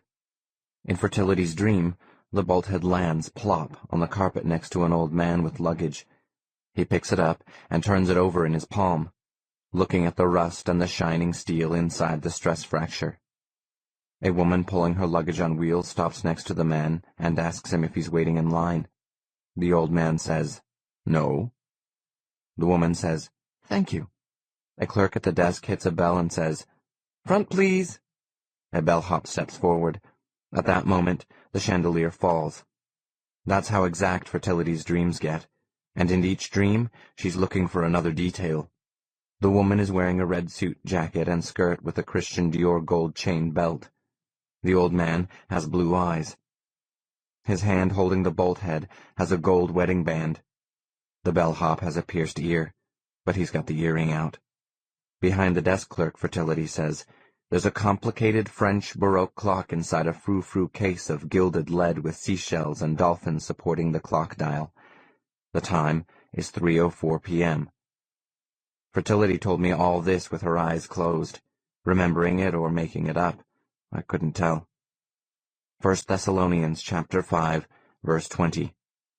Despise not prophesyings. The chandelier will blink out at the second it falls, so everybody underneath will look up. What happens after that, she can't say. She always wakes up. The dreams always end there, at the moment the chandelier falls, or the plane crashes, or the train derails, the lightning strikes, the earth quakes. She started keeping a calendar of upcoming disasters. She shows it to me.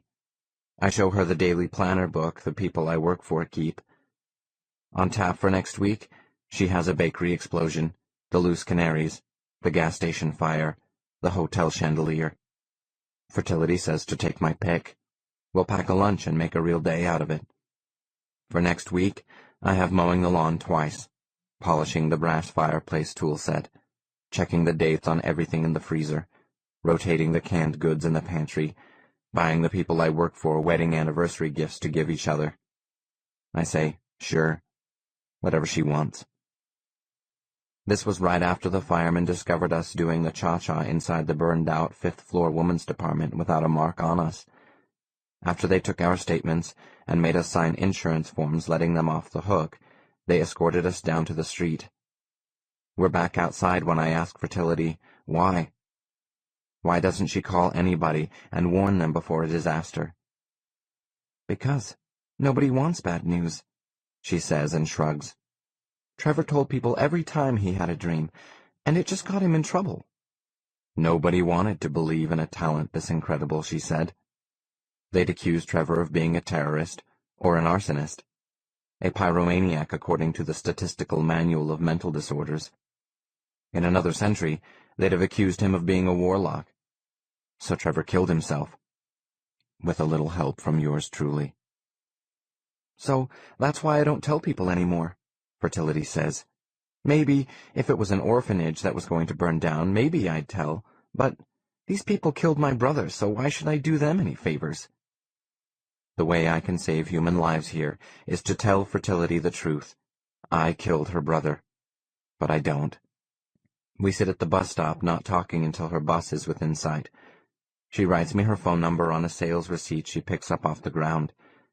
This is good for $300+ if I take it back to the store and work my scam. Fertility says to pick a disaster and give her a call. The bus takes her away to wherever, to work, to dinner, to dream. According to my daily planner, I'm dusting baseboards. I'm clipping hedges right now. I'm mowing the lawn. I'm detailing the cars. I should be ironing, but I know the caseworker is getting my work done. According to the Statistical Manual of Mental Disorders, I should go into a store and shoplift. I should go work off some pent-up sexual energy. According to Fertility, I should pack a lunch to eat while we watch strangers get killed. I can picture us on a velvet love seat in the hotel lobby, sipping tea Tuesday afternoon in our front row seat. According to the Bible, I should be, I don't know what. According to Creedus church doctrine, I should be dead. None of the above really catches my fancy, so I just walk around downtown. Outside the commercial bakery, there's the smell of bread where in 5 days Fertility says, boom. In the back of the pet store, the hundreds of canaries flutter from side to side of their stinking crowded cage. Next week, they'll all be free. Then what? I want to tell them, stay in the cage. There are better things than freedom. There are worse things than living a long, bored life in some stranger's house, and then dying and going to canary heaven. At the gas station, Fertility says we'll explode. The attendants pump gas. Happy enough. Not unhappy. Young, not knowing that next week they'll be dead, or unemployed depending on who works what shift. It gets dark pretty fast. Outside the hotel, in through the big plate glass lobby windows, the chandelier looms over victim after victim. A woman with a pug dog on a leash. A family, mother, father, 3 little kids. The clock behind the desk says it's still a long ways from 3:04 next Tuesday afternoon. It would be safe to stand there for days and days, but not for 1 second too long. You could go in past the doormen in their gold braid and tell the manager his chandelier was going to fall. Everyone he loves will die. Even he will die someday. God will come back to judge us. All his sins will dog him into hell. You can tell people the truth, but they'll never believe you until the event. Until it's too late. In the meantime, the truth will just piss them off and get you in a lot of trouble. So you just walk home. There's dinner to start. There's a shirt you need to iron for tomorrow. Shoes to shine. You have dishes to wash. New recipes to master. There's something called wedding soup that takes 6 pounds of bone marrow to make. Organ meats are big this year. The people I work for want to eat right on the cutting edge. Kidneys, livers, inflated pig bladders. The intermediate cow stomach stuffed with watercress and fennel, cud style. They want animals stuffed with the most unlikely other animals, chicken stuffed with rabbit, carp stuffed with ham, goose stuffed with salmon. There's so much I need to get home and perfect. To bar a steak, you cover it with strips of fat from some other animal to protect it while it cooks. This is what I'm up to when the phone rings. Of course, it's fertility. You were right about that weird guy, she says. I ask, about what? That guy, Trevor's boyfriend? She says. He really needs somebody. I took him out on a date like you wanted, and one of those cult people was on the bus with us. They had to be twin brothers. They looked that much alike. I say, maybe she's wrong. Most of those cult people are dead. They were crazy and stupid, and almost all of them are dead. It's in the newspaper. Everything they believed in turned out to be wrong. The guy on the bus asked if they were related, and Trevor's boyfriend said no. Then they weren't related, I say. You'd have to recognize your own brother. Fertility says, that's the sad part. He did recognize the guy. He even said a name. Brad or Tim or something. Adam. I say, so, how is that sad? Because it was such an obvious, pathetic denial, she says. It's so obvious he's trying to pass as a normal, happy person. It was so sad I even gave him my phone number. I felt sorry for him. I mean, I want to help him embrace his past. Besides, Fertility says, I have a feeling he's headed for some terrible shit. Like what shit, I ask. What does she mean, shit? Misery, she says. It's still pretty vague. Disasters, pain, mass murder. Don't ask me how I know. It's a long story. Her dreams. The gas station, the canaries, the hotel chandelier, and now me. Listen, she says. We still need to talk about us getting together, but not right now. Why? My evil job is getting a little thick right now, so if somebody called Dr. Ambrose calls to ask you if you know Gwen, say you don't know me. Tell him we never met, okay? Gwen? I ask, who's Dr. Ambrose? That's just his name, Fertility says. Gwen says, he's not a real doctor, I don't think. He's more like my booking agent. This isn't what I want to be doing, but I work on contract for him. I ask, what is it she does on contract? It's nothing not legal. I have it all under control. Pretty much. What? And she tells me, and the alarms and sirens start going off. How I'm feeling is smaller and smaller. The alarms and flashing lights and sirens are all around me. How I'm feeling is less and less. Here in the cockpit of Flight 2039, the first of the 4 engines has just flamed out. Where we're at right here is the beginning of the end. 31. Part of her doing suicide intervention is my caseworker has to mix me another gin and tonic. This is while I'm talking long distance on the telephone. A producer for the Don Williams show is holding on line 2. All the lines are blinking. Somebody from Barbara Walters is holding on line 3. Top priority is my getting somebody to handle the buzz. The breakfast dishes are piled up in the sink, not washing themselves. Top priority is my hooking up with a good agent. Upstairs, the beds are still unmade. The garden needs to be repainted. Over the telephone, this one top agent is stressing about, what if I'm not the sole survivor? This has to be the case, is what I'm saying. The caseworker wouldn't be dropping by for a breakfast gin and tonic if there hadn't been another suicide last night. Right here on the kitchen table I have spread out in front of me all the other case history folders. The government's whole survivor retention program is what you'd call a washout. It's the caseworker mixing me gin and tonics who needs some suicide intervention. Just to make sure I don't go south on her, the caseworker is eyeing me. Just to keep her out of my way, I have her slicing a lime. Get me some cigarettes. Mix me a fresh drink, I say, or I'll kill myself. I swear. I'll go in the bathroom and hack all my veins open with a razor. The caseworker brings my new gin and tonic back to where we were sitting at the kitchen table and asks if I want to help identify some bodies. This is supposed to help me achieve closure. After all, she says, they are my people, my flesh and blood, my kith and kin. She's fanning the same 10-year-old government photos out on the table. Staring up at me are hundreds of dead people laid out shoulder to shoulder in rows on the ground. Their skin is all bruised black from the cyanide.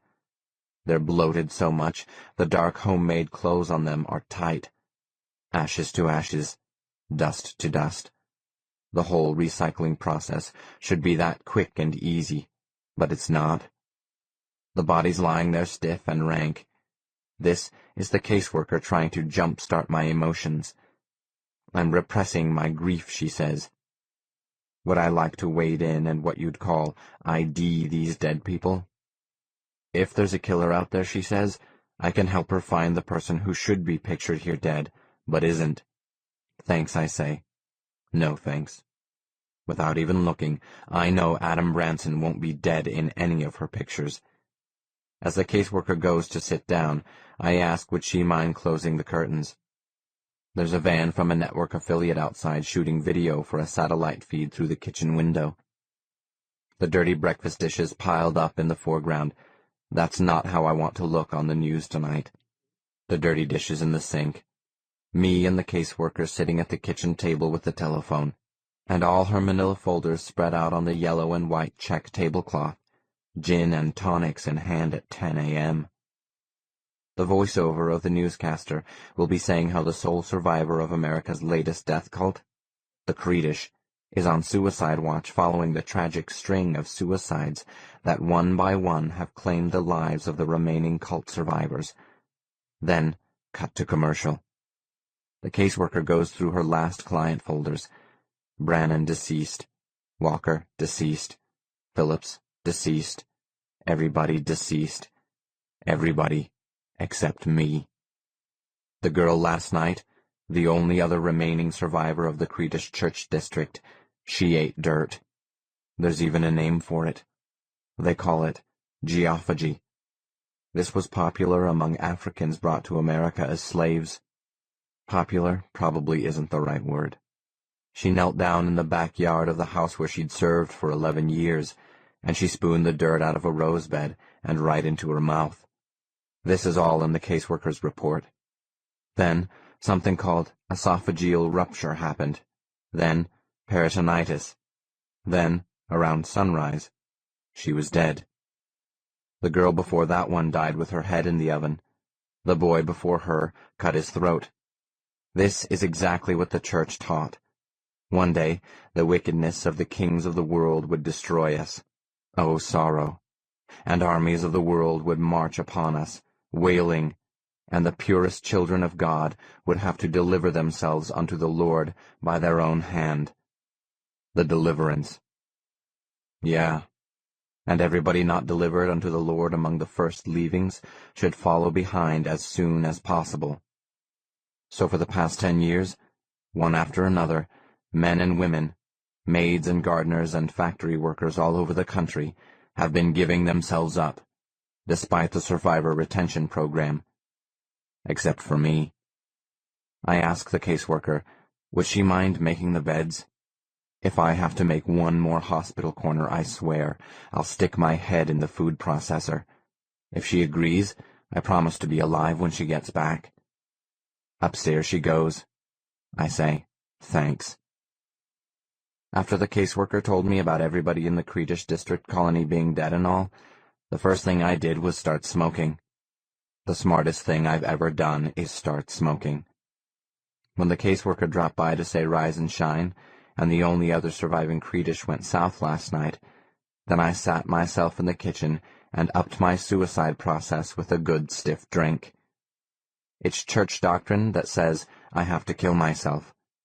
They don't say it has to be a hurry, instant, quick death. The newspaper's still out on the doorstep. The breakfast dishes unwashed. The people I work for, they've gone off to escape the spotlight. This is after years of my rewinding their rental porn and pre-soaking their stains. He's a banker. She's a banker. They have cars. They own this lovely house. They own me to make the beds and mow the lawn. The truth be told, they probably left so they wouldn't come home one night and find me suicided on the kitchen floor. Their 4 telephone lines are still holding. The Don Williams Show. Barbara Walters. The agent is saying to get a hand mirror and practice looking sincere and innocent. One of the manila folders has my name on the tab. The top sheet inside the folder is all the basics about the documented persons who survived the Creedish colony disaster. The agent is saying, product endorsements.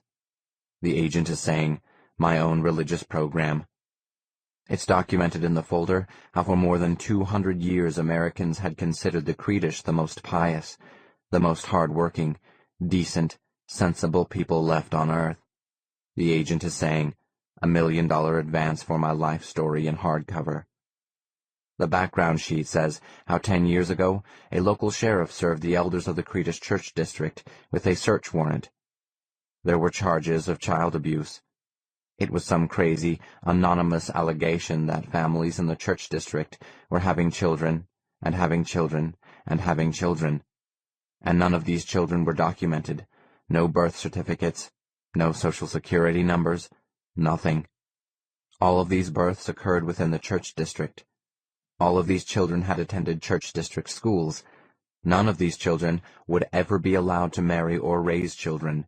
When they turned 17, they were all baptized as adult church members and then sent off into the world. This has all become what you'd call public knowledge.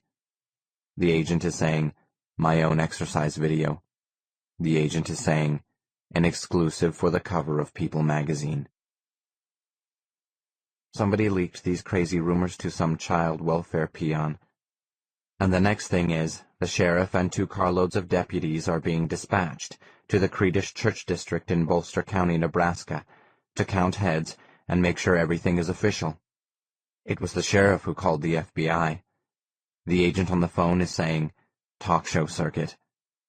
The FBI learned how children sent out into the world were considered labor missionaries by the Creedish. It was the government investigation that called it white slavery.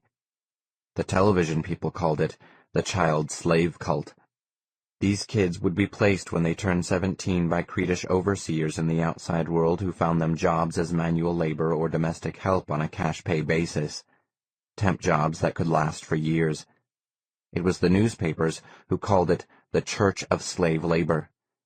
The church district would pocket the cash, and the outside world got an army of clean, honest little Christian maids and gardeners and dishwashers and house painters who'd been raised to believe the only way they could earn a soul is if they worked to death for nothing more than room and board.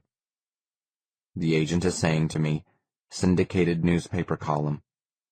When the FBI moved in to make arrests, they found the entire population of the district colony shut up in the meeting house. Maybe the same person who leaked this crazy story about child slaves as a cash crop, it could be this same person had let the colony know the government was about to invade. Every farm going into Bolster County was deserted. It would come out later that every cow, every pig, chicken, pigeon, cat, and dog was dead. Even goldfish and fish bowls were poisoned. Every Creedish perfect little farm with its white farmhouse and red barn was silent as the National Guard drove past. Every field of potatoes was silent and empty under blue sky and a few clouds. The agent is saying, "My very own Christmas special." According to the background report, here with the manila folders, the kitchen table, the caseworker making beds upstairs, the heat of the lighter as I light another cigarette, this practice of sending labor missionaries had gone on for more than 100 years. The Creedish had just gotten richer and bought more land and had more children. More children had disappeared out of the valley every year. Girls were shipped out in the spring and boys in the fall. The agent is saying, "My own fragrance." The agent is saying, "My own line of autographed Bibles." The missionaries were invisible in the outside world. The church wasn't troubled with paying taxes. According to church doctrine, the most noble you could be was to just do your work and hope to live long enough to show the district an enormous profit.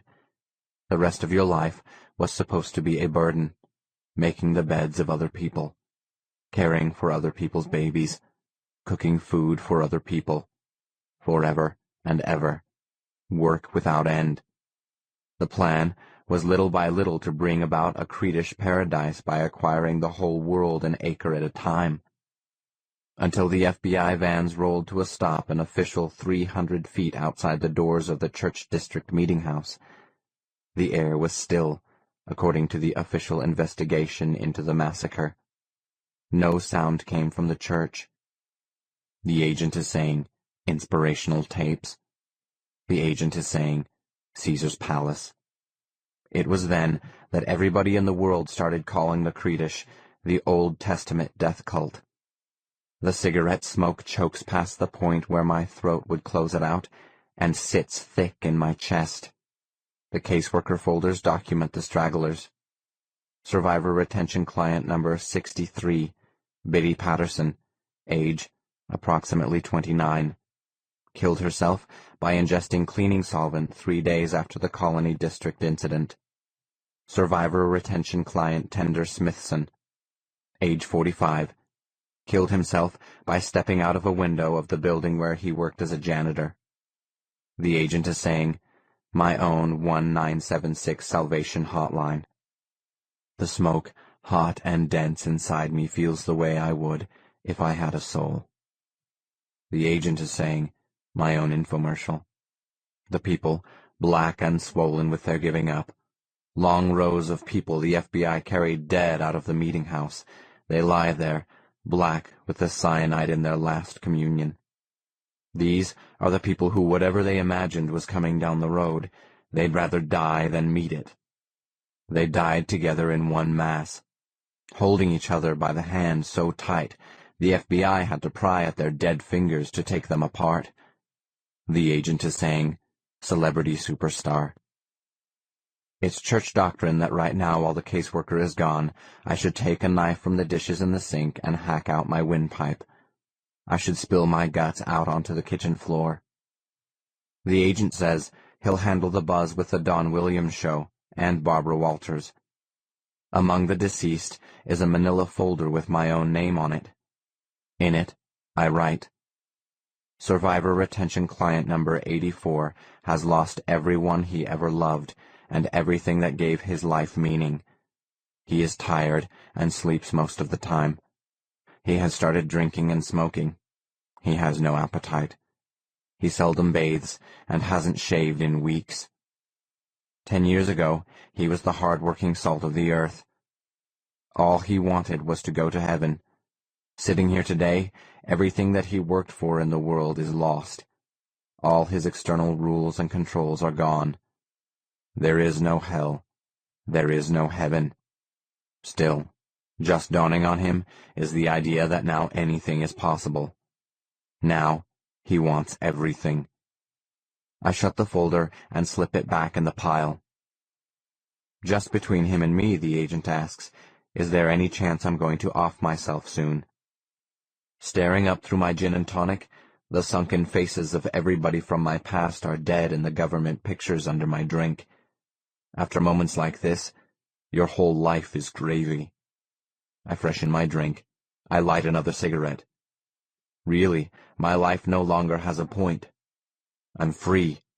This, and I stand to inherit 20,000 acres of central Nebraska. How this feels is just like 10 years ago when I rode with the police downtown. And once again, I am weak. And minute by minute, I'm moving away from salvation and into the future. Kill myself? Thanks, I say. No thanks. Let's not rush anything here. 30. What I'm busy telling the police all morning is I left the caseworker still alive and scrubbing the brick around the fireplace in the den. The problem is, the flue doesn't open right, and smoke comes out the front. The people who I work for burn wet wood. What I tell the police is, I'm innocent. I didn't kill anybody. According to my daily planner, I was supposed to scrub the brick yesterday. This is how my day's gone so far.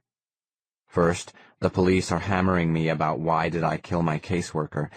Then, the agents calling to promise me the world. Fertility, fertility, fertility is out of the picture. Let's just say I'm not comfortable with how she earns a living. Plus, I'd just as soon not know about all the misery in my future. So I lock myself in the bathroom to try and collate what's all happened. The downstairs green bathroom. How my statement to the police goes is first, the caseworker was dead face down on the bricks in front of the fireplace in the den with her black capri pants still on and all bunched up around her ass from the way she's fallen there. Her white shirt's untucked with the sleeves rolled up to each elbow. The room's choking with deadly chlorine gas and the sponge is still squeezed in her dead fish white hand. Before that, I was climbing in through the basement window we left unlocked, so I could come and go without the television people dogging me with their cameras and paper cups of coffee and their professional concerns as if they're getting paid enough to really care. As if this doesn't happen with another feature story for them to cover every 2 days. It does. So, I'm locked in the bathroom and now the police are outside the door to ask if I'm throwing up, and say the man who I work for is on the speakerphone yelling at them for directions on how to eat a salad. The police are asking, did the caseworker and I have a fight? Look at my daily planner book for yesterday, I tell them. We never had time. From starting work until 8 in the morning, I was supposed to be caulking windows. The planner's open on the kitchen counter next to the speakerphone. I was supposed to be painting trim. From 8 until 10 I was scrubbing the oil stains out of the driveway. From 10 until lunch was for cutting back the hedges. Lunch until 3 was for sweeping porches. 3 until 5 was for changing the water in all the flower arrangements. 5 to 7 was for scrubbing the fireplace brick. Every last minute of my life has been preordained, and I'm sick and tired of it. How this feels is I'm just another task in God's daily planner. The Italian Renaissance penciled in for right after the Dark Ages. To everything there is a season. For every trend, fad, phase. Turn, turn, turn. Ecclesiastes, chapter 3, verses something through something. The Information Age is scheduled immediately after the Industrial Revolution. Then, the Postmodern Era. Then, the 4 Horsemen of the Apocalypse. Famine, check. Pestilence, check. War, check. Death, check. And between the big events, the earthquakes and tidal waves, God's got me squeezed in for a cameo appearance. Then maybe, in 30 years, or maybe next year, God's daily planner has me finished.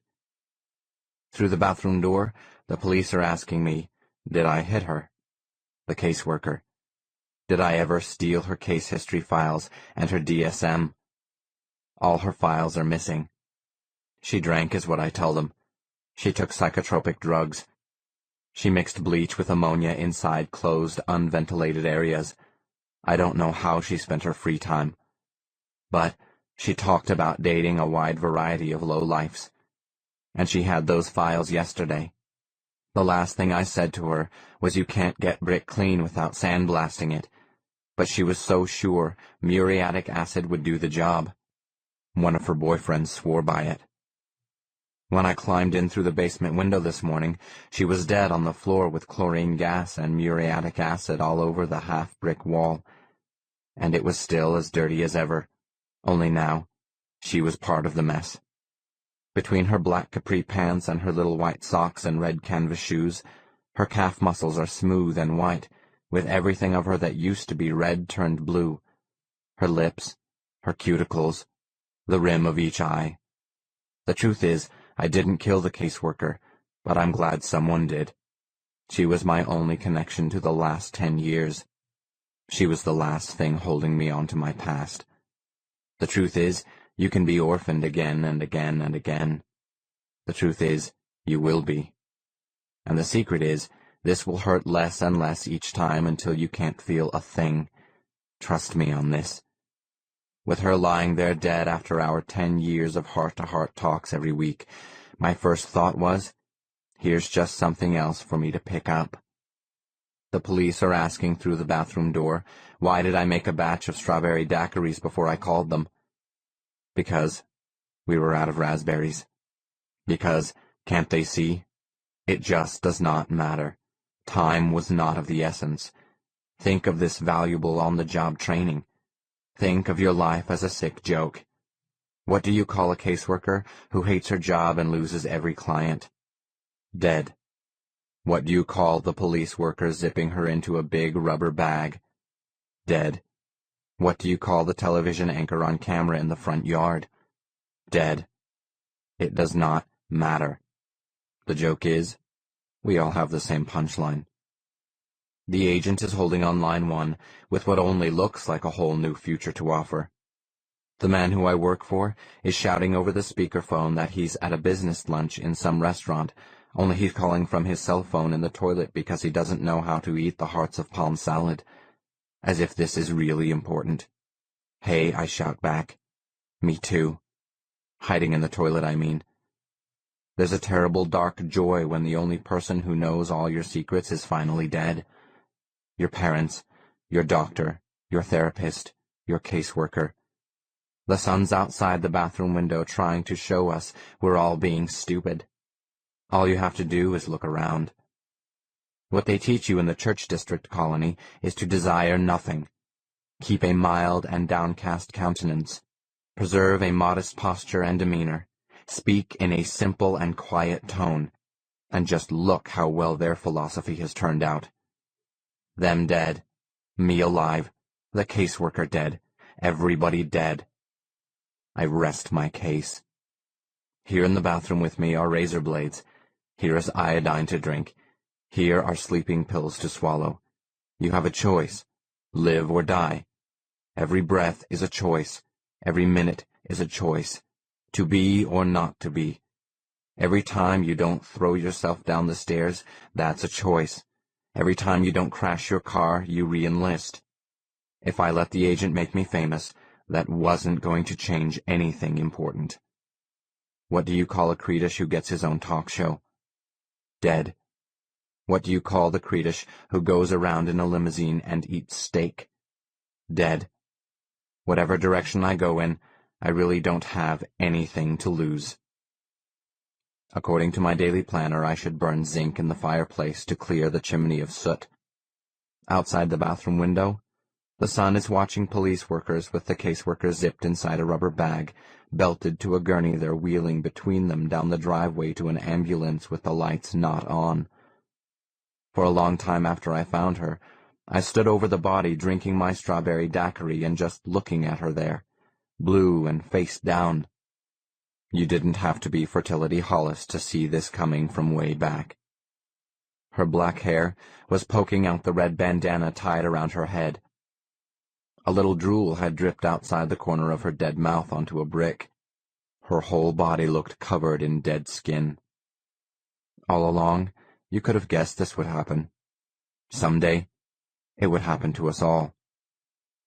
Behaving myself just was not going to work anymore. It was time to make trouble.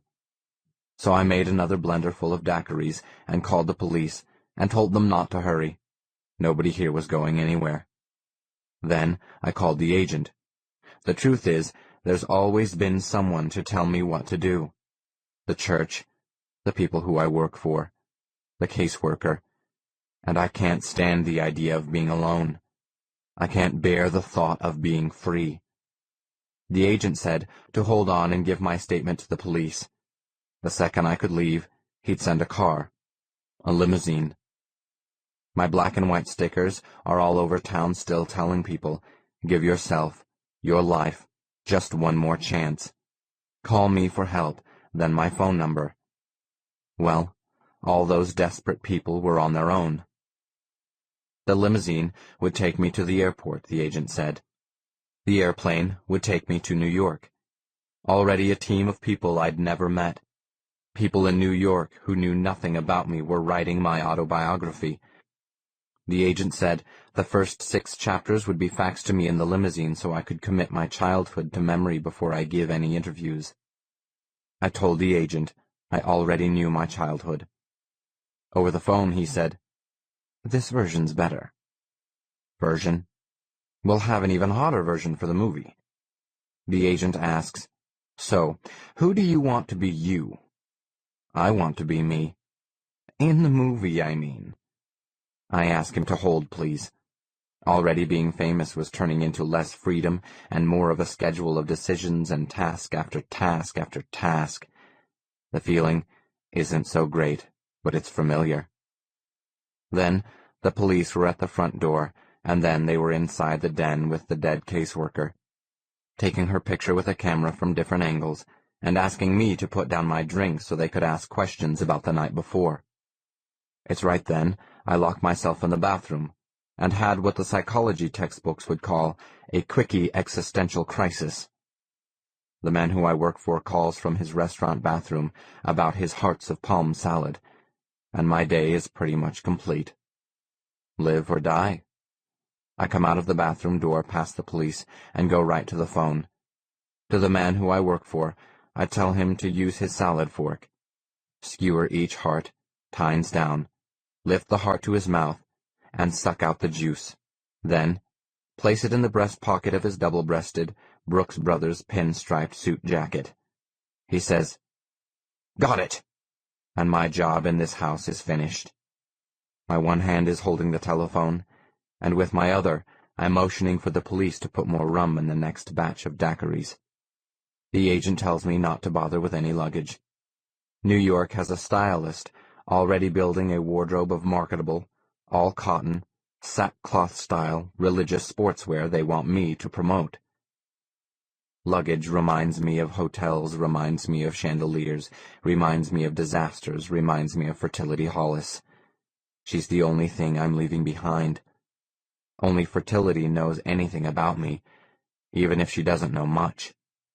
Maybe she knows my future, but she doesn't know my past. Now, nobody knows my past. Except maybe Adam.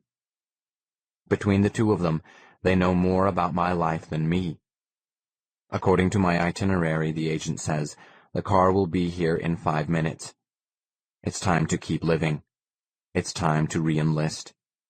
In the limousine, there should be dark sunglasses. I want to be obviously incognito. I want black leather seats and tinted windows. I tell the agent I want crowds at the airport chanting my name. I want more blender drinks. I want a personal fitness trainer. I want to lose 15 pounds. I want my hair to be thicker. I want my nose to look smaller. Capped teeth. A cleft chin. High cheekbones. I want a manicure. And I want a tan. I try to remember everything else Fertility doesn't like about how I look. 29. It's somewhere above Nebraska. I remember I left my fish behind, and it must be hungry. It's part of Creedish tradition that even labor missionaries had something, a cat, a dog, a fish to care for. Most times it was a fish, just something to need you at home at night, something to keep you from living alone. The fish is something to make me settle in one place. According to church colony doctrine, it's why men marry women and why women have children. It's something to live your life around. It's crazy, but You invest all your emotion in just this one tiny goldfish. Even after 640 goldfish, you can't just let the little thing starve to death. I tell the flight attendant I've got to go back, while she's fighting against my one hand that's holding her by the elbow. An airplane is just so many rows of people sitting and all going in the same direction a long ways off the ground. Going to New York's a lot the way I imagined going to heaven would be. It's too late, the flight attendant says. Sir, this is a non-stop. Sir. Maybe after we land, she says. Maybe I could call someone. Sir. But there isn't anybody. Nobody will understand. Not the apartment manager. Not the police. The flight attendant yanks her elbow away. She gives me a look and moves up the aisle. Everyone else I could call is dead. So I call the one person who can help. I call the last person I want to talk to, and she picks up on the first ring. An operator asks if she'd accept the charges, and somewhere hundreds of miles behind me, Fertility says, yes. I said hi, and she said hi. She doesn't sound at all surprised. She asked, why weren't you at Trevor's crypt today? We had a date. I forgot, I say. My whole life is about forgetting. It's my most valuable job skill. It's my fish, I say. It's going to die if nobody feeds it. Maybe this doesn't sound important to her, but that fish means the whole world to me. Right now, that fish is the only thing I care about, and Fertility needs to go there and feed it, or better yet, take it home to live with her. Yeah, she says. Sure. Your fish. Yes, and it needs to be fed every day. There's the kind of food it likes best next to the fishbowl on my fridge, and I give her the address. She says, enjoy going off to become a big international spiritual leader. We're talking from farther and farther away as the plane takes me east. The sample chapters of my autobiography are on the seat next to me, and they're a complete shock. I ask, how did she know? She says, I know a lot more than you give me credit for. Like what, for instance? I ask. What else does she know? Fertility says, what are you afraid I might know? The flight attendant goes on the other side of a curtain and says, he's worried about a goldfish. Some women behind the curtain laugh, and one says, is he retarded? As much to the flight crew as to Fertility, I say, it just so happens that I'm the last survivor of an almost extinct religious cult. Fertility says, how nice for you, I say, and I can't ever see her again. Yeah, I say, people want me in New York by tomorrow. They're planning something big. And Fertility says, of course they are. I say, I'm sorry I won't ever get to dance with her anymore. And Fertility says, yes, you will. Since she knows so much, I ask her what's the name of my fish. Number 641. And miracle of miracles, she's right. Don't even try keeping a secret, she says. With all the dreams I've been having every night, not much surprises me. 28. After just the first 50 flights of stairs, my breath won't stay inside me long enough to do any good. My feet fly out behind me. My heart is jumping against the ribs it's behind inside my chest. The insides of my mouth and tongue are thick and stuck together with dried-up spit. Where I'm at is one of those stair-climbing machines the agent has installed. You climb and climb forever and never get off the ground. You're trapped in your hotel room. It's the mystical sweat lodge experience of our time, the only sort of Indian vision quest we can schedule into our daily planner. Our stairmaster to heaven. Around the 60th floor, sweat is stretching my shirt down to my knees. The lining of my lungs feels the way a ladder looks in nylon stockings, stretched, snagged, a tear. In my lungs, a rupture. The way a tire looks before a blowout, that's how my lungs feel. The way it smells when your electric heater or hairdryer burns off a layer of dust, that's how hot my ears feel. Why I'm doing this is because the agent says there's 30 pounds too much of me for him to make famous. If your body is a temple, you can pile up too much deferred maintenance. If your body is a temple, mine was a real fixer-upper. Somehow, I should have seen this coming. The same way every generation reinvents Christ, the agent's giving me the same makeover. The agent says nobody is going to worship anybody with my roll of flab around his middle. These days, people aren't going to fill stadiums to get preached at by somebody who isn't beautiful. This is why I'm going nowhere at the rate of 700 calories an hour. Around the 80th floor, my bladder feels nested between the tops of my legs. When you pull plastic wrap off something in the microwave and the steam sunburns your fingers in an instant, my breath is that hot. You're going up and up and up and not getting anywhere. It's the illusion of progress. What you want to think is your salvation. What people forget is a journey to nowhere starts with a single step, too. It's not as if the great coyote spirit comes to you, but around the 81st floor, these random thoughts from out of the ozone just catch in your head. Silly things the agent told you, now they add up. The way you feel when you're scrubbing with pure ammonia fumes, and right then while you're scrubbing chicken skin off the barbecue grill, every stupid thing in the world, decaffeinated coffee, alcohol-free beer, Stairmasters, makes perfect sense. Not because you're any smarter, but because the smart part of your brain is on vacation. It's that kind of faux wisdom, that kind of Chinese food enlightenment, where you know that 10 minutes after your head clears, you'll forget it all. Those clear plastic bags you get a single serving of honey-roasted peanuts in on a plane instead of a real meal, that's how small my lungs feel. After 85 floors, the air feels that thin. Your arms pumping, your feet jammed down on every next step. At this point, your every thought is so profound. The way bubbles form in a pan of water before it comes to a boil, these new insights just appear. Around the 90th floor, every thought is an epiphany. Paradigms are dissolving right and left. Everything ordinary turns into a powerful metaphor. The deeper meaning of everything is right there in your face. And it's all so significant. It's all so deep, so real. Everything the agent's been telling me makes perfect sense.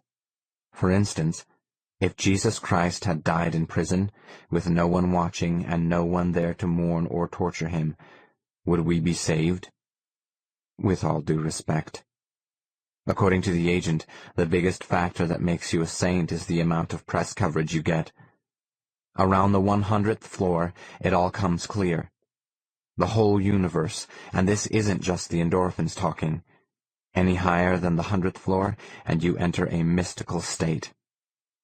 The same as if a tree falls in the forest and no one is there to hear it. You realize, if no one had been there to witness the agony of Christ, would we be saved?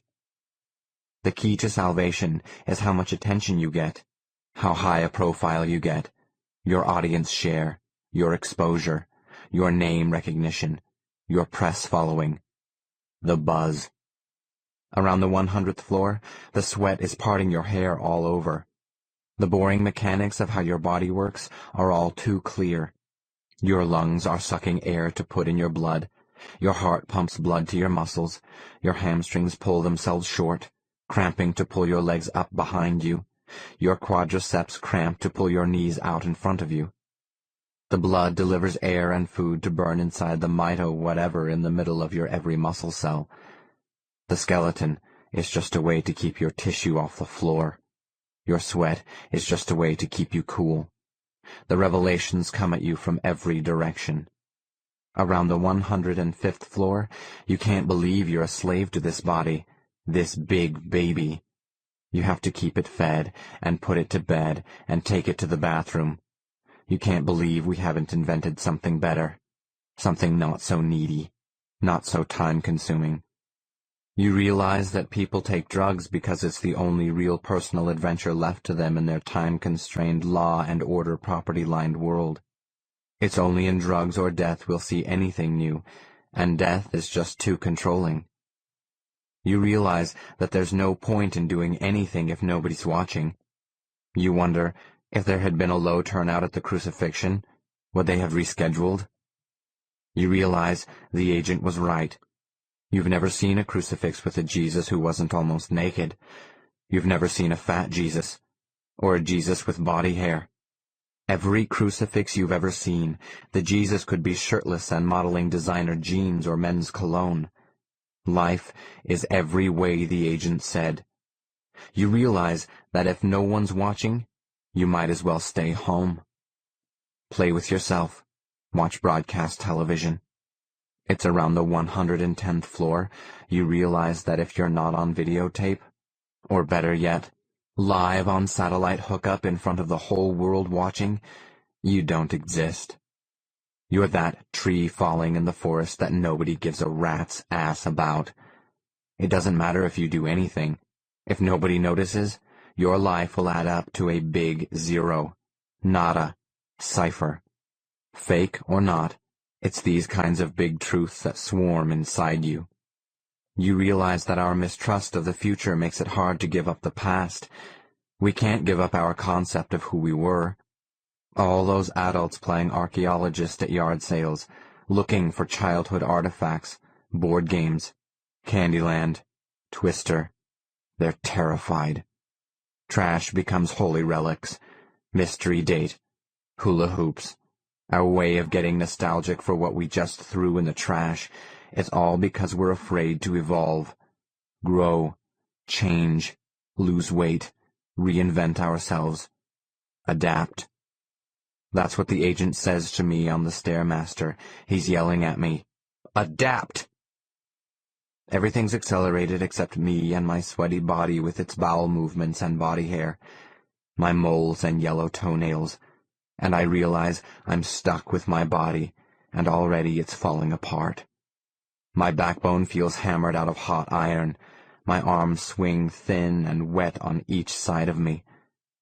Since change is constant, you wonder if people crave death because it's the only way they can get anything really finished.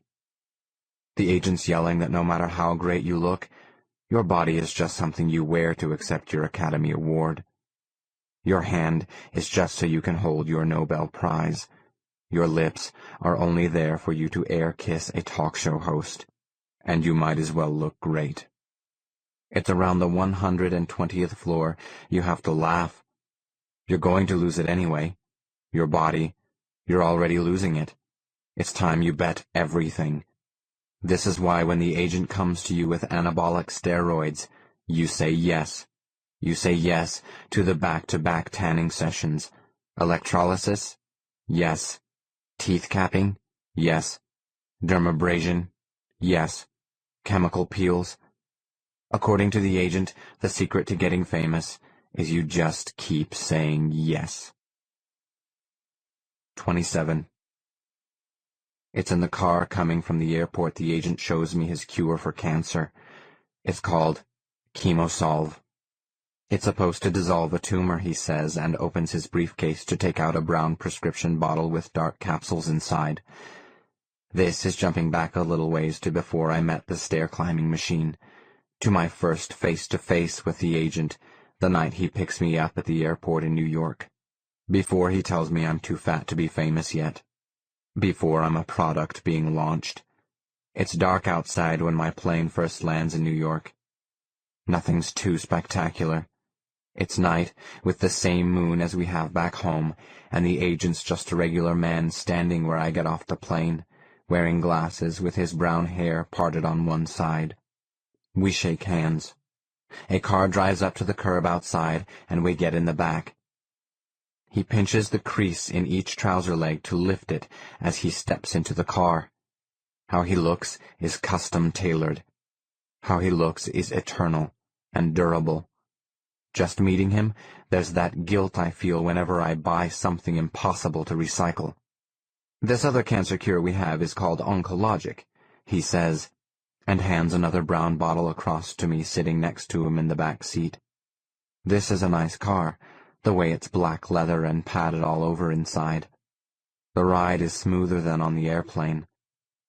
It's more dark capsules inside the second bottle, and pasted around the bottle is a pharmacy label the way you always see. The agent takes out another bottle. "This is one of our cures for AIDS," he says. This is our most popular one.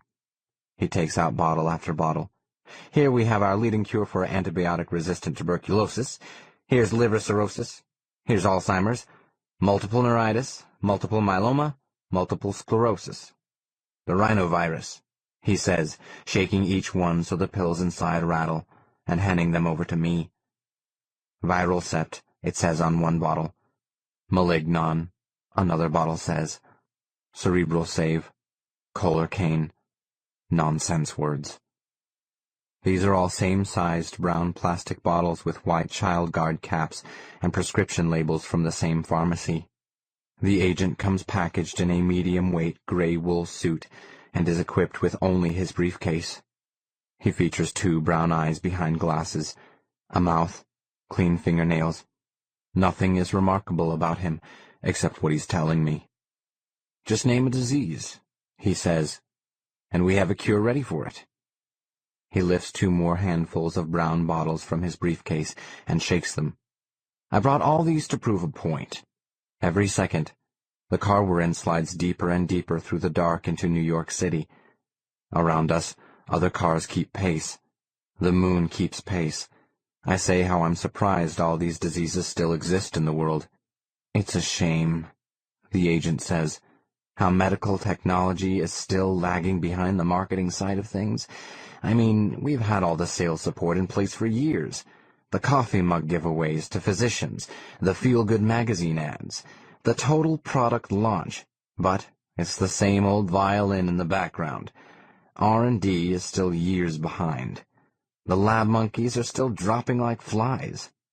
His 2 perfect rows of teeth look set in his mouth by a jeweler. The pills for AIDS look just like the pills for cancer, look just like the pills for diabetes. I ask, so these things really aren't invented? Let's not use that word invented, the agent says. It makes everything sound so contrived. But they aren't real. Of course they're real, he says, and plucks the first 2 bottles out of my hands. They're copyrighted.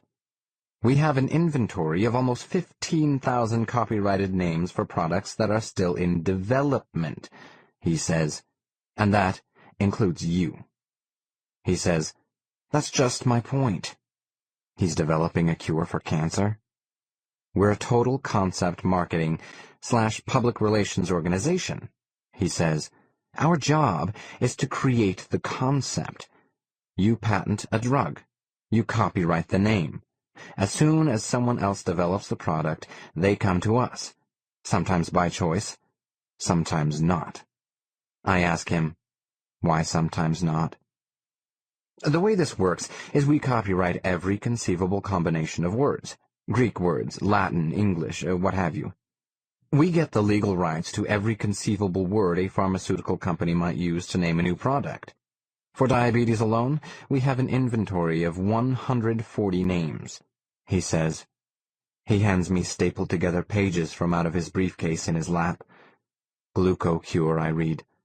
Insulin ease. Pancreaid. Hemazine. Glucodan. Grodinase.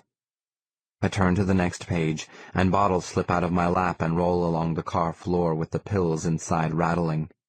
If the drug company that ever cures diabetes wants to use any combination of words even vaguely related to the condition, they'll have to lease that right from us. So the pills I have here, I say, these are sugar pills. I twist one bottle open and shake a tablet, dark red and shining, into my palm. I lick it, and it's candy-coated chocolate. Others are gelatin capsules with powdered sugar inside. Mock-ups, he says. Prototypes. He says, my point is that every bit of your career with us is already in place, and we've been prophesying your arrival for more than 15 years. He says, I'm telling you this so you can relax. But the Creedish Church District disaster was only 10 years ago, and I put a pill, an orange Jerry Amazon, in my mouth. We've been tracking you, he says. As soon as the Creedish survival numbers dipped below 100, we started the campaign rolling. The whole media countdown over the last 6 months, that was our doing. It needed some fine-tuning, It wasn't anything specific at first. All the copy is pretty much search and replace. Fill in the blank. Universal change stuff. But it's all in the can. All we needed was a warm body and the survivor's name. That's where you enter the picture. From another bottle, I shake out 24 Inizans and hold them under my tongue until their black candy shells dissolve. Chocolate melts out. The agent takes out more sheets of printed paper and hands them to me. Ford Merit, I read. Mercury Rapture. Dodge Vignette. He says, "We have names copyrighted for cars that haven't been designed, software that's never been written, miracle dream cures for epidemics still on the horizon. Every product we can anticipate." My back teeth crunch a sweet overdose of blue Donadons. The agent eyes me sitting there and sighs. "Enough with the empty calories already," he says. "Our first big job is to modify you so you'll fit the campaign." He asks, "Is that your real hair color?" I pour 1,000,000 milligrams of jodazones in my mouth. "Not to mince words," the agent says, "but you're about 30 pounds heavier than we need you to be. The bogus pills I can understand. What I don't understand is how he could begin planning a campaign around something before it happened. No way could he have a campaign plan before the deliverance." The agent takes off his glasses and folds them. He sets them inside his briefcase and takes back the printed list of future miracle products, drugs, and cars, and he puts the list in his briefcase. He tug-of-wars the pill bottles out of my hands, all of them silent and empty. "But the truth is," he says, "nothing new ever happens." He says, "We've seen it all." He says, "Listen." In 1653, he says, the Russian Orthodox Church changed a few old rituals, just some changes in the liturgy. Just words, language, in Russian for God's sake. Some Bishop Naikin introduced the changes as well as the Western manners that were becoming popular in Russian court life at the time, and the bishop started excommunicating anyone who rebelled against these changes. Reaching around in the dark by my feet, he picks up the other pill bottles. According to the agent, the monks who didn't want to change the way they worshipped fled to remote monasteries. The Russian authorities hunted and persecuted them. By 1665, small groups of monks began burning themselves to death. These group suicides in northern Europe and western Siberia continued through the 1670s. In 1687, some 2,700 monks captured a monastery, locked themselves inside, and burnt it. In 1688, another 1,500 old believers burned themselves alive in their locked monastery. By the end of the 17th century, an estimated 20,000 monks had killed themselves instead of submitting to the government. He snaps his briefcase shut and leans forward. "These Russian monks kept killing themselves until 1897, he says. "Sound familiar?" "You have Samson in the Old Testament," the agent says. "You have the Jewish soldiers who killed themselves in the Masada. You have seppuku among the Japanese, sati among the Hindu, and Jura among the Cathari during the 12th century in southern France." He ticked off group after group on his fingertips. There were the Stoics. There were the Epicureans. There were the tribes of Guyana, Indians who killed themselves so they could be reborn as white men. Closer to here and now, the People's Temple mass suicide of 1978 left 912 dead. The Branch Davidian disaster of 1993 left 76 dead. The Order of the Solar Temple mass suicide and murder in 1994 killed 53 people. The Heaven's Gate suicide in 1997 killed 39. The Creedish Church thing was just a blip in the culture, he says. It was just one more predictable mass suicide in a world filled with splinter groups that limp along until they're confronted. Maybe their leader is about to die, as was the case with the Heaven's Gate group, or they're challenged by the government, like what happened around the Russian monks or the People's Temple or the Creedish Church district. He says, "Actually, it's awfully boring stuff, anticipating the future based on the past. We might as well be an insurance company. Nevertheless, It's our job to make cult suicide look fresh and exciting every time around. After knowing fertility, I wonder if I'm the last person in the world who ever gets caught by surprise. Fertility with her dreams of disaster, and this guy with his clean shave and his closed loop of history. They're two peas trapped in the same boring pod.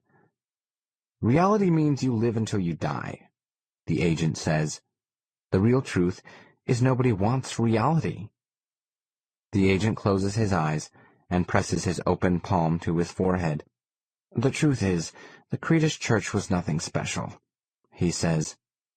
It was founded by a splinter group of Millerites in 1860 during the Great Awakening, during a period when in California alone, splinter groups founded more than 50 utopian communities. He opens one eye and points a finger at me. You have something, a pet, a bird or a fish. I ask how he knows this about my fish. It's not necessarily true, but it's probable, he says. The Creedish granted their labor missionaries what was known as mascot privilege, the right to own a pet, in 1939. It was the year a Creedish biddy stole an infant from the family where she worked. Having a pet was supposed to sublimate your need to nurture a dependent. A biddy stole somebody's baby. In Birmingham, Alabama, he says. Of course, she killed herself the minute she was found. I ask, what else does he know? You have a problem with masturbation. That's easy, I say. He read that in my survivor retention record. No, he says. Lucky for us, all the client records of your caseworker are missing. Anything we say about you will be uncontested. And before I forget, we took 6 years off your life. If anyone asks, you're 27. So, how does he know so much about about me? Your masturbation? My crimes of Onan. It seems that all you labor missionaries had a problem with masturbation. If he only knew. Somewhere in my lost case history folder are the records of my being an exhibitionist, a bipolar syndrome, a misophobic, a shoplifter, etc. Somewhere in the night behind us, the caseworker is taking my secrets to her grave. Somewhere, half the world behind me is my brother.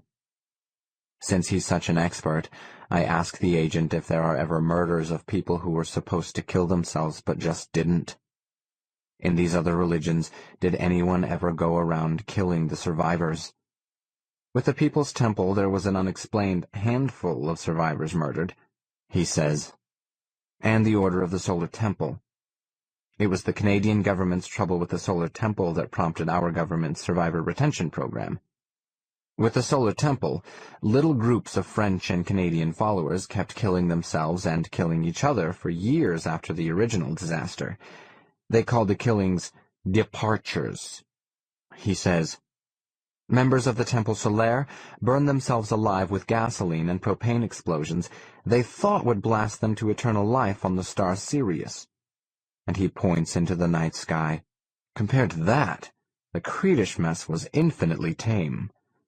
I ask, has he anticipated anything about a surviving church member hunting down and killing any leftover Creedish? A surviving church member other than you? The agent asks.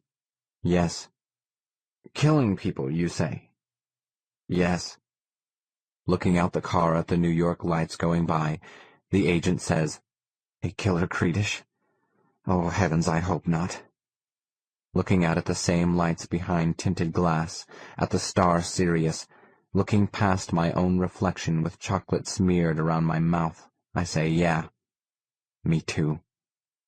Our whole campaign is based on the fact that you're the last survivor, he says. If there's another Creedish alive in the world, you're wasting my time. The entire campaign is down the tubes. If you're not the only living Creedish in the world, you're worthless to us. He opens his briefcase a crack and takes out a brown bottle. Here, he says, take a couple of Serenadons. These are the best anti-anxiety treatment ever invented. They just don't exist yet. Just pretend, he says, for the placebo effect, and he shakes two into my hand. 26. People are going to say it's the steroids that made me go crazy. The Durateston 250, the mifepristone abortion pills from France, the Plenistril from Switzerland, the Masterone from Portugal. These are the real steroids, not just the copyrighted names of future drugs. These are the injectables, the tablets, the transdermal patches. People will be so sure the steroids made me into this crazy plane hijacker flying around the world until I kill myself. As if people know anything about being a celebrated famous celebrity spiritual leader.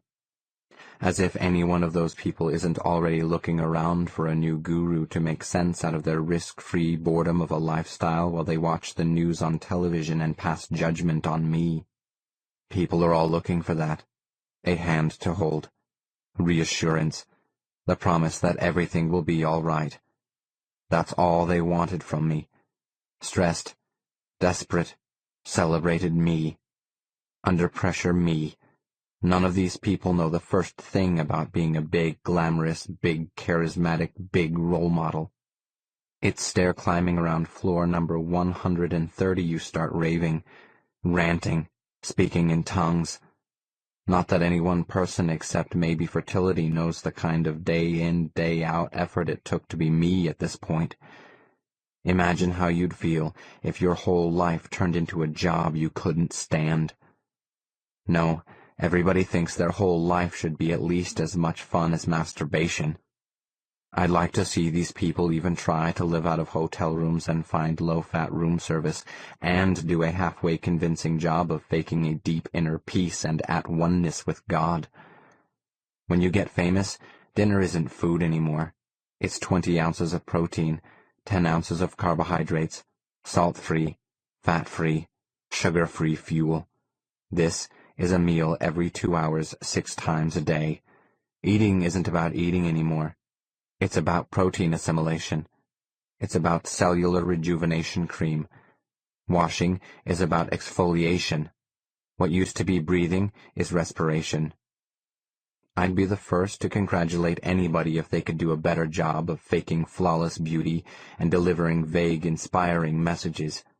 Calm down. Everyone breathe deep. Life is good. Be just and kind. Be the love. As if. At most events, those deep inner messages and beliefs went from the writing team to me in the last 30 seconds before I went on stage.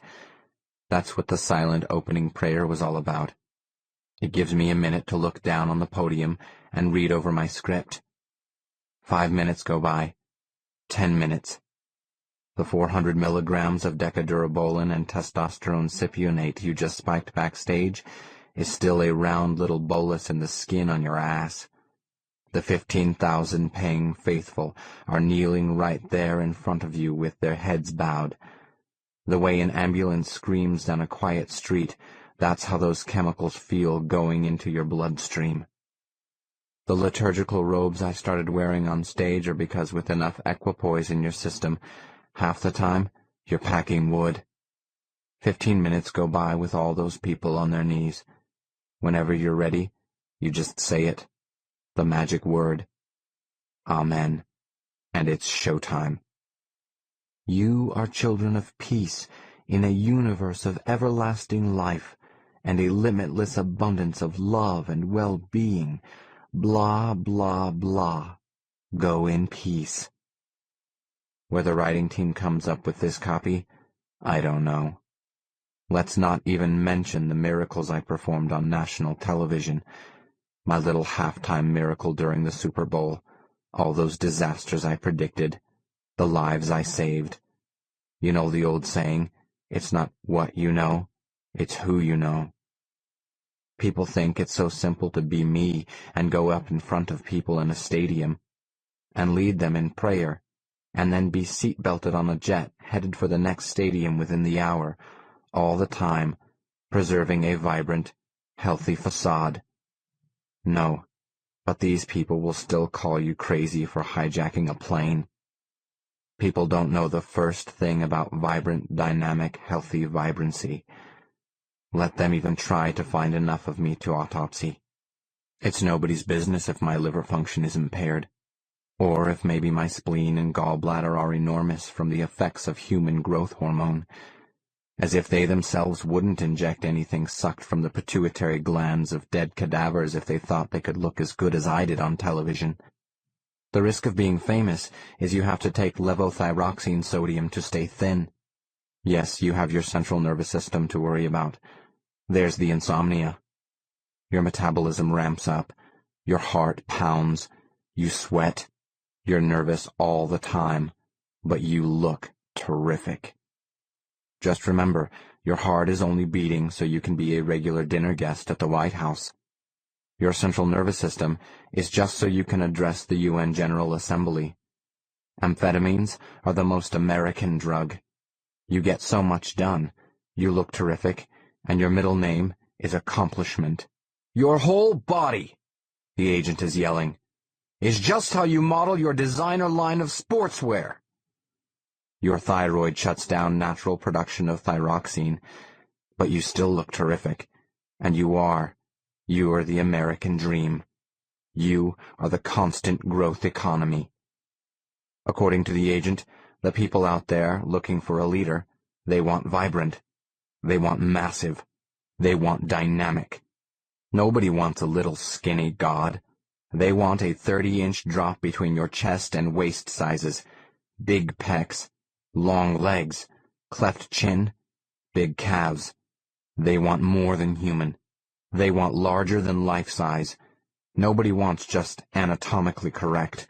People want anatomical enhancement, surgically augmented, new and improved, silicone implanted, collagen injected. Just for the record, after my first 3-month cycle of Decadurabolin, I couldn't reach down far enough to tie my shoes. My arms were that big. Not a problem, the agent says, and he hires someone to tie all my shoes for me. After I cycled some Russian-made Metahapoctahosich for 17 weeks, all my hair fell out, and the agent bought me a wig. You have to meet me halfway on this, the agent tells me. Nobody wants to worship a god who ties his own shoes. Nobody wants to worship you if you have the same problems, the same bad breath and messy hair and hangnails as a regular person. You have to be everything regular people aren't. Where they fail, you have to go all the way. Be what people are too afraid to be. Become who they admire. People shopping for a messiah want quality. Nobody is going to follow a loser. When it comes to choosing a savior, they won't settle for just a human being. For you, a wig is better, the agent said. It's got the level of consistent perfection we can trust. Getting out of helicopters, the wash of the prop. Every minute in public, you can't control how real hair is going to look. How the agent explained his plan to me was, we weren't targeting the smartest people in the world, just the most. He said, think of yourself from now on as a Diet Cola. He said, think of those young people out in the world struggling with outdated religions or with no religions. Think of those people as your target market. People are looking for how to put everything together. They need a unified field theory that combines glamour and holiness, fashion and spirituality. People need to reconcile being good and being good-looking. After day of no solid food, limited sleep, climbing thousands of stairs, and the agent yelling his ideas to me over and over, this all made perfect sense. The music team was busy writing hymns even before I was under contract. The writing team was putting my autobiography to bed.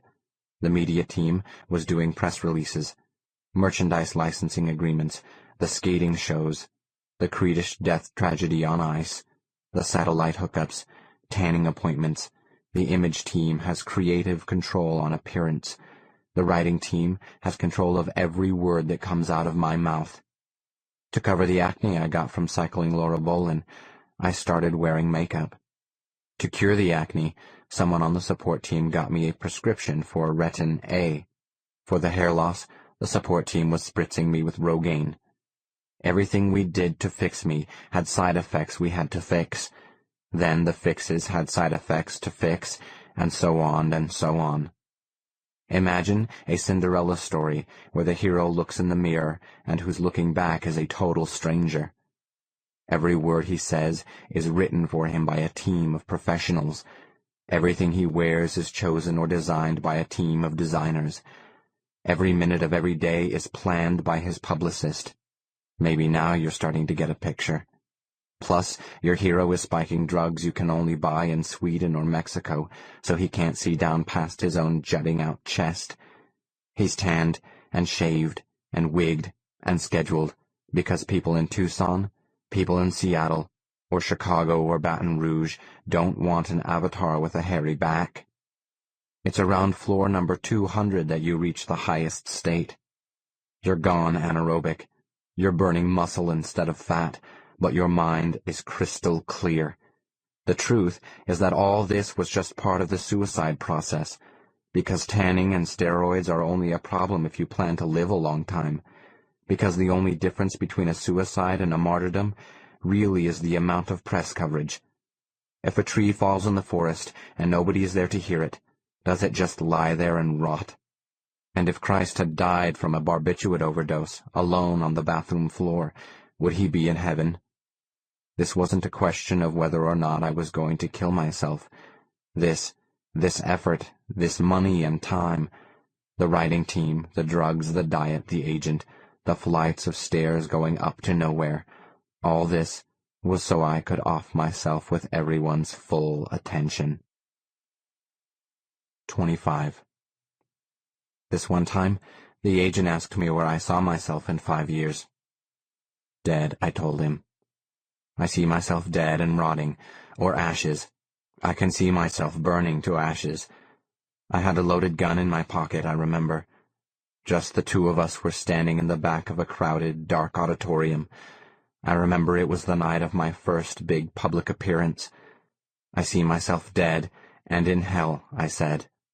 I remember I was planning to kill myself that night. I told the agent I figured I'd spend my first 1,000 years of hell in some entry-level position, but after that, I wanted to move into management. Be a real team player. Hell is going to see enormous growth in market share over the next millennium.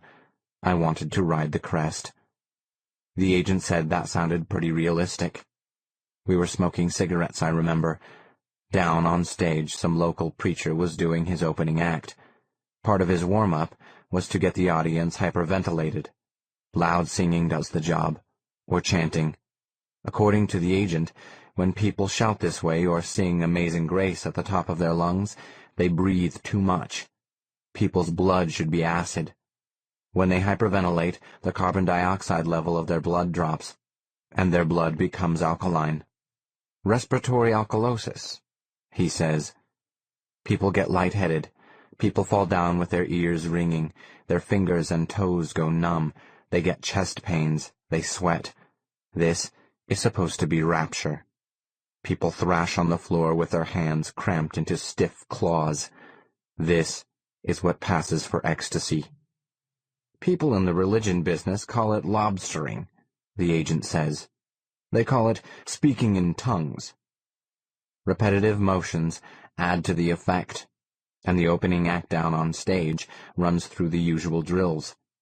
The audience claps in unison. Long rows of people hold hands and sway together in their delirium. People do that rainbow hands. Whoever invented this routine, the agent tells me, they pretty much run things in hell. I remember the corporate sponsor was summertime old-fashioned instant lemonade. My cue is when the opening act calls me down onto the stage. My part of the show is putting a spell on everybody. A naturalistic trance state, the agent says. The agent takes a brown bottle out of his blazer pocket. He says, "Take a couple endorphinols if you feel any emotion coming on." I tell him to give me a handful. To get ready for tonight, staffers went and visited local people to give them free tickets to the show. The agent is telling me this for the 100th time. The staffers ask to use the bathroom during their visit and jot down notes about anything they find in the medicine cabinet. According to the agent, the Reverend Jim Jones did this, and it worked miracles for his people's temple. Miracles probably isn't the right word.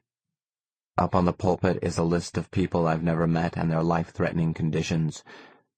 Mrs. Stephen Brandon. I just have to call out, "Come down and have your failing kidneys touched by God." Mr. William Doxey. Come down and put your crippled heart in God's hands. Part of my training was how to press my fingers into somebody's eyes hard and fast so the pressure registered on their optic nerve as a flash of white light. Divine light, the agent says. Part of my training was how to press my hands over somebody's ears so hard they heard a buzzing noise I could tell them was the eternal Om. Go, the agent says. I've missed my cue. Down on stage, the opening preacher is shouting Tender Branson into a microphone. The one, the only, the last survivor, the great Tender Branson. The agent tells me, "Wait!" He plucks the cigarette out of my mouth and pushes me down the aisle. "Now go," he says. All the hands reach out into the aisle to touch me. The spotlight's so bright on stage in front of me. In the dark around me are the smiles of 1,000 delirious people who think they love me. All I have to do is walk into the spotlight. This is dying without the control issues. The gun is heavy and banging my hip in my pants pocket. This is having a family without being familiar, having relations without being related. On stage, the spotlights are warm. This is being loved without the risk of loving anyone in return. I remember this was the perfect moment to die. It wasn't heaven, but it was as close as I was ever going to get. I raised my arms and people cheered. I lowered my arms and people were silent. The script was there on the podium for me to read. The typewritten list told me who out in the dark was suffering from what. Everybody's blood was alkaline. Everybody's heart was there for the taking. This is how it felt to shoplift. This is how it felt to hear confessions over my crisis hotline. This is how I imagined sex. With fertility on my mind, I started to read the script. We are all the divine products of creation. We are each of us the fragments that make up something whole and beautiful. Each time I paused, people would hold their breath. The gift of life, I read from the script, is precious. I put my hand on the gun loaded with bullets in my pocket. The precious gift of life must be preserved no matter how painful and pointless it seemed. Peace, I told them, is a gift so perfect that only God should grant it. I told people only God's most selfish children would steal God's greatest gift, his only gift greater than life, the gift of death. This lesson is to the murderer, I said. This is to the suicide. This is to the abortionist. This is to the suffering and sick. Only God has the right to surprise his children with death. I had no idea what I was saying until it was too late. And maybe it was a coincidence.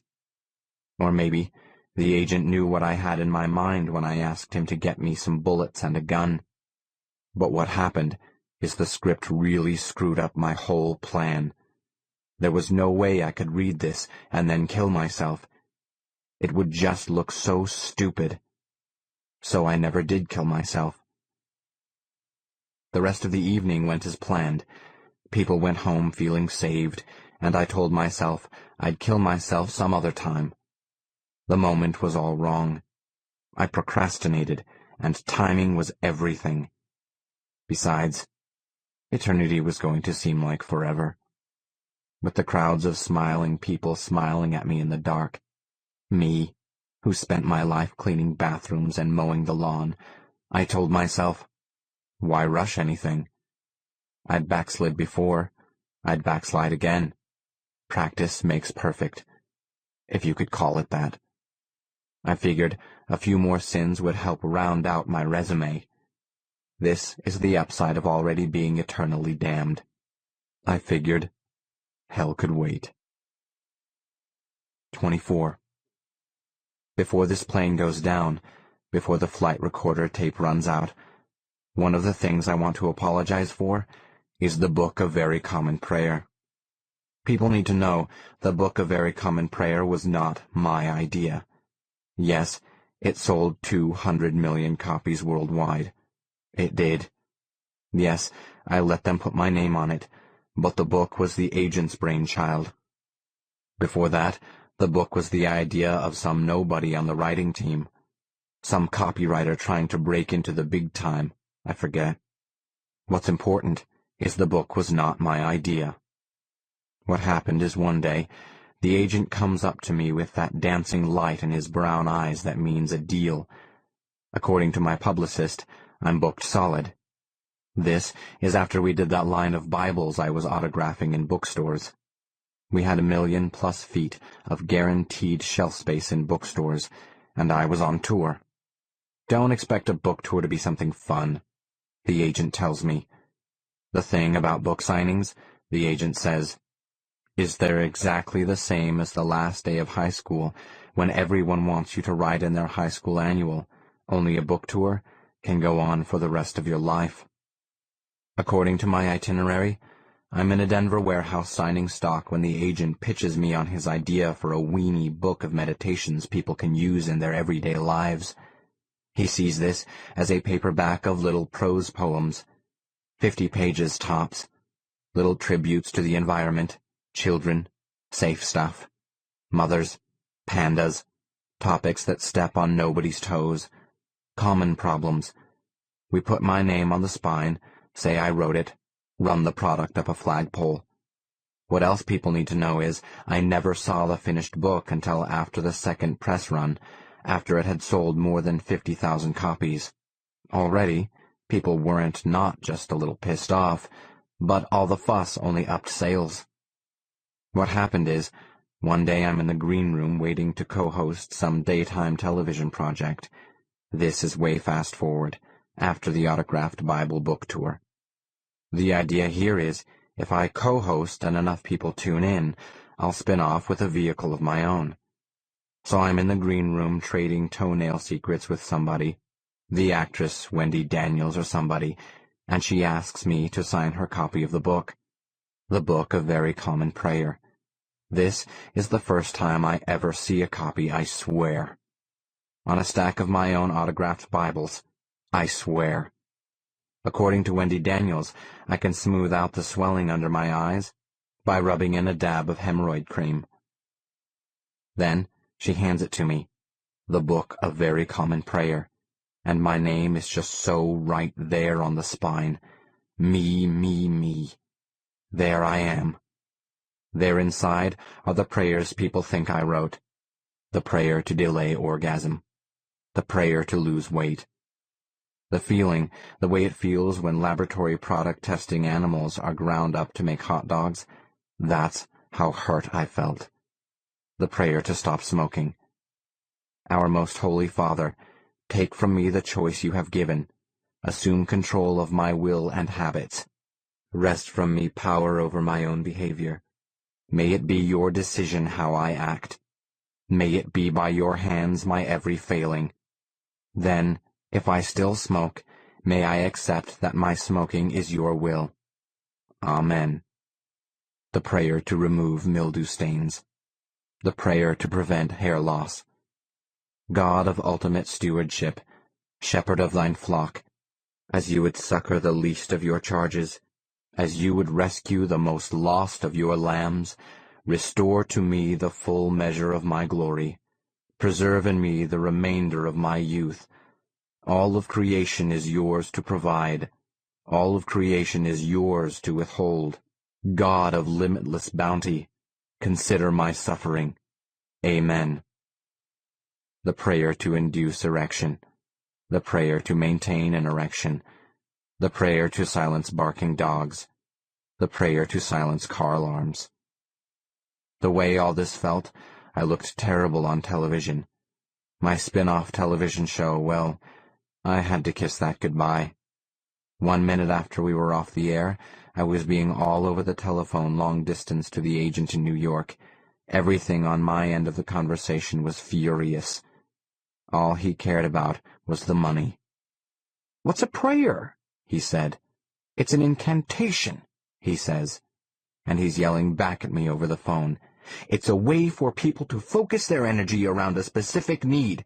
People need to get clear on a single intention and accomplish it." The prayer to prevent parking tickets. The prayer to stop plumbing leaks. People pray to solve problems, and these are the honest-to-God problems that people worry about. The agent's still yelling at me. The prayer for increased vaginal sensitivity. "A prayer is how the squeaky wheel gets greased," he says. That's how made out of cheese his heart is. "You pray to make your needs known." The prayer against drivetrain noise. The prayer for a parking space. O divine and merciful God, history is without equal for how much I will adore you when you give me today a place to park. For you are the provider, and you are the source. From you all good is delivered. Within you all is found. In your care will I find respite. With your guidance will I find peace. To stop, to rest, to idle, to park. These are yours to give me. This is what I ask. Amen. Seeing how I'm just about to die here, people need to know that my personal intention all along has been to serve the glory of God. Pretty much.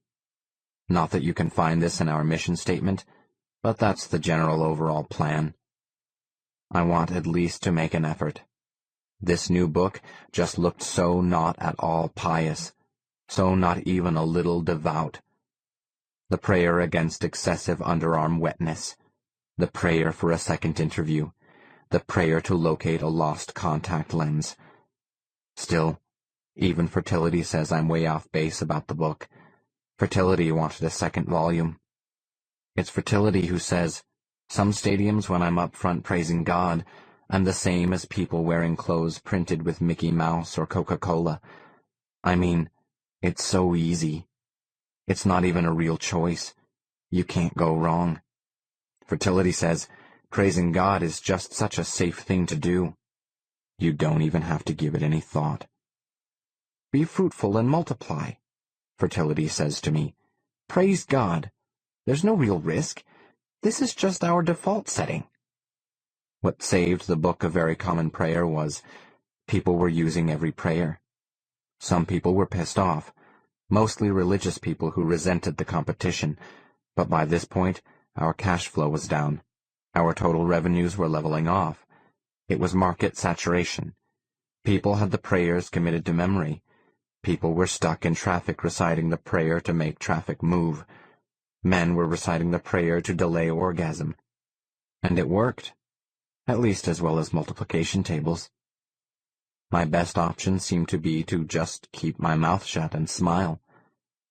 Besides, the attendance figures were down at my personal appearances. This looked to be the beginning of the end. My People magazine cover was already 3 months behind me.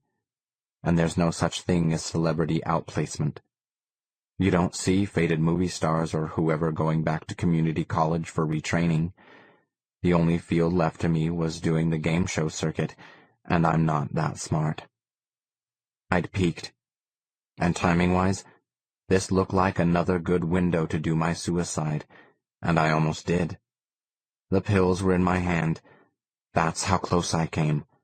I was planning to overdose on metatestosterone. Then, the agent calls on the telephone, loud, real loud, the way it sounds when a million screaming Christians are screaming your name in Kansas City. That's the kind of excitement that's in his voice. Over the phone, in my hotel room, the agent tells me about the best booking of my career. It's next week. It's a 30-second slot between a tennis shoe commercial and a national taco restaurant spot. Prime time during sweeps week. It amazes me to think those pills were almost in my mouth. This is just so not boring anymore. Network television, 1 billion people watching. This would be the prime moment, my last chance to pull a gun and shoot myself with a decent audience share. This would be such a total not ignored martyrdom. One catch, the agent tells me over the phone. he's shouting. The catch is I told them you'd do a miracle. A miracle. Nothing too big. You don't have to part the Red Sea or anything, he says. Turning water into wine would be enough, but remember, no miracle, and they won't run the spot. 23.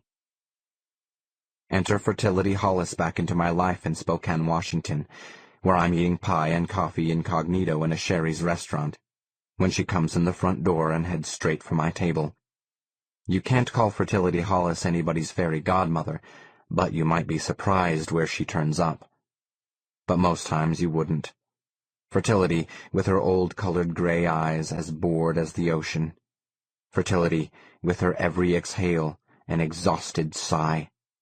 She's the blasé eye of the hurricane that's the world around her. Fertility, with her arms and face hanging slack as some jaded survivor, some immortal, an Egyptian vampire, after watching the million years of television repeats we call history. She slumps into the seat across from me, being glad since I needed her for a miracle anyway. This is back when I could still give my entourage the slip. I wasn't a nobody yet, but I was on the cusp, thanks to my media slump, my publicity doldrums. The way Fertility slouches with her elbows on the table and her face propped in her hands, her board-colored red hair hanging limp in her face. You'd guess she's just arrived from some planet with not as much gravity as Earth. As if just being here, as skinny as she is, she weighs 800 pounds. How she's dressed is just separates. Slacks and a top, shoes, dragging a canvas tote bag. The air conditioning is working, and you can smell her fabric softener, sweet and fake. How she looks is watered down. How she looks is disappearing. How she looks is erased. "Don't stress," she says. "This is just me not wearing any makeup. I'm here on an assignment." Her job. "Right," she says. "My evil job." I ask, "How's my fish?" She says, "Fine." No way could meeting her here be a coincidence. She has to be following me. "What you forget is I know everything," Fertility says. She asks, "What time is it?" I tell her, 1:53 in the afternoon. "In 11 minutes the waitress will bring you another piece of pie. Lemon meringue this time. Later, only about 60 people will show up for your appearance tonight. Then, tomorrow morning, something called the Walker River Bridge will collapse in Shreveport, wherever that is." I say she's guessing. "And," she says and smirks, "you need a miracle. You need a miracle bad." "Maybe I do," I say. "These days, who doesn't need a miracle? How does she know so much?" "The same way I know," she says, and nods toward the other side of the dining room. "That waitress over there has cancer. I know the pie you're eating will upset your stomach. Some movie theater in China will burn in a couple minutes, give or take what time it is in Asia. Right now, in Finland, a skier is triggering an avalanche that will bury a dozen people." Fertility waves and the waitress with cancer is coming over. Fertility leans across the table and says, "I know all this because I know everything."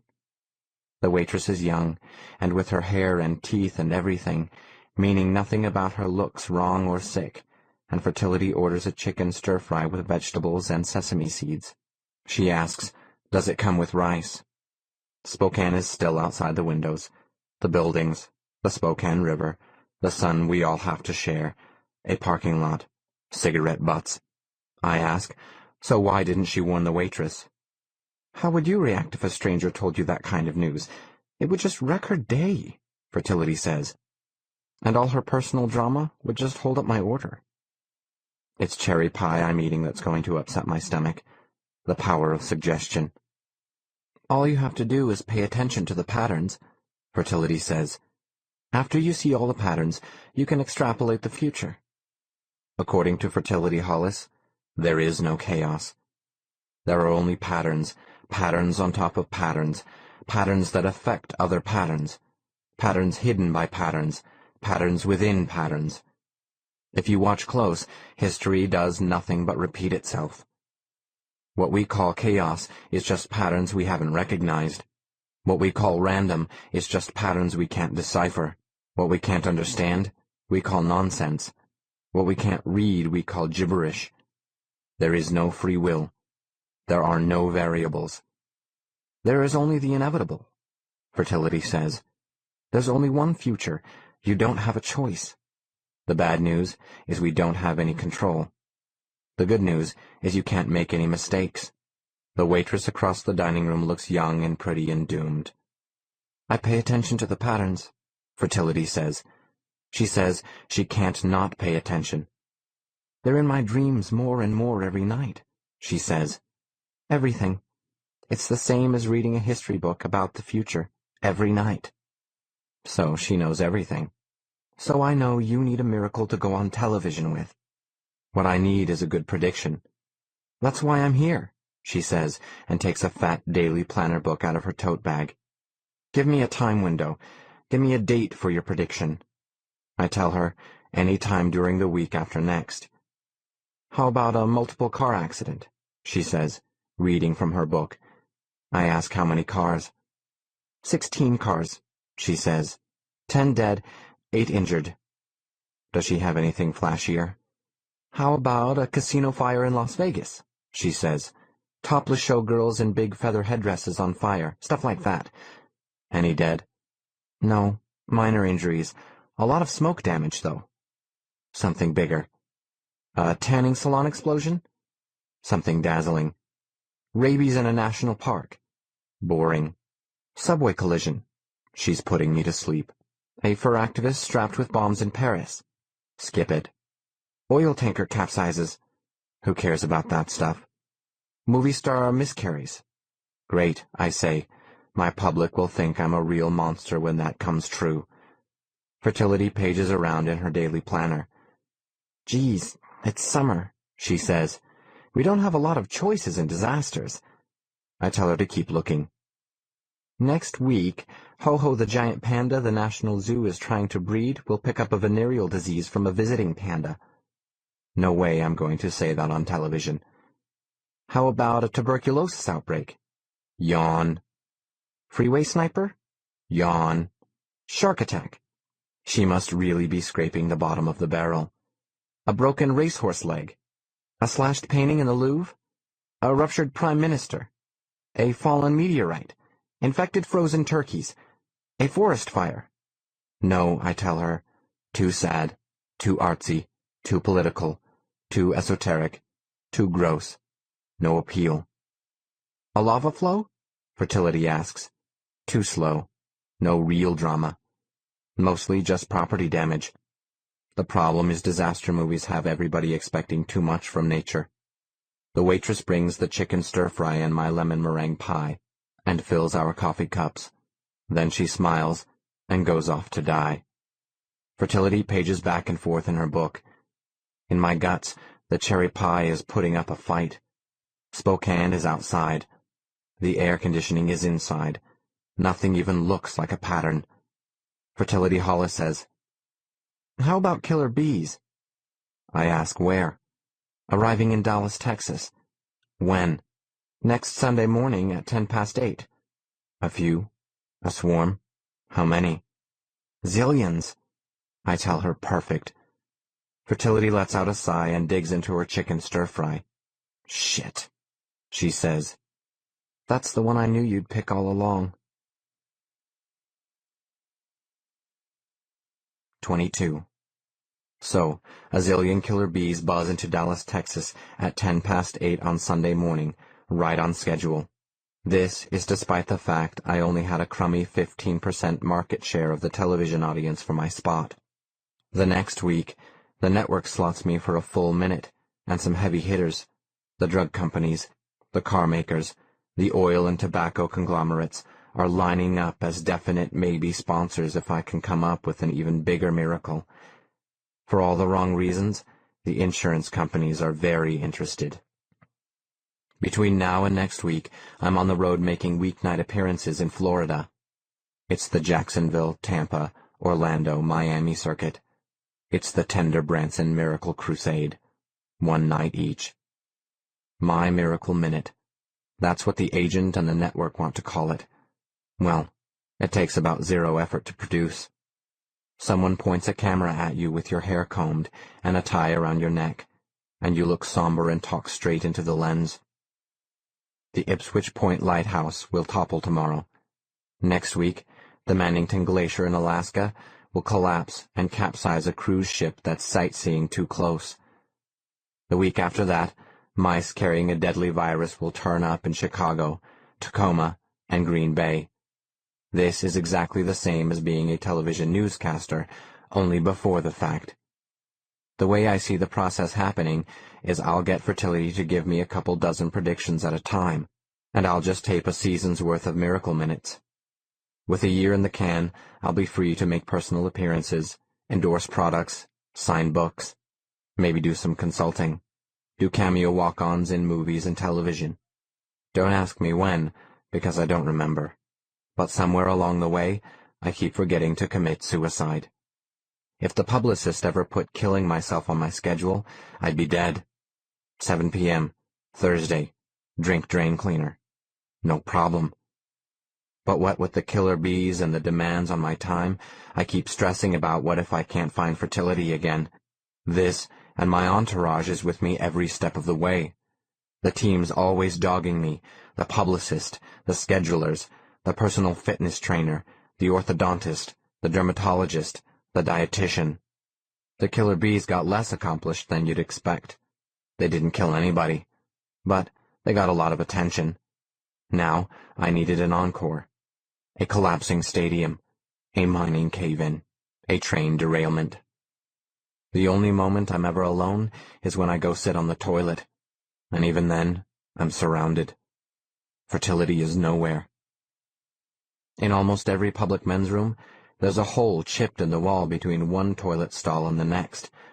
This is chipped through solid wood an inch thick by somebody with just their fingernails. This is done over days or months at a time. You see these holes scratched through marble, through steel, as if someone in prison is trying to escape. The hole is only big enough to look through, or talk, or put a finger through, or a tongue, or a penis, and escape just that little bit at a time. What people call these openings is glory holes. It's the same as where you'd find a vein of gold, where you'd find glory. I'm on a toilet in the Miami airport, and right at my elbow, there's the hole in the stall wall. And all around the hole are messages left by men who sat there before me. John M. was here, 3/14/64. Carl B. was here, January 8th, 1976. Epitaphs. Some of them are scratched here fresh. Some are covered up but scratched so deep they're still readable under decades of paint. Here are the shadows left behind by 1,000 moments, 1,000 moods, of needs traced here on the wall by men who are gone. Here is the record of their being here, their visit, their passing. Here's what the caseworker would call a primary source document. A history of the unacceptable. Be here tonight for a free blowjob. Saturday, June 18th, 1973. All this is scratched in the wall. Here are words without pictures, sex without names, pictures without words. Scratched here is a naked woman with her long legs spread wide, her round staring breasts, her long flowing hair and no face. Squirting huge teardrops toward her hairy vagina is a severed penis as big as a man. Heaven, the words say, is an all-you-can-eat pussy buffet. Heaven is getting fucked up the ass. Go to hell, faggot. Been there. Go suck shit. Done that. These are only a few of the voices around me when a real voice, a woman's voice, whispers, "You need another disaster, don't you?" The voice is coming through the hole, but when I look, all you can see are 2 lipsticked lips, red lips, white teeth. A flash of wet tongue says, "I knew you'd be here. I know everything." Fertility. At the hole now is a plain gray-colored eye made big with blue shadow, and eyeliner and blinking lashes heavy with mascara. The pupil pulses large and then small. Then the mouth appears to say, "Don't sweat it. Your plane will be delayed for another couple hours." On the wall next to the mouth it says, "I suck and swallow." Next to that it says, "I only want to love her if she'd just give me the chance." There's a poem that starts, "Warm inside you is the love." The rest of the poem is washed down the wall and erased by ejaculate. The mouth says, "I'm here on an assignment." It must be her evil job. "It's my evil job," she says. "It's the heat." It's not something we talk about. She says, "I don't want to talk about it." "Congratulations," I whisper. "About the killer bees, I mean." Scratched on the wall is, "What do you call a Cretish girl who goes down?" Dead. "What do you call a Cretish fag who takes dick up the ass?" The mouth says, "You need another disaster, don't you?" "More like 15 or 20, I whisper. "No," the mouth says. "You're turning out just like every guy I've ever trusted," she says. "You're greedy." "I just want to save people." "You're a greedy pig." "I want to save people from disasters." "You're just a dog doing a trick." "This is only so I can kill myself." "I don't want you dead." "Why?" "Why what?" "Why does she want me alive? Is it because she likes me?" "No," the mouth says. "I don't hate you, but I need you." "But she doesn't not like me." The mouth says, "Do you have any idea how boring it is to be me? To know everything? To see everything coming from a million miles away? It's getting unbearable, and it's not just me." The mouth says, "We're all bored." The wall says, "I fucked Sandy Moore." All around that, 10 others have scratched. Me too. Someone else has scratched. Has anybody here not fucked Sandy Moore? Next to that is scratched. I haven't. Next to that is scratched. Faggot. "We all watch the same television programs," the mouth says. "We all hear the same things on the radio. We all repeat the same talk to each other. There are no surprises left. There's just more of the same. Reruns." Inside the hole, the red lips say, "We all grew up with the same television shows. It's like we all grew up with the same artificial memory implants. We remember almost none of our real childhoods, but we remember everything that happened to sitcom families. We have the same basic goals. We all have the same fears." The lips say, "The future is not bright. Pretty soon, we'll all have the same thoughts at the same time. We'll be in perfect unison, synchronized, united, equal, exact, the way ants are. Insectile. Sheep." Everything is so derivative. A reference to a reference to a reference. The big question people ask isn't, "What's the nature of existence?" The mouth says. The big question people ask is, "What's that from?" I listened at the hole the way I listened to people confess over the telephone, the way I listened at crypts for signs of life. I asked, "So why does she need me?" "Because you grew up in a different world," the mouth says. "Because if anybody is going to surprise me, it's going to be you. You're not part of the mass culture. Not yet. You're my only hope of seeing anything new. You're the magic prince that can break this spell of boredom. This trance of day after day sameness. Been there. Done that. You're a control group of one." "But no," I whisper. "I'm not all that different." "Yes, you are," the mouth says. "And your staying different is my only hope." "So give me some predictions." "No." "Why not?" "Because I'll never see you again. The world of people will eat you up, and I'll lose you. From now on, I'll give you one prediction each week." "How?" "This way," the mouth says, "just like right now. And don't worry, I'll find you." 21. According to my itinerary, I'm in a dark television studio on a brown sofa. A 60-40 polywool blend by the feel of it. A broad loom weave, treated to resist stains and fading at the center of a dozen stage lights. My hair styled by, my clothes designed by, my jewelry provided by. My autobiography says I've never been more joyful and fulfilled in my joy of living life every day to its fullest. The press releases say I'm taping a new television program, a half-hour every late night when I'll take calls from people needing advice. I'll offer new perspectives. According to the press releases, every so often the show will include a new prediction. A disaster, an earthquake, tidal wave, rain of locusts could be headed your way, so you'd better tune in, just in case. It's sort of the evening news before the fact.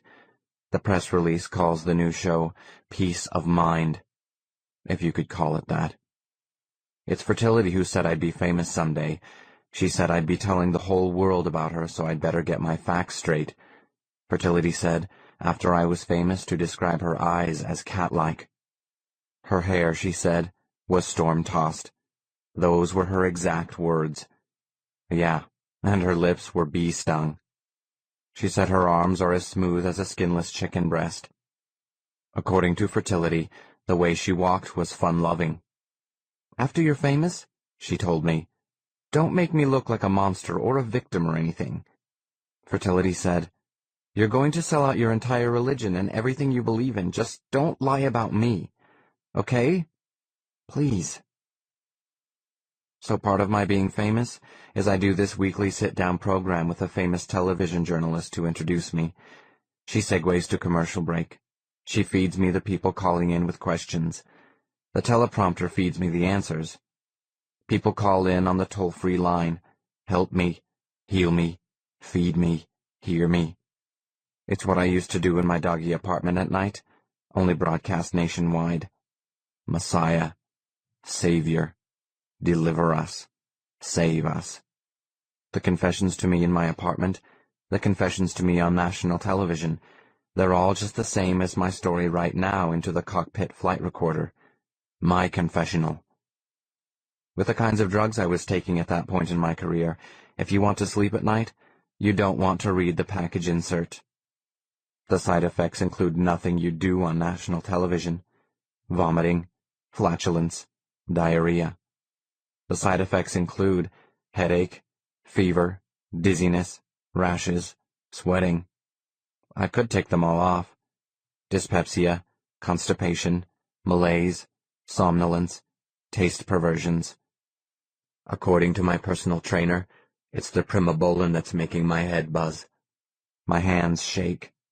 Sweat stands on the back of my neck. It could be a drug interaction. According to my personal trainer, this is a good thing. Just sitting here, I'm losing weight. According to my personal trainer, the best way to get illegal steroids is you find a cat sick with leukemia and take it around to veterinarians who will prescribe preloaded syringes of animal steroids equivalent to the best steroids for human use. He said, if the cat lives long enough, you can stockpile a year's worth. When I asked him what happens to the cat, he asked, why should he care? The journalist sits across from me. How her legs look with the rest of her body is not too long. She shows just enough ear for earrings. All her problems are hidden inside. All her flaws are underneath. The only smell she gives off, even her breath, is hairspray. How she's folded into her chair, her legs crossed at the knee, her hands folded in her lap, is less good posture than it is some flesh and blood origami. According to the storyboards, I'm on a sofa in the island of hot light surrounded by television cameras and cables and silent technicians doing their jobs around me in the dark. The agent is there in the shadows with his arms crossed and looking at his watch. The agent turns to where some writers are making last-minute revisions to the copy before it appears on the teleprompter. On a little table next to the sofa is a glass of ice water, and if I pick it up, my hand shakes so much the ice cubes ring until the agent shakes his head at me, his mouth making a silent no. We're taping. According to the journalist, she feels my pain. She's read my autobiography. She knows all about my humiliation. She's read all about the humiliating ordeal it must have been to be naked and sold as a slave. Naked. Me being just 17 or 18 years old, and all those people, everyone in the cult being there to see me. Naked. A naked slave, she says, in slavery. Naked. The agent is in my line of sight just over the journalist's shoulder, with the writers crowded around him in the dark, clothed. Next to the agent, the teleprompter screen tells me, I felt violated by being auctioned naked as a slave. According to the teleprompter, I felt deeply humiliated. According to the teleprompter, I felt used and defiled. Molested. The staff writers bunch up around the teleprompter and mouth the words as I read them aloud. While I read all this out loud with the cameras watching me, the journalist looks off into the darkness at the director and touches her wrist. The director holds up 2 fingers, then 8 fingers. A technician steps into the light and pats a curl back over the journalist's ear. The teleprompter tells me, I was sexually abused. Sexual abuse was commonplace among the Creedish cult members. Incest was an everyday part of family life. So was sex with all sorts of animals. Satan worship was popular. The Creedish sacrificed children to Satan all the time, but not before abusing them like crazy. Then, the Creedish church elders killed them, drank their blood. These were kids I sat next to in school every day. The church elders ate them. When there was a full moon, church elders danced naked, wearing just the skins of dead Creedish children. Yeah, I say, it was all really, really stressful. The teleprompter says, you can find all of the vivid accounts of the Creedish sex crime in my book. It's called Saved from Salvation, and it's in bookstores everywhere. In the shadows, the agent and the writers give each other silent high fives. The agent gives me a big thumbs up. My hands are numb. I can't feel my face. My tongue belongs to somebody else. My lips are dead with circummoral paresthesia. Side effects. Peripheral paresthesia kills any feeling in my feet. My whole body feels as far away and detached as the picture of me wearing a black suit and sitting on a brown sofa on the studio monitor. The way it's supposed to feel as your soul goes up to heaven and watches as the rest of you, the flesh and blood of you, die. The director is waving his fingers at me, 2 fingers on his one hand and 4 on his other. What he's trying to tell me, I don't know. Most of what's on the teleprompter is from my autobiography I didn't write, the terrible childhood I didn't have. According to the teleprompter, the Creedish are all burning in hell. The teleprompter tells me, I'll never get over the painful, humiliating pain no matter how rich I get when I inherit the Creedish church district land. According to the teleprompter, my newest book, The Book of Very Common Prayer, is an important tool for coping with stresses we all experience. It's called The Book of Very Common Prayer, and it's in bookstores everywhere. According to the journalist watching the director, watch the agent, watch me, watch the teleprompter. According to her, I'm very happy and fulfilled now that I'm free of the Creedish death cult. When we come back, she tells the cameras, we'll take calls from viewers at home. The journalist breaks to commercial. During the commercial, she asks me if my growing up was really all that terrible. The agent steps up and says, yes, it was. It was terrifying. A technician trailing wires from his belt and from around his head steps up to ask, do I need some water? The agent says, no. The director asks if I need to use the bathroom, and the agent says I'm fine. He says, I don't like dealing with a crowd of strangers asking me questions. I've evolved beyond physical needs. Then the camera techs roll their eyes, and the director and journalist look at each other and shrug as if I'm the one who sends them away. Then the director says we're taping, and the journalist says that caller number 1 is on the air. If I'm in a crowded restaurant, the caller is a woman's voice coming over the studio speakers. This is a very expensive restaurant, and someone eating next to me passes gas, not just once, but over and over, and it's horrible. What should I do? The journalist cups one hand over her face. The director turns his back. The agent looks at the writers writing my response for the teleprompter. To stall for time, the journalist asks what the caller was eating. "Something with pork," the caller says. "It doesn't matter. The smell was so bad I couldn't taste anything else." The teleprompter says, "The Lord God has given us many senses." The teleprompter is stalling for time, too. Among these is the sense of smell and the sense of taste. As the lines of copy appear on the teleprompter, I just read them aloud. But only man judges which gifts are good and bad. To God the smell of offal is equal to the smell of fine pork or wine. I have no idea where they're going with this. Do not suffer and do not rejoice. Be not complimented or offended by such gifts. Judge not, lest ye be judged. The director mouths the words, "Burma shave." The journalist says, "Caller number 2, you're on the air." Caller number 2 asks what I think of thong swimwear. The teleprompter says, "Abomination." I say, after years of pre-soaking for rich people, I think the people who make thong swimwear and underwear should just make the thong part black to begin with. The journalist says, "Caller number 3, you're on the air." There's a guy I like, but he's avoiding me. It's Fertility. It's her voice on loudspeaker, talking to me, talking about me all over North America. Is she going to force a spat here on television? My thoughts branch into a flowchart of the lies I've told and my possible responses to what she might start. Is she going to expose me and my disaster predictions? Has she put 2 and 2 together and guessed that I coached her brother to commit suicide? Or has she known that all along?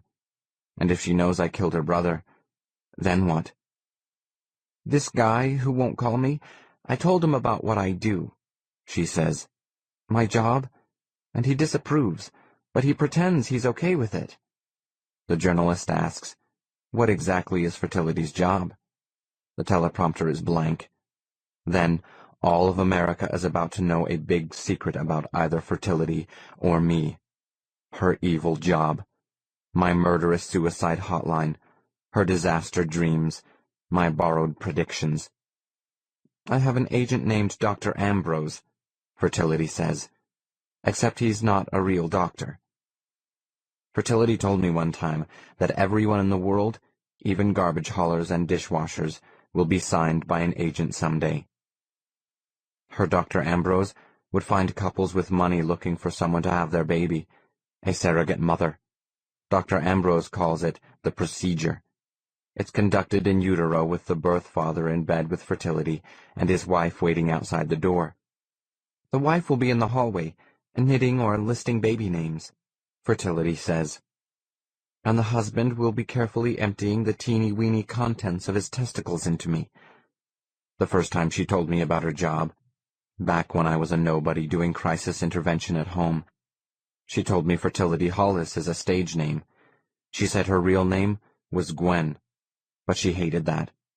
"My being with the birth father is more naturopathic," says Dr. Ambrose. "That's his pitch to the desperate couples. It isn't adultery. It's holistic." It wasn't fraud or prostitution, she told me. "It's in the Bible," Fertility says. It costs $5,000.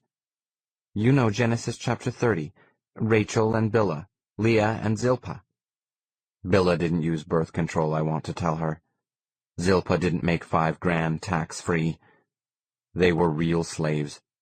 They didn't travel all over the nation getting plugged by would-be fathers hungry for an heir.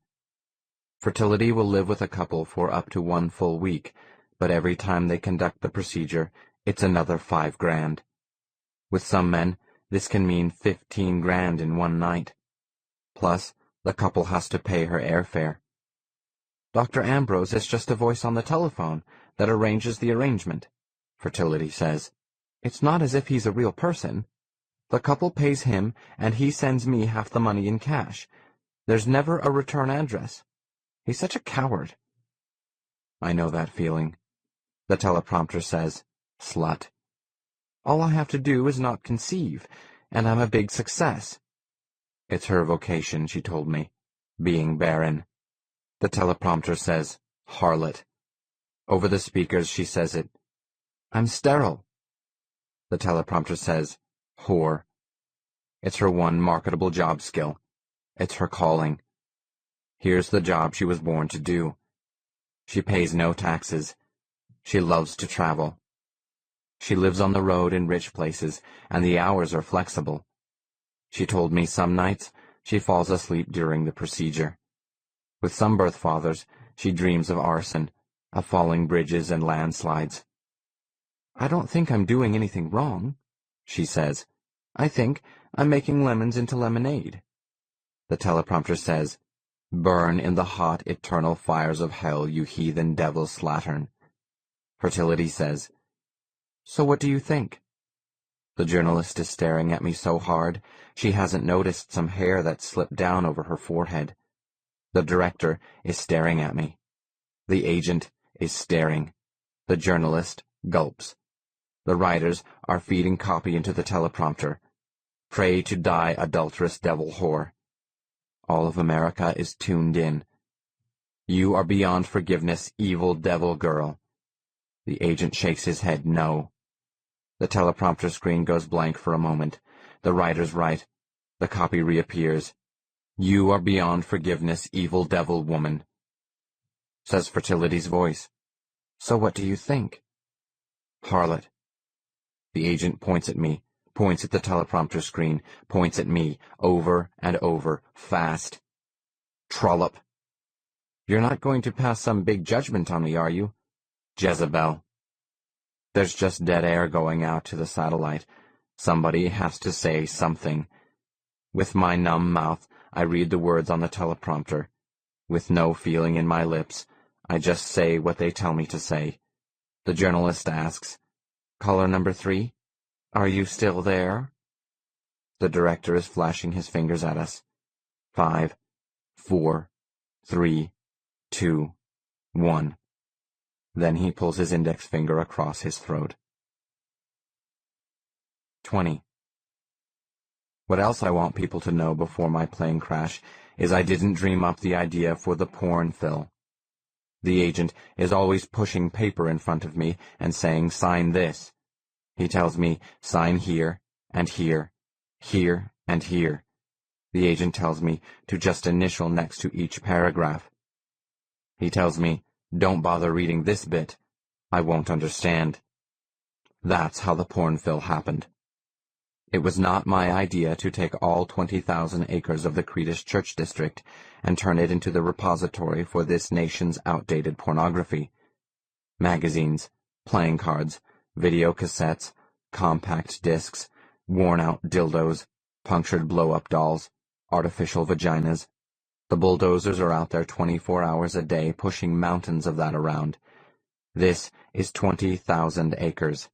2,000 acres. Every square foot of Creedish property. Wildlife is displaced. The groundwater is contaminated. It's being compared to Love Canal, and it's not my fault. Before the flight recorder tape runs out, people need to know who to blame. It's the agent. The Book of Very Common Prayer. The Peace of Mind television show. The American Pornfill Corporation. The Genesis campaign. The Tender Branson dashboard statuette. Even my botched Super Bowl halftime special. The agent brainstormed them all. And they all made tons of money. But what's important is none of them was my idea. With the pornfill, the agent pitches it to me one day in Dallas or Memphis. My whole life at that point was stadiums and hotel rooms separated by time on airplanes instead of real distance. The whole world was just carpet patterns rushing by under my feet. Low-pile polynylon florals, or corporate logos on a field of dark blue or gray that won't show cigarette burns or dirt. The whole world was just public toilets with Fertility in the stall next to mine, whispering, "There's a cruise ship hitting an iceberg tomorrow night," whispering, "At 2:00 p.m. Eastern Standard Time, next Wednesday the Bolivian gray panther will become extinct."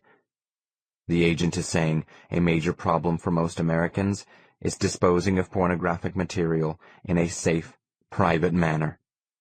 Throughout America, he says, are vast collections of Playboy magazines, or Screw magazines that don't excite anybody anymore. There are warehouses and shelves full of videotaped nobodies, with long sideburns or blue eyeshadow humping away to bad pirated music. What America needs, he says, is a place to ship this stale smut where it can decompose out of the sight of children and prudes. His pitch to me comes after the agents already run a feasibility study on landfilling paper, plastic, elastic, latex, rubber, leather, steel fasteners, zippers, chrome rings, Velcro, vinyl, petroleum and water-based lubricants, and nylon. His idea is to set up collection sites where people can drop off porno, no questions asked. From there, local franchises will ship the porno in the same type of specialized biohazard containers used for sharps and dressings contaminated with infectious disease. The porno will be hauled to the former Creedish Church District colony in central Nebraska, where it'll be sorted. The 3 categories will include softcore, hardcore, and child. The first category will be allowed to rot on the surface of the ground. The second category will be bulldozed into the ground. The third will be handled only by uninterested people wearing full-body disposable ripstop coveralls, including 50mm rubber gloves and boots, and breathing through masks, who'll seal the kiddie porn in underground vaults where it can sit out its bazillion-year half-life. According to the agent, we need to get people panicked about the porno threat.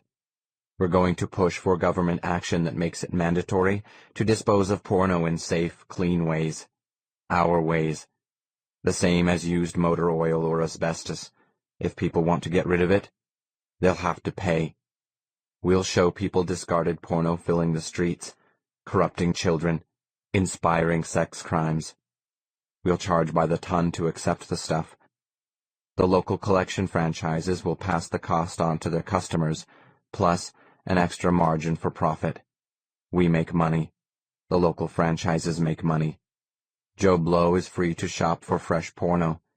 The porno industry gets rich. Okay, the agent told me. Richer. According to the agent, it was all going to be a win-win-win-win situation. Then it wasn't. The agent was already drafting the federal law that now requires you to pay a deposit on all pornographic material. The deposit funnels back through the government to pay for the interment of pornographic materials found abandoned. Money from this special porno tax was earmarked for a porno superfund to clean up illegal dump sites. Some special user tax dollars were going to rehabilitate sex addicts, but not very much. Before I ever heard word one about the porn fill, the environmental impact statement was already dummied up. The perk tests were faked. The publicists had faxes going out to church groups day and night, testing the waters. The lobbyists were making a discreet push. There was the 20,000 acres of the Creedish Church District, with its ghosts nobody wanted to buy, and there were the millions of personal stockpiles of pornography that no one wanted. It made sense to everybody except me. It wasn't a decision I made. I explored some alternatives. I said the prayer to create extra storage space. I swallowed 4,000 milligrams of chocolate gamma-cease prototypes. I thought that might solve the problem for America. I said the prayer to recycle accumulated newspapers, but this wasn't the same. I said the prayer to procrastinate, but the agent just would not let the issue drop. According to the newspaper one morning, the sensitive materials interment bill had passed the House and the Senate, and the President was signing it into law. The agent just kept telling me, sign this, initial here, and here, and here. I said the prayer for signing important documents you don't read. According to Fertility, it was the porn fill that drove my brother Adam out of hiding. My only part in the project was I signed some papers. Since then, everybody in America thinks it's my fault they have to pay an extra $2 deposit when they buy a skin magazine. After that, Adam Branson came out of hiding and put a gun to Fertility's bored head to force her to track me down. As if Fertility couldn't see that coming. Fertility knew everything. Fertility said to describe my brother's threat to kill her as well-intentioned. Later on, When it was my turn to hold the same gun to the pilot's head on this airplane, then I understood how fast these things happen. Still, I'm the one people hate. Me, I'm the brother with the tender Branson National Sensitive Materials Sanitary Landfill named after me. The last time Fertility saw the new buffed, bulked, tanned, and shaved me in person, she said I was improved beyond recognition. She said, "You need a disaster?" She said, "Look in a mirror." Adam was still out hunting me for sport. Adam is the brother Fertility told me to describe as a saint.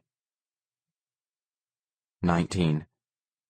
Before this plane goes down or before the flight recorder tape runs out, some other mistakes I want to clean up include the following: the Peace of Mind television show, the tender Branson dashboard statuette, the board game Bible trivia, as if anything God says is trivial. The secret the agent told me was to have a lot of things in the pipeline. That way, when one failed, you always have hope. So there was the Bible diet, the book Money-Making Secrets of the Bible, the book Sex Secrets of the Bible, the Bible book of remodeling kitchens and bathrooms. There was the tender Branson room freshener. There was the Genesis campaign. There was the book A Very Common Prayer, Volume 2, but the prayers were getting a little witchy. For example, the prayer to make someone love you, or the prayer to strike your enemy blind. All of these are brought to you by the good people of Tender Branson Enterprises. None of them was my idea. The Genesis campaign was the most not my idea. I fought the Genesis campaign tooth and nail. The problem was, there were people asking if I was a virgin. Intelligent people were asking if it wasn't a little demented my still being a virgin at my age. People were asking what was my problem with sex. What was wrong with me? The Genesis campaign was the agent's quick fix. More and more, everything in my life was a fix for an earlier fix for an earlier fix until I forget what the original problem was. The problem in this case was you just can't be a middle-aged virgin in America without something being wrong with you. People can't conceive of a virtue in someone else that they can't conceive in themselves. Instead of believing you're stronger, it's so much easier to imagine you're weaker. You're addicted to self-abuse. You're a liar. People are always ready to believe the opposite of what you tell them. You're not just self-controlled. You were castrated as a child. The Genesis campaign was a very iffy media event. The quick fix was the agent decided to get me married. The agent tells me this, riding in the limo one day. Riding with us, the personal trainer tells me that tiny insulin needles are best because they don't snag against the inside of the vein. The publicist is there too, and she and the agent look out the tinted windows while the trainer sharpens a needle against the scratch pad of a matchbook and shoots me up with 50 milligrams of Lorobolin. This doesn't not hurt using insulin needles. The thing about sex, the agent tells me, is no matter how much you crave it, you can forget. Back when he was a teenager, the agent developed an allergy to milk. He used to love milk, but he couldn't drink it. Years later, they developed lactose-free milk he can drink, but now he hates the taste of milk. When he quit drinking alcohol because of a kidney problem, he thought he'd go crazy. Now, he never thinks about having a drink. To keep me from wrinkling the skin on my face, the team dermatologist has injected most of the muscles around my mouth and eyes with Botox, the botulinum toxin, to paralyze these muscles for the next 6 months. With the peripheral paresthesia side effects of all my drug interactions, I can hardly feel my hands and feet. With the Botox injections, I can barely move my face. I can talk and smile, but only in a very limited way. This is in a limo going to the plane going to the next stadium, God knows where. According to the agent, Seattle is just the general geographic area around the Kingdome. Detroit is the people who live around the Silverdome. We're never going to Houston, we're going to the Astrodome, the Superdome, the Mile High Stadium, RFK Stadium, Jack Murphy Stadium, Jacobs Field, Shea Stadium, Wrigley Field. All of these places have towns, but that doesn't matter. The events coordinator is riding with us also, and she gives me a list of names, applicants, women who want to marry me, and the agent gives me a list of questions to memorize. At the top of the page, the first question is, what woman in the Old Testament did God turn into a condiment? The events coordinator is planning a big, romantic wedding on the 50-yard line during Super Bowl halftime. The wedding colors will depend on which teams make it to the Super Bowl. The religion will depend on the bidding war, a very hush-hush bidding war going on for me to convert to Catholic, or Jewish, or Protestant now that the Creedish Church is belly up. The second question on the list is, what woman in the Old Testament was eaten by dogs? The other option the agent is considering is that we avoid the middleman and found our own major religion, establish our own brand recognition, sell direct to the consumer. The third question on the list is, did perpetual happiness in the Garden of Eden maybe get so boring that eating the apple was justified? In the limo, the 6 or 7 of us sit facing each other on 2 bench seats with our knees mixed together between us. According to the publicist, the wedding is set. A committee has already chosen a good, non-denominational bride, so my asking the questions will be fake. The committee is in the limo with us. People are mixing drinks at the wet bar and passing them to each other. The bride is going to be the woman just hired as assistant events coordinator. She's in the limo with us, sitting in the seat across from me, and she leans forward. Hi, she says, and she's sure we'll be very happy together. The agent says, we need a big miracle to do at the wedding. The publicist says, the biggest. The agent says, I need to come up with the biggest miracle of my career. With fertility pissed at me, with my brother still at large, with the Lorobolin needled into my bloodstream, the dating game scheme for choosing a sacred vessel, the Genesis Project, the complete stranger here to marry and deflower me, and the pressure for me to commit suicide, I don't know what. The undersecretary to the media coordinator says we're out of vodka. He's in the limo with us. We're out of white wine, too. We have loads of tonic water. Everybody looks at me. No matter how much I do, they still want more, better, faster, different, newer, bigger. Fertility was right. And now the agent's telling me I need the biggest miracle of my career. He says, you need to get to completion on this. Amen, I tell him. No kidding. 18. People are always asking me if I can operate a toaster. Do I know what a lawnmower does? Do I know what hair conditioner is for? People don't want for me to act too worldly. They're looking for me to have a kind of Garden of Eden, pre-Apple innocence, a kind of baby Jesus naivete. People ask, do I know how a television works? No, I don't, but most people don't. The truth is, I wasn't a rocket scientist to begin with, and every day, I'm losing ground. I'm not stupid, but I'm getting there. You can't live in the outside world all your adult life and not get the hang of things. I know how to work a can opener. The hardest part of my being a famous, celebrated celebrity religious leader is having to live down to people's expectations. People ask, do I know what a hairdryer is for? According to the agent, the secret to staying on top is to be non-threatening. Be nothing.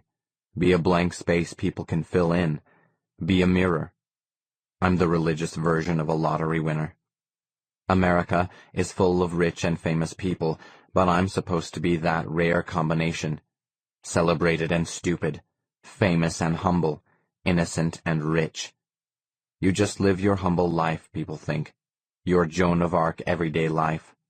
Your Virgin Mary life washing dishes, and one day your number will come up. People ask, do I know what a chiropractor is? People think sainthood is just something that happens to you. The whole process should be that easy, as if you can be Lana Turner at Schwab's drugstore when you're discovered. Maybe in the 11th century you could be that passive. Nowadays, there's laser resurfacing to remove those fine lines around your mouth before you tape your Christmas television special. Now, we have chemical peels, dermabrasion. Joan of Arc had it easy. Nowadays, people are asking, do I know about checking accounts? People ask all the time why I'm not married. Do I have impure thoughts? Do I believe in God? Do I touch myself? Do I know what a paper shredder does?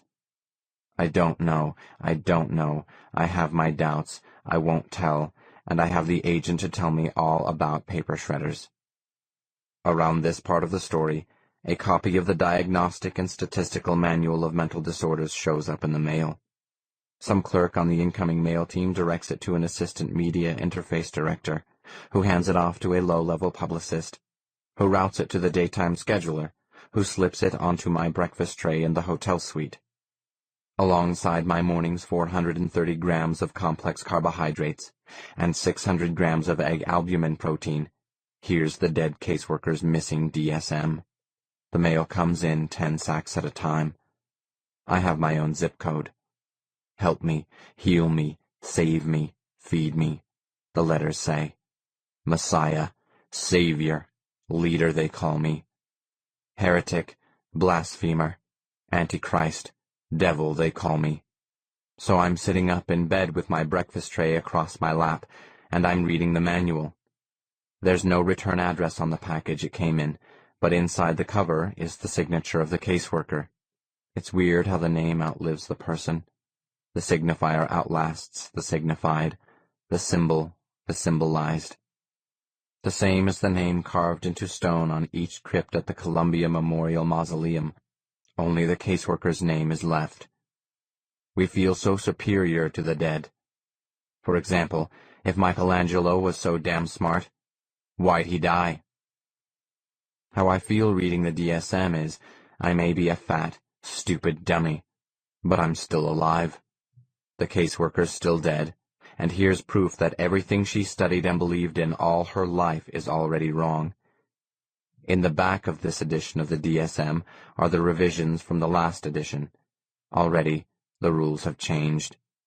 Here are the new definitions of what's acceptable, what's normal, what's sane. Inhibited male orgasm is now male orgasmic disorder. What was psychogenic amnesia is now dissociative amnesia. Dream anxiety disorder is now nightmare disorder. Addition to addition, the symptoms change. Sane people are insane by a new standard. People who used to be called insane are the picture of mental health. Without even knocking, the agent comes in with the morning newspaper and catches me in bed reading. I tell him, look what came in the mail, and he yanks the book out of my hands and asks me if I know what incriminating evidence is. The agent reads the caseworker's name inside the cover and asks, "Do you know what first-degree murder is?" The agent is holding the book with his one hand and smacking it with his other. "Do you know how it's going to feel to sit in the electric chair?" Smack. "Do you realize what a murder conviction will do to ticket sales at your upcoming events?" Smack. "Have you ever heard the phrase People's Exhibit A?" I don't know what he's talking about. The sound of vacuum cleaners in the hallway makes me feel lazy. It's almost noon, and I'm still in bed. "I'm talking about this," the agent says, and holds the book gripped in his two hands and pushed in my face. "This book," he says.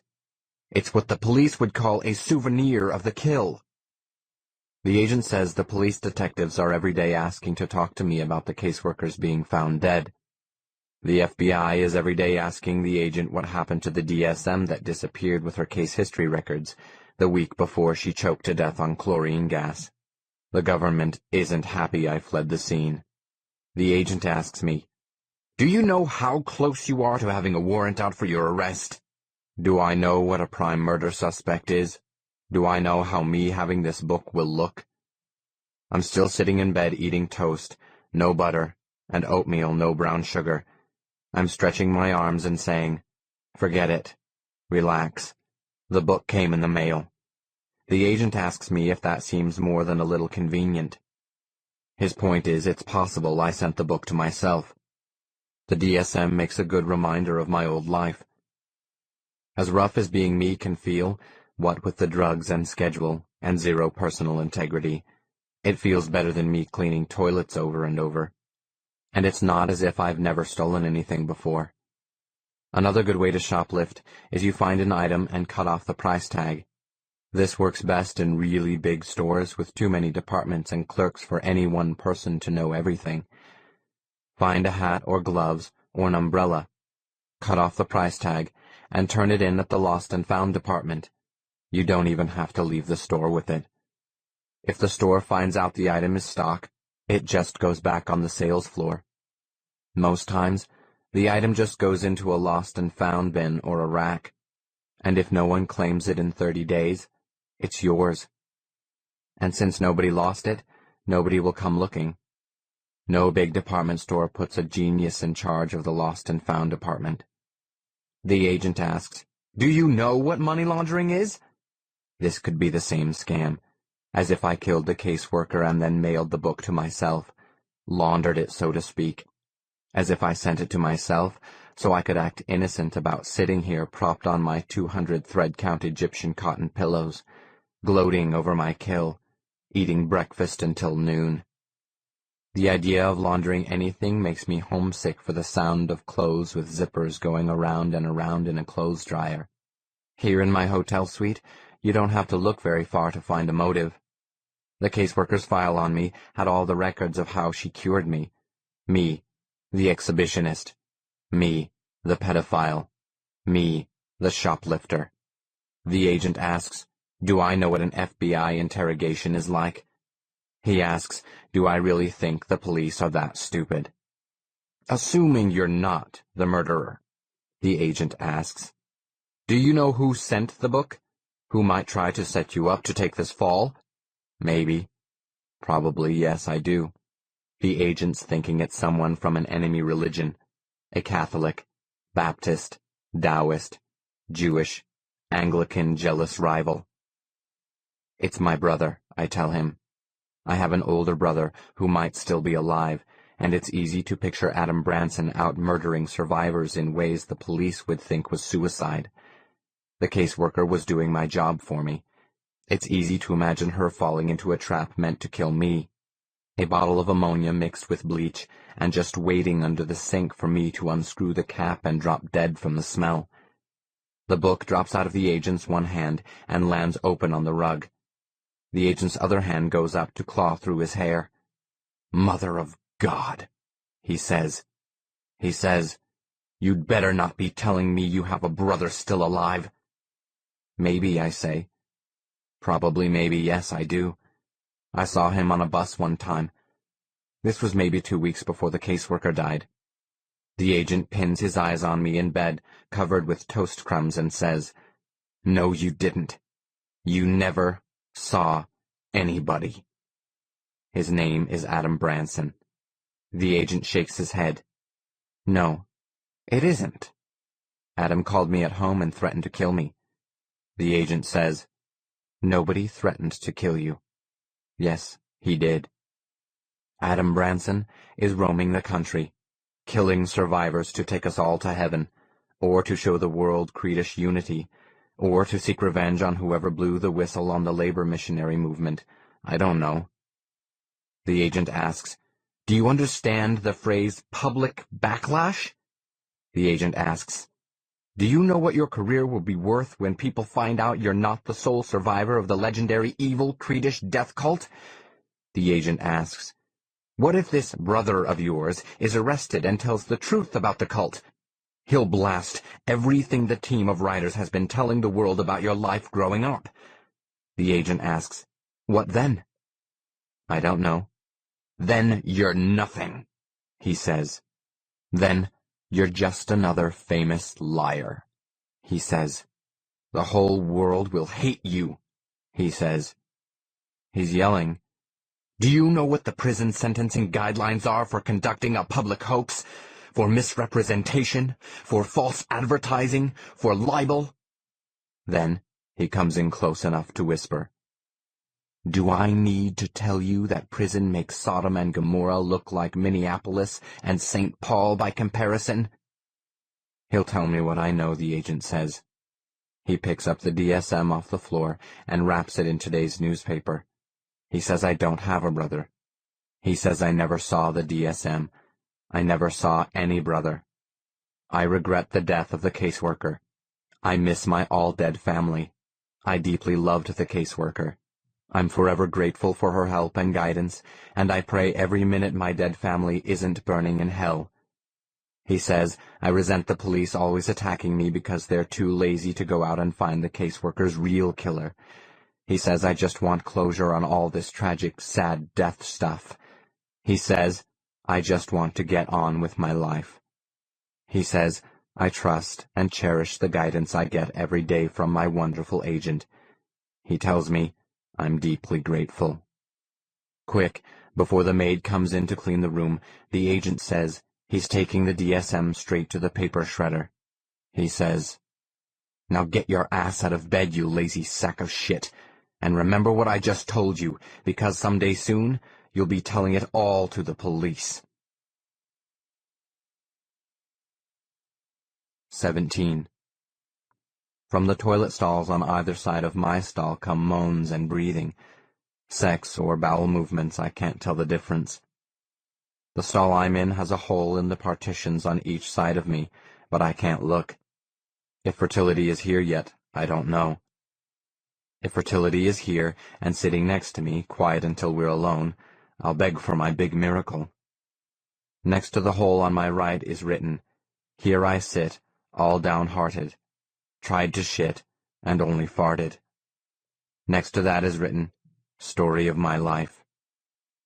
Next to the hole on my left is written, "Show hard for hand job."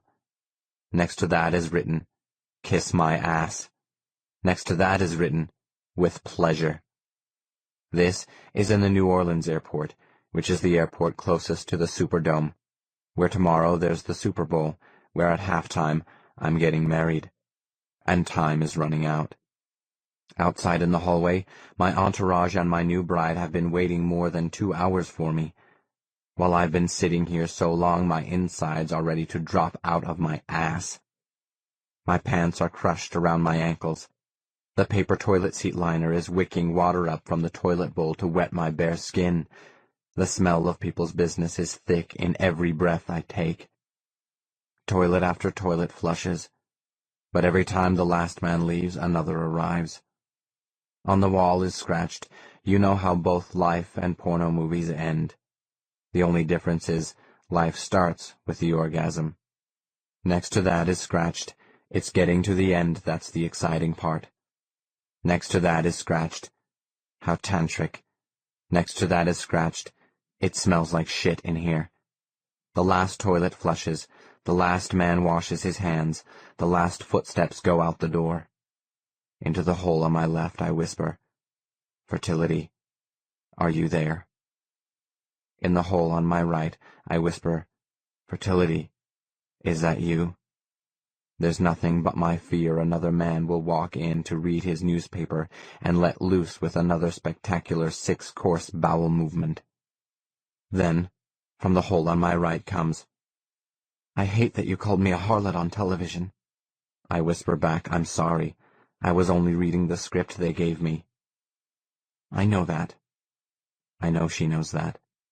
The red mouth inside the hole says, "I called knowing you'd betray me. Free will had nothing to do with it. It was a Jesus-Judas thing. You're pretty much just my pawn." "Thanks," I say. Footsteps come into the men's room, and whoever it is, he settles in the stall on my left. To the hole on my right I whisper, "We can't talk now. Someone's come in." "It's okay," the red mouth says. "It's just Big Brother." "Big Brother?" The mouth says, "Your brother, Adam Branson." And through the hole on my left comes the barrel of a gun. And a voice, a man's voice, says, "Hello, little brother." The gun stuck through the hole aims around blind, pointing at my feet, pointing at my chest, my head, the stall door, the toilet bowl. Next to the barrel of the gun is scratched, "Suck this." Don't freak, Fertility says. He's not going to kill you, I know that much. I can't see you, Adam says, but I have 6 bullets, and one of them is bound to find you. You're not going to kill anybody, the red mouth tells the black gun, the two of them talking back and forth across my bare white lap. He was at my apartment all last night putting that gun against my head, and all he did was mess up my hair. Shut up, the gun says.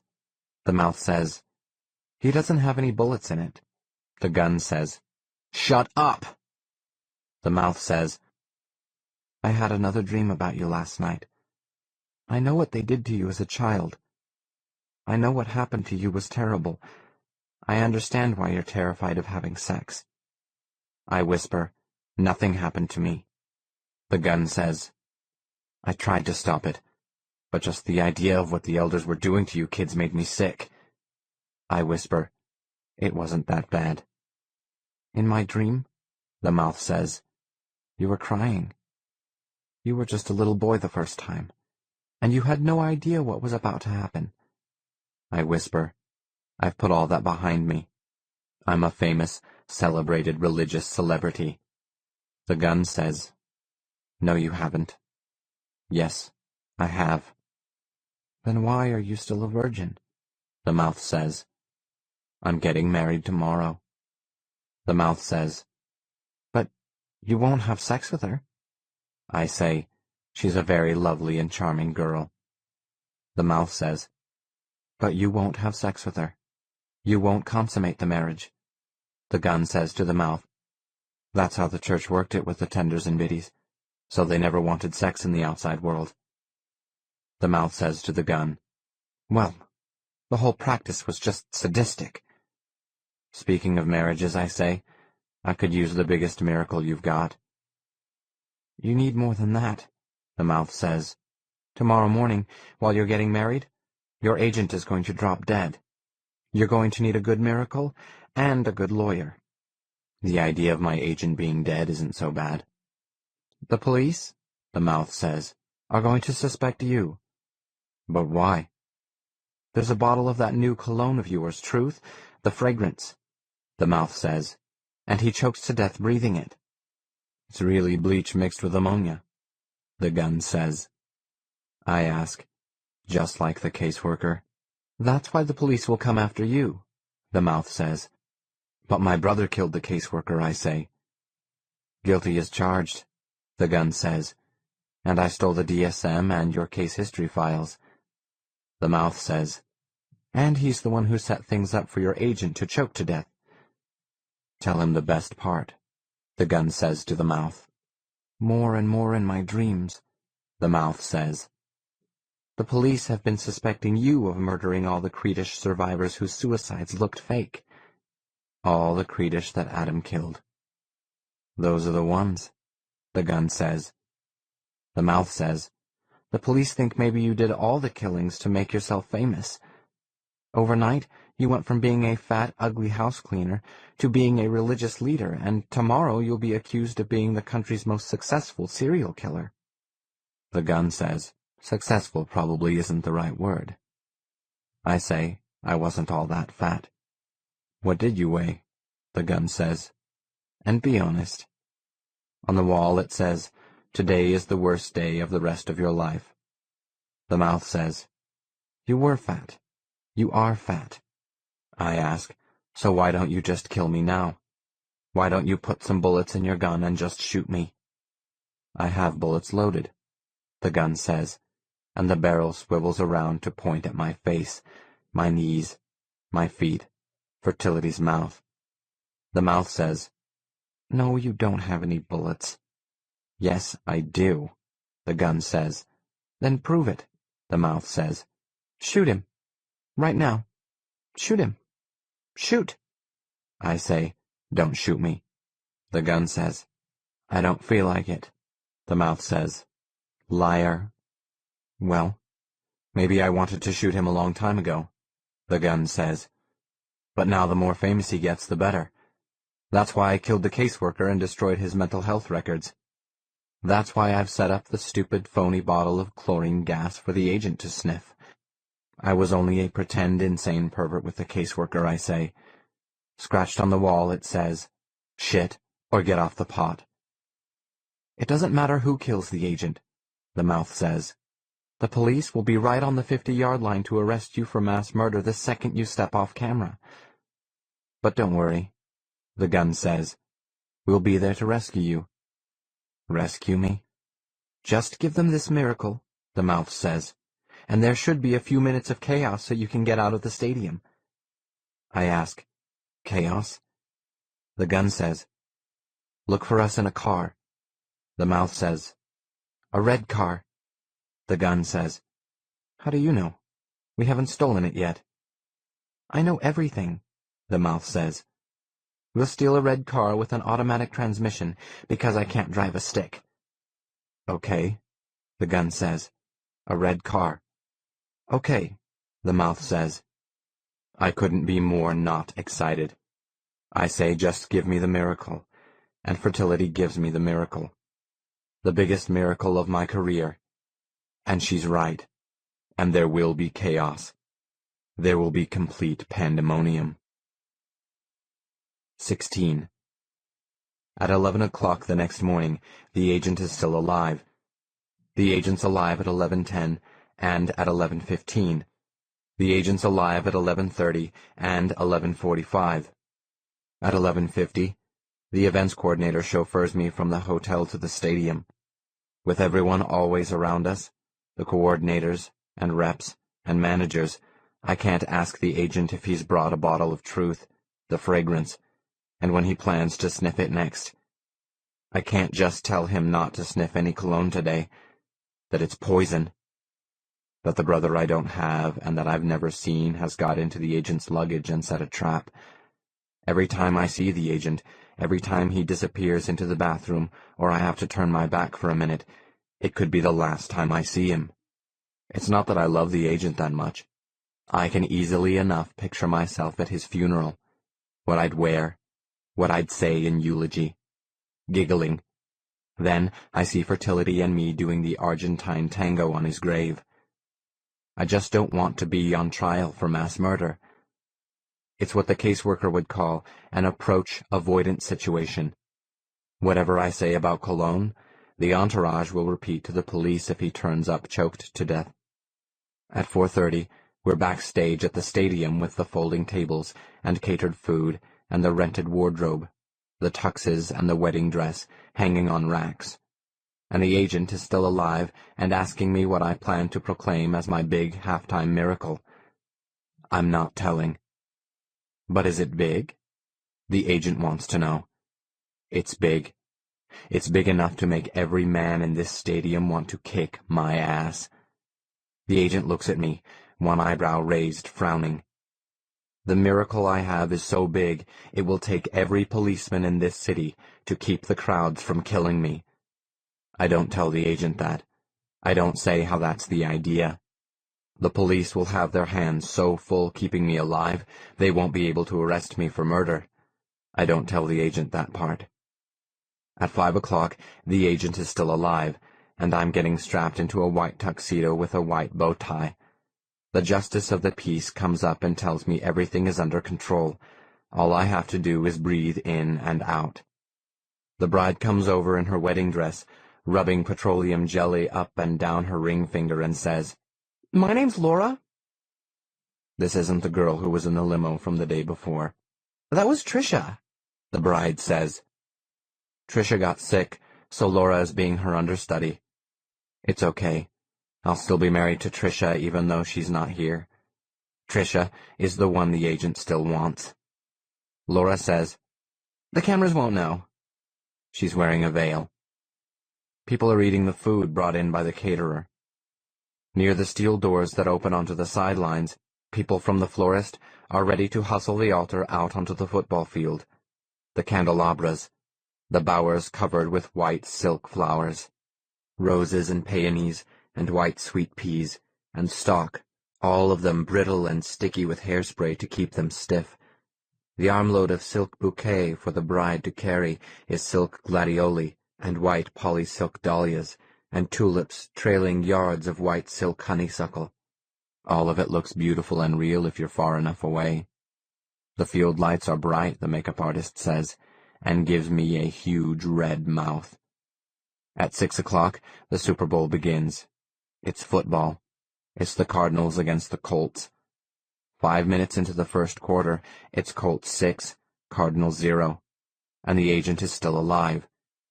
Near the steel doors that open into the stadium are the altar boys and bridesmaids dressed as angels, flirting and smoking cigarettes.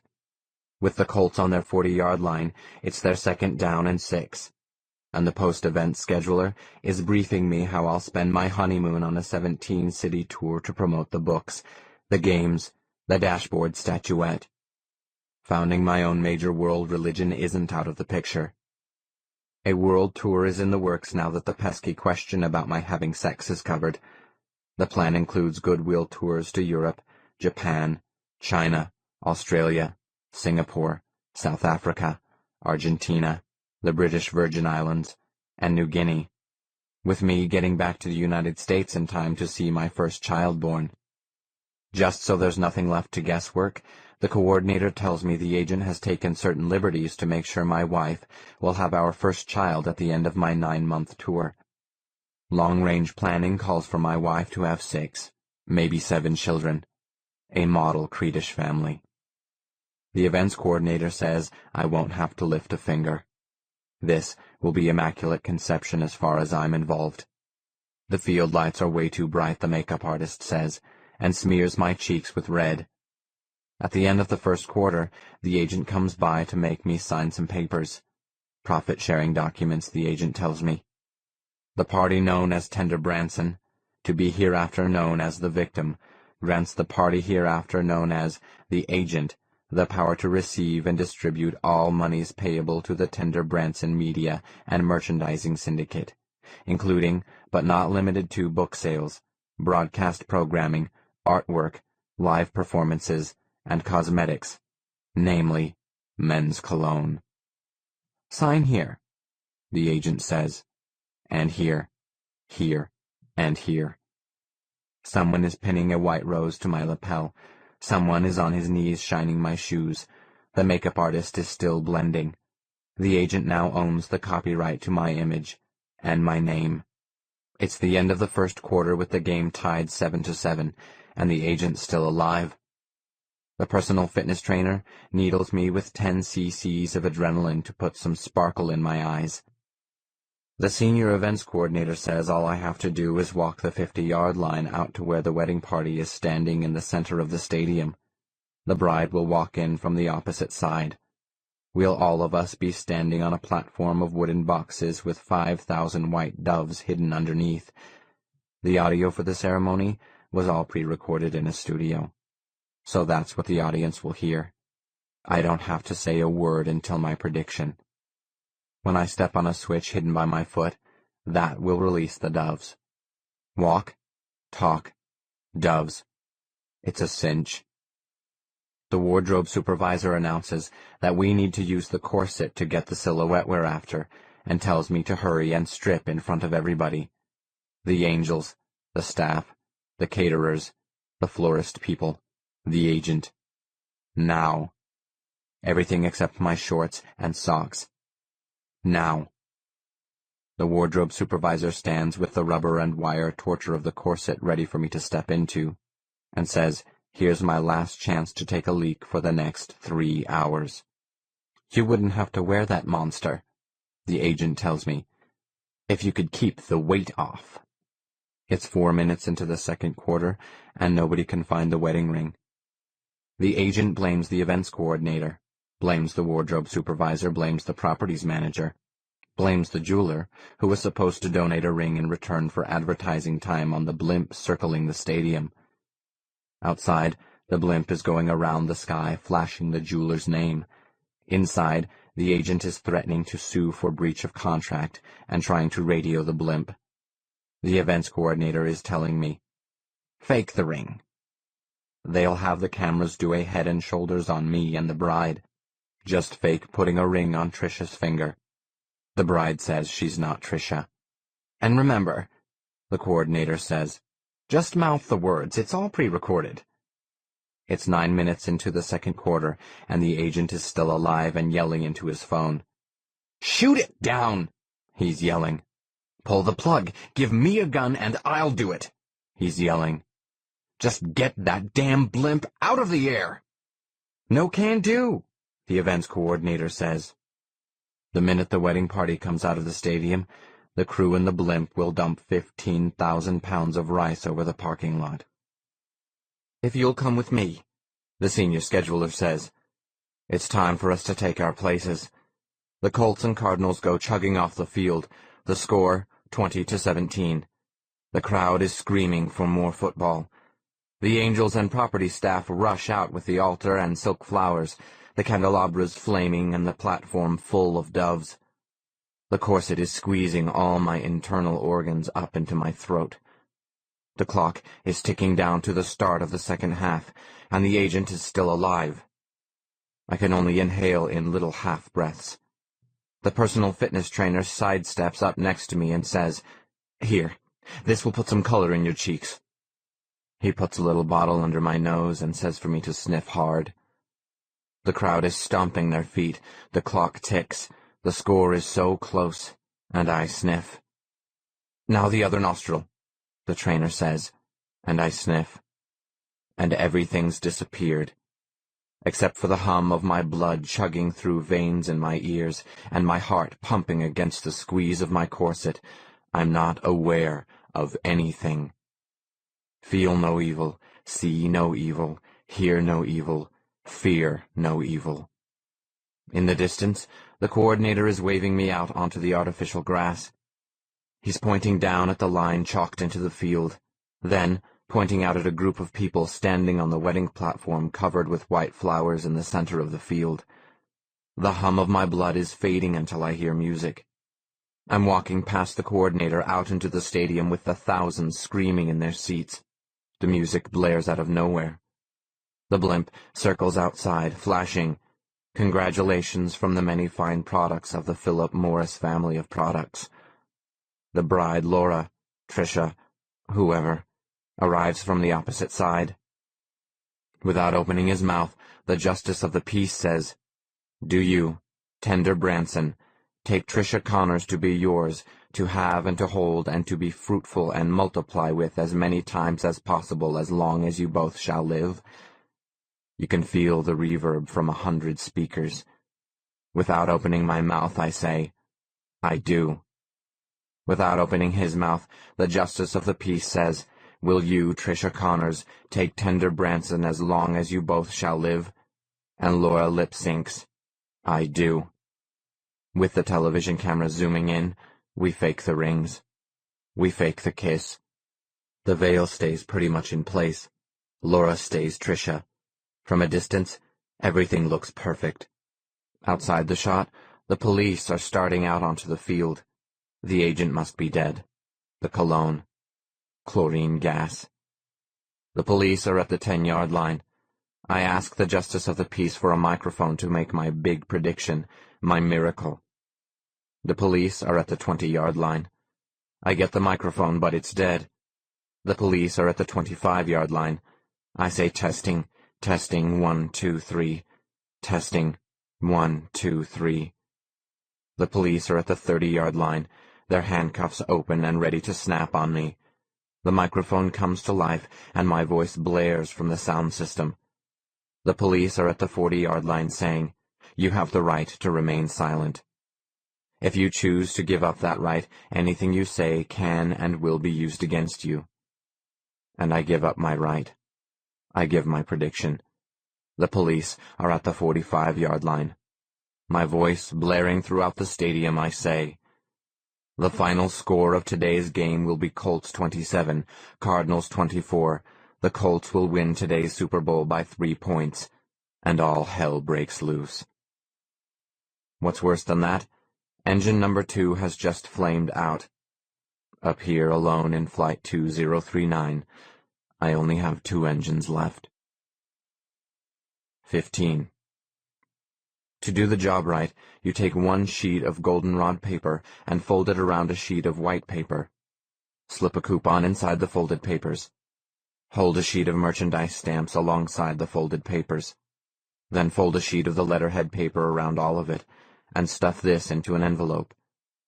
Stick the corresponding address label on the envelope, and you've earned 3 cents. Do this 33 times, and you've earned almost $1. Where we're at tonight is Adam Branson's idea. The letter I'm folding starts, "Is the water that comes into the Wilson house bringing with it dangerous parasites?" Where we're at is supposed to be safe. The golden rod around the white, the coupon inside, the sheet of stamps, the letterhead paper, it all goes inside the envelope, and I'm 3 cents closer to escaped. Is the water that comes into the Cameron house bringing with it dangerous parasites? The 3 of us sit around the dining room table, Adam and Fertility and me, stuffing these envelopes. At 10 o'clock, the house mother locks the front door of the house and stops on her walk back to the kitchen to ask if our daughter is doing any better. How the doctors upgraded her condition. Will she live? Fertility, with rice still in her hair, says, "We're not out of the woods. Not yet." Of course, we don't have a daughter. Us having a daughter was Adam Branson's idea. Around us is the combination of 3 or 4 families, kids and parents, talking about cancer and chemotherapy, burns and skin grafts, staph infections. The house mother asks what we call our little girl. Adam and Fertility and I look at each other, Fertility with her tongue stuck out to lick an envelope flap. Me looking at Adam is the same as looking at a picture of who I used to be. Altogether, we say 3 different names. Fertility says, "Amanda." Adam says, "Patty." I say, "Laura." Only the 3 names all overlap. Our daughter. The house mother looks at me in the burned-up remains of my white tuxedo and asks, "Why is our little daughter in the hospital for treatment?" Altogether, we say 3 different problems. Fertility says, "Scoliosis." Adam says, "Polio." I say, "Tuberculosis." The house mother watches us folding, the yellow and the white, the coupon, the stamps, the letterhead. Her eyes come back to the handcuffs snapped around one of my wrists. Is the water that comes into the Dixon house bringing with it dangerous parasites? It was Adam who brought us here. Just for one night, he says. It's safe here. Now that I'm a mass murderer, Adam knows how we can start north in the morning. North until we get to Canada. But for tonight, we needed a place to hide. We needed food. We needed to earn a little cash. So he brought us here. This is after the stadium and after the crowds were tearing to shreds the line of police crowd control. This is right after my sham marriage, when the agent was dead and the police were fighting to keep me alive so they could execute me for murder. The contents of the entire Superdome emptied down onto the field the minute I announced the Colts would win. One half of the handcuffs already clicked around my one wrist. The police were nothing against the running tide of drunks that rolled toward us from the sidelines. The band was somewhere playing the national anthem. Out of every direction, people are dropping onto the field from the bottom of the stands. People are running with their hands and fists out across the grass toward us. There are the Arizona Cardinals in their uniforms. There are the Indianapolis Colts still at their bench, slapping ass and giving each other high fives.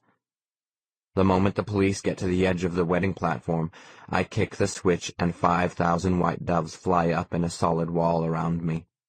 The doves drive the police back long enough for the football mob to reach center field. The police fight back the mob, and I grab the bride's bouquet.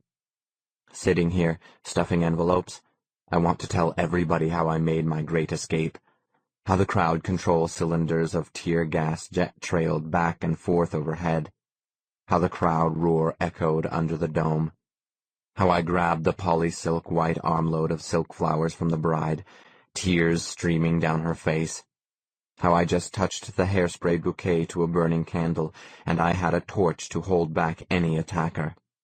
Holding the torch of gladioli and whipping hot wires of fake honeysuckle out in front of me, I jumped off the wedding platform and fought my way down the football field, the 50-yard line, the 40-yard line, the 30. Me, in my white tuxedo, I dodged and quarterbacked my way, sprinting and pivoting, the 20-yard line. To keep from being tackled, I whipped the burning dahlias side to side in front of me, the 10-yard line. 10,000 tackles are out to sack me. Some of them drunk, some of them professionals. None of them are jacked on the quality chemicals I'm writing. Hands grab at my white tails. Men dive for my legs. It's the steroids that saved my life. Then, touchdown. I cross under the goalpost, still headed for the steel doors that will get me off the field. My torch is burned down to just some tiny silk trilliums when I toss it back over my shoulder. I jam through the steel double doors and turn the deadbolt from the other side. With the Super Bowl crowd pounding the locked doors, I'm safe here for a few minutes alone with the catered food and the makeup artist. The agent's dead body is under a white sheet on a gurney next to the buffet. The buffet is mostly just turkey sandwiches and bottled water, fresh fruit, pasta salad, wedding cake. The makeup artist is eating a sandwich. She cocks her head sideways at the dead agent and says, "Good job," she says. She always hated him, too. She's wearing the agent's heavy gold Rolex. The makeup artist says, "You want a sandwich?" I ask, "Is it just turkey, or do they have another kind?" The makeup artist hands me a bottle of mineral water and says my tuxedo is on fire in the back. I ask, "Where's the outside?" "Take that door over there," the makeup artist says. The steel doors behind me are buckling in their frame. "Go down the long hall," the makeup artist says. "Turn right at the end. Go out the door marked exit." I say thanks. She says there's a meatloaf sandwich left if I want it. The sandwich in my one hand, I go out the door she said, go down the hall, go out the exit. Outside in the parking lot is a red car with an automatic transmission, Fertility behind the wheel, and Adam sitting next to her. I get in the back seat and lock the door. To Fertility in the front seat, I tell her to roll up her window. Fertility fiddles with the controls for the radio. Behind me, the crowd is pouring out the exits, running to surround us. Their faces are getting close enough for me to feel spit on. Then, out of the sky comes the biggest miracle. It starts raining. A rain of white. Manna from heaven, I swear. A rain comes down so slick and heavy, the mob is falling, slipping and falling, fallen and sprawled. White bits of rain bounce in the car windows, into the carpet, into our hair. Adam looks out in wonder at the miracle of this white rain that's helping us get away. Adam says, "It's a miracle." The back wheels spin, skid sideways, and then leave black as we escape. "No," Fertility says, and hits the gas. "It's rice." The blimp circling the stadium says congratulations and happy honeymoon. "I wish they wouldn't do that," Fertility says. "That rice kills birds."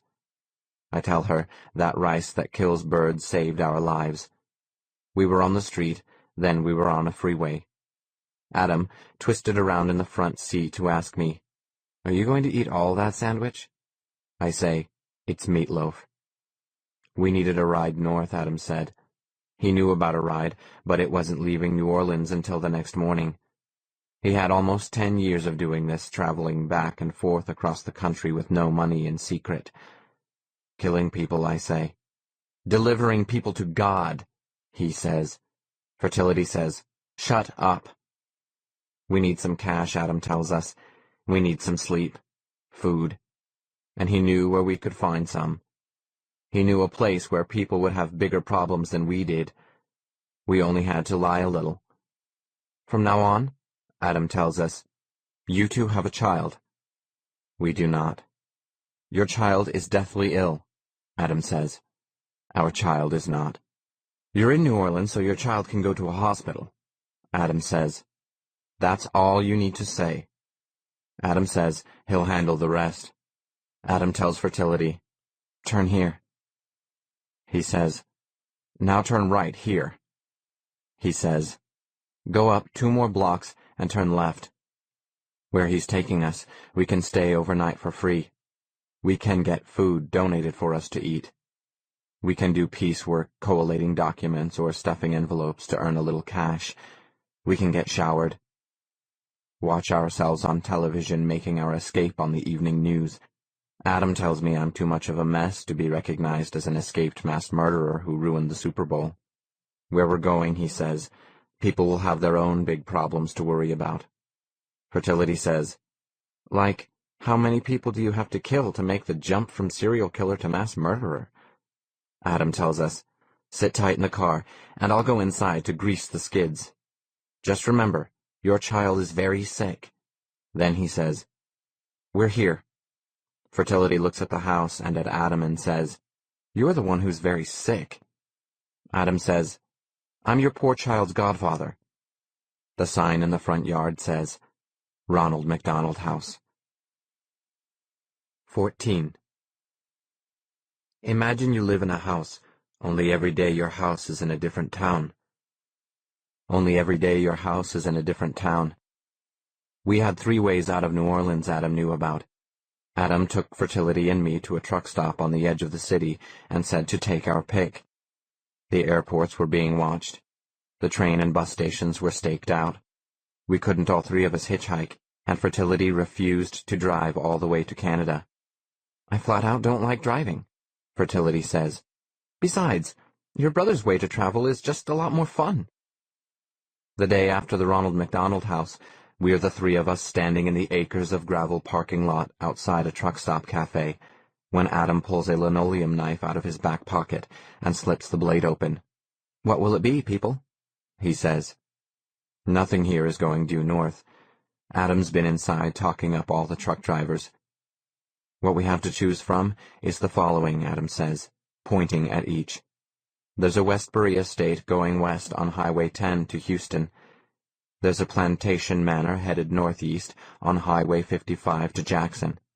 There's a Spring Hill Castle going northwest to Bosser City on Highway 49, with stops at Alexandria and Pineville, then headed west on Highway 20 to Dallas. Parked around us on the gravel are prefabricated houses, manufactured houses, trailer houses. These are broken into halves or thirds and hooked to the back of semi-trucks. The open side of each modular piece is sealed with a sheet of translucent plastic, and inside are the murky shapes of sofas, beds, rolls of rolled-up carpet, major appliances, dining room sets, easy chairs. While Adam was chatting with the drivers, finding out where each is headed, Fertility was in the truck stop bathroom dyeing my blonde hair black in the sink and washing the tanning bronzer off my face and hands. We stuffed enough envelopes to buy me thrift store clothes and get a paper bag of fried chicken with paper napkins and coleslaw. The 3 of us standing in the parking lot, Adam waves his knife in a circle and says, choose. The men who deliver these lovely homes won't be eating their dinners all night. Most long-haul truck drivers drive at night, Adam tells us. There's less traffic, it's cooler. During the hot, busy day, the drivers pull off the highway and sleep in the sleeper boxes attached to the back of each truck cab. Fertility asks, what's the difference what we choose? The difference, Adam says, is your comfort level. This is how Adam's been crossing and crisscrossing the country for the past 10 years. A Westbury estate has a formal dining room and a built-in fireplace in the living room. The plantation manor has walk-in closets and a breakfast nook. The Spring Hill Castle has a whirlpool bathtub and a glamour bath. A glamour bath has 2 sinks and a wall of mirror. The living room and the master bedroom have skylights. The dining nook has a built-in china hutch with leaded glass doors. This is depending on which half you get. Again, these are just parts of homes. Broken homes. Dysfunctional homes. The half you get might be all bedrooms, or just a kitchen and living room and no bedrooms. There might be 3 bathrooms and nothing else, or you might get no bathroom at all. None of the lights work. All the plumbing is dry. No matter how many luxuries you get, something will be missing. No matter how carefully you choose, you'll never be totally happy. We choose the Spring Hill Castle, and Adam slices the knife along the bottom edge of the plastic sealing its open side. Adam slices only about 2 feet, only far enough for his head and shoulders to slip inside. Stale air from inside the house comes out the slice hot and dry. With Adam slid inside as far as his waist, his butt and legs still outside with us, Adam says, "This one has the cornflower blue interior." His voice, coming from inside the wall of translucent plastic, he says, "Here we have the premium furniture package, a modular living room pit group, built-in microwave in the kitchen, plexiglass dining room chandelier." Adam boosts all of himself inside. Then his blonde head sticks out the slice in the plastic and grins at us. "California king-size beds, faux wood grain countertops, low-line Euro-style commode, and vertical blind window treatments." He says, "You've made an excellent choice for your starter home." First, Fertility and then me slide through the plastic. The way the inside of the house, the furniture shapes and the colors, look blurred and vague from outside, that's how the outside world, the real world, looks out of focus and unreal from inside the plastic. The neon lights of the truck stop are just coming on, dim and smeared outside the plastic. The noise of the highway sounds soft and muffled from inside. Adam kneels down with a roll of clear strapping tape and seals the slice he made from the inside. "We won't need this anymore," he says. "When we get where we're going, we'll just walk out the front or the back door just like real people." The wall-to-wall carpet is rolled up against one wall, awaiting the rest of the house before it's installed. The furniture and mattresses stand around covered with dry-cleaning plastic thin dust covers. The kitchen cabinets are each taped shut. Fertility tries the light switch for the dining room chandelier. Nothing happens. "Don't use the toilet either," Adam says, "or we'll be living with your business until we move out." Neon from the truck stop and headlights from the highway flicker through the dining room French doors while we sit around the maple veneer table eating our fried chicken. This part of our broken home has 1 bedroom, the living room, kitchen, and dining room, and half a bath. If we get all the way to Dallas, Adam tells us, we can move into a house headed up Interstate 35 to Oklahoma. Then we can catch houses up Interstate 35 to Kansas. Then north on Interstate 135 in Kansas to westbound Interstate 70 to Denver. In Colorado, we'll catch a house going northeast on Interstate 76 until it turns into Interstate 80 in Nebraska. Nebraska? Adam looks at me and says, "Yeah.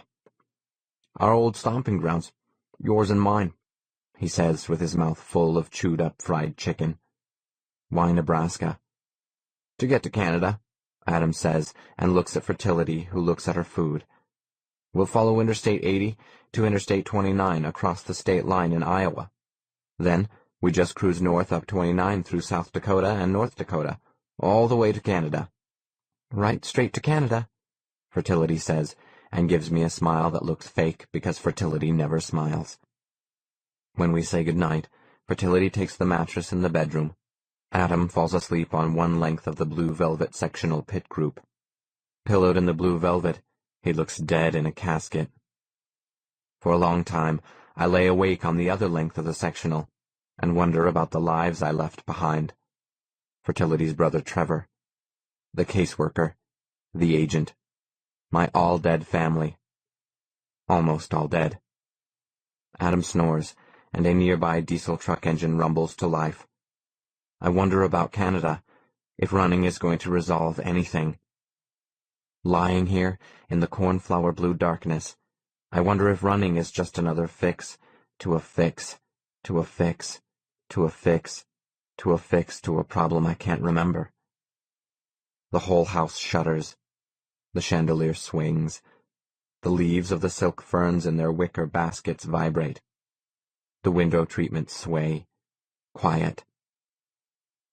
Outside the plastic, the world starts moving, sliding by, faster and faster until it's erased, until I fall asleep. 13. Our second day on the road, my teeth feel dull and yellow. My muscles feel less toned. I can't live my life as a brunette. I need some time, just a minute, just 30 seconds under a spotlight. No matter how much I try and hide this, bit by bit, I start to fall apart. We're in Dallas, Texas, considering half a Wilmington villa with faux tile countertops and a bidet in the master bath. It has no master bedroom, but it has a laundry room with washer-dryer hookups. Of course, it has no water or power or phone. It has almond-colored appliances in the kitchen. There isn't a fireplace, but the dining room has floor-length drapes. This is after we look at more houses than I can remember. Houses with gas fireplaces, houses with French provincial furniture, vast glass-topped coffee tables, and track lighting. This is with the sunset red and gold on the flat Texas horizon in a truck stop parking lot outside Dallas proper. I wanted to go with a house that had separate bedrooms for each of us, but no kitchen. Adam wanted the house that had only 2 bedrooms, a kitchen, but no bathroom. Our time was almost up. The sun was almost down, and the drivers were about to start their all-night drives. My skin felt cold and rolling with sweat. All of me, even the blonde roots of my hair, ached. Right there in the gravel, I just started doing push-ups in the middle of the parking lot. I rolled onto my back and started doing stomach crunches with the intensity of convulsions. The subcutaneous fat was already building up. My abdominal muscles were disappearing. My pecs were starting to sag. I needed bronzer. I needed to log some time in a sunbed. Just 5 minutes, I beg Adam and Fertility. Before we hit the road again, just give me 10 minutes in a wolf tanning bed. No can do, little brother, Adam says. The FBI will be watching every gym and every tanning salon and health food store in the Midwest. After just 2 days, I was sick of the crap deep-fried food they serve at truck stops. I wanted celery. I wanted mung beans. I wanted fiber and oat bran and brown rice and diuretics. What I told you about? Fertility says, looking at Adam. It's starting. We need to get him locked up someplace, stat. He's going into attention withdrawal syndrome. The 2 of them hustle me into a maison d'elegance, just as the driver was putting his truck in gear. They pushed me into a back bedroom with just a bare mattress and a giant Mediterranean dresser with a big mirror above it.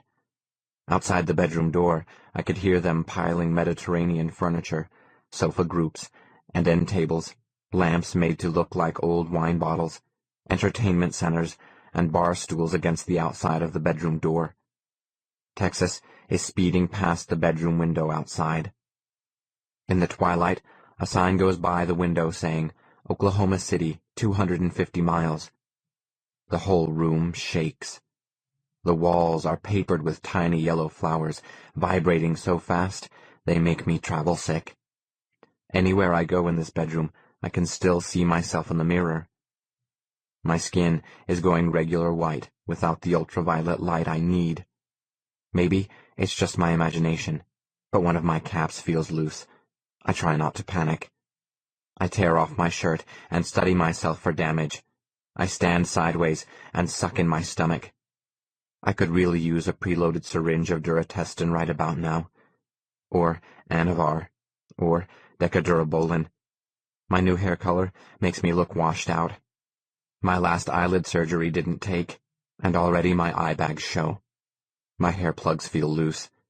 I turn to study myself in the mirror for any hair growing on my back. A sign goes by the window saying, soft shoulders. The last of my bronzer is caked in the corners of my eyes and the wrinkles around my mouth and across my forehead. I try and nap. I pick apart the mattress ticking with my fingernails. A sign goes by the window saying, slower traffic, keep right. There's a knock at the door.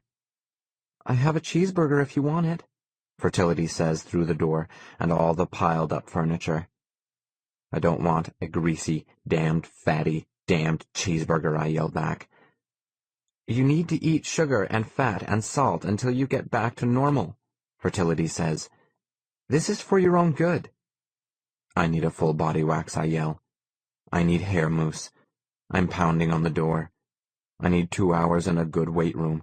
I need to go 300 stories on a stair-climbing machine. Fertility says, You just need an intervention. You're going to be fine. She's killing me. We're saving your life. I'm retaining water. I'm losing definition in my shoulders. My eye bags need concealer. My teeth are shifting. I need my wires tightened. I need my dietitian. Call my orthodontist. My calves are wasting away. I'll give you anything you want. I'll give you money. Fertility says, You don't have money. I'm famous. You're wanted for mass murder. Her and Adam have to get me some diuretics. Next time we stop, Fertility says, I'll get you a skinny double Americano. That's not enough. It's more than you'd get in prison. Let's rethink this, I say. In prison, I'd have weight equipment. I'd have time in the sun. They must have sit-up boards in prison. I could maybe get black market Winsterol. I say, just let me out. Just unblock this door.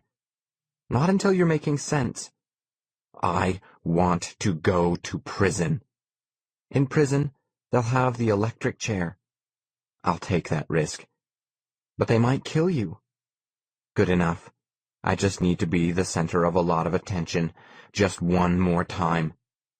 Oh, you go to prison, and you'll be the center of attention. I need moisturizer. I need to be photographed. I'm not like regular people. To survive, I need to be constantly interviewed. I need to be in my natural habitat. On television. I need to run free, signing books. I'm leaving you alone for a while, Fertility says through the door. You need a timeout. I hate being mortal. Think of this as My Fair Lady or Pygmalion, only backward. 12. The next time I wake up, I'm delirious, and Fertility is sitting on the edge of my bed massaging cheap petroleum-based moisturizer into my chest and arms. Welcome back, she says. We almost thought you weren't going to make it. Where am I? Fertility looks around. You're in a Maplewood chateau with the mid-range interior package, she says. Seamless linoleum in the kitchen, no wax vinyl floor covering in the 2 bathrooms. It's got easy clean pattern vinyl wallboard instead of sheetrock, and this one's decorated in the blue and green seaside theme. No, I whisper. Where in the world? Fertility says, I knew that's what you meant. A sign goes by the window saying, Detour ahead. The room around us is different than I remember. A wallpaper border of dancing elephants goes around next to the ceiling.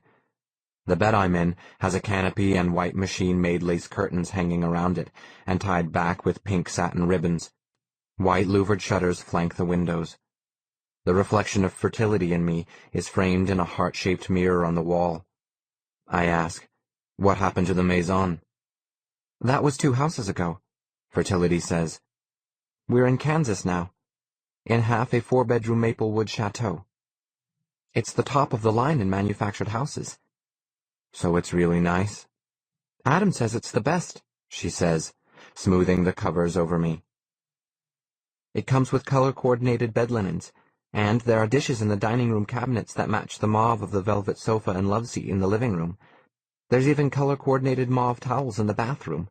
There's no kitchen, though, at least not in this half. But I'm sure wherever it's at, the kitchen is mauve. I ask, where's Adam? Sleeping. He wasn't worried about me? I told him how this was all going to work out, Fertility says. Actually, he's very happy.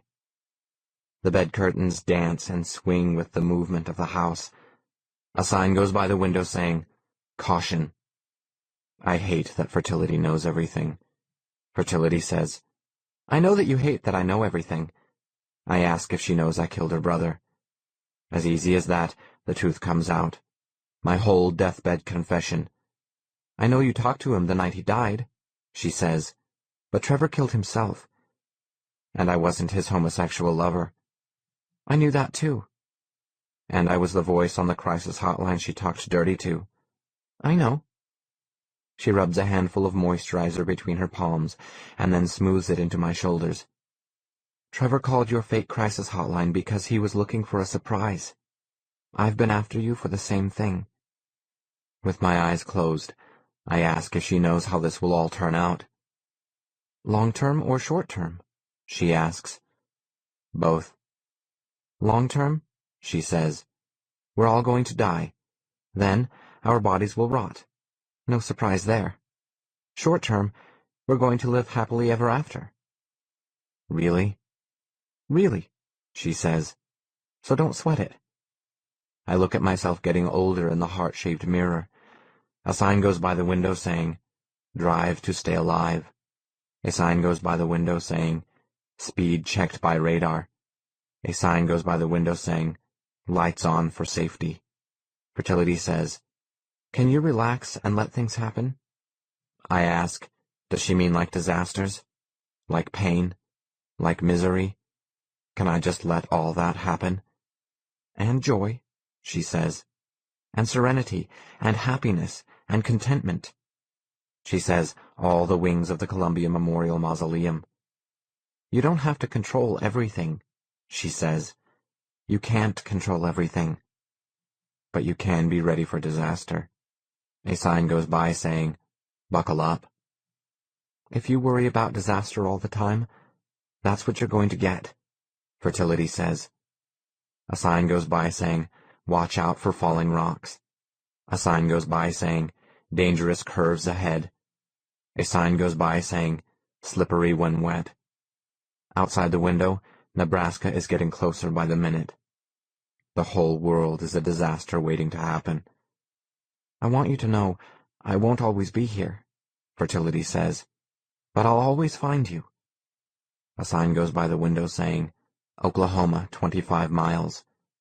No matter what happens, Fertility says, no matter what you do or your brother does, it's the right thing.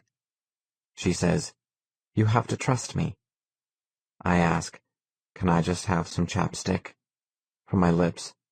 They're chapped. A sign goes by saying, "Yield."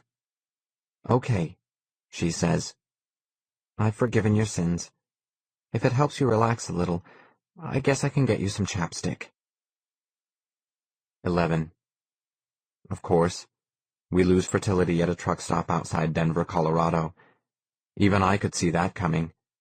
She sneaks off to get me some chapstick while the truck driver is out taking a leak. Adam and me are both asleep until we hear her screaming. And of course, she planned it this way. In the dark, in the moonlight through the windows, I stumble through the furniture to where Adam has thrown open the 2 front doors. We're pulling away from the truck stop, gaining speed as the driver upshifts with Fertility running after us, her one hand outstretched with the little tube of chapstick. Her red hair is flagging out behind her.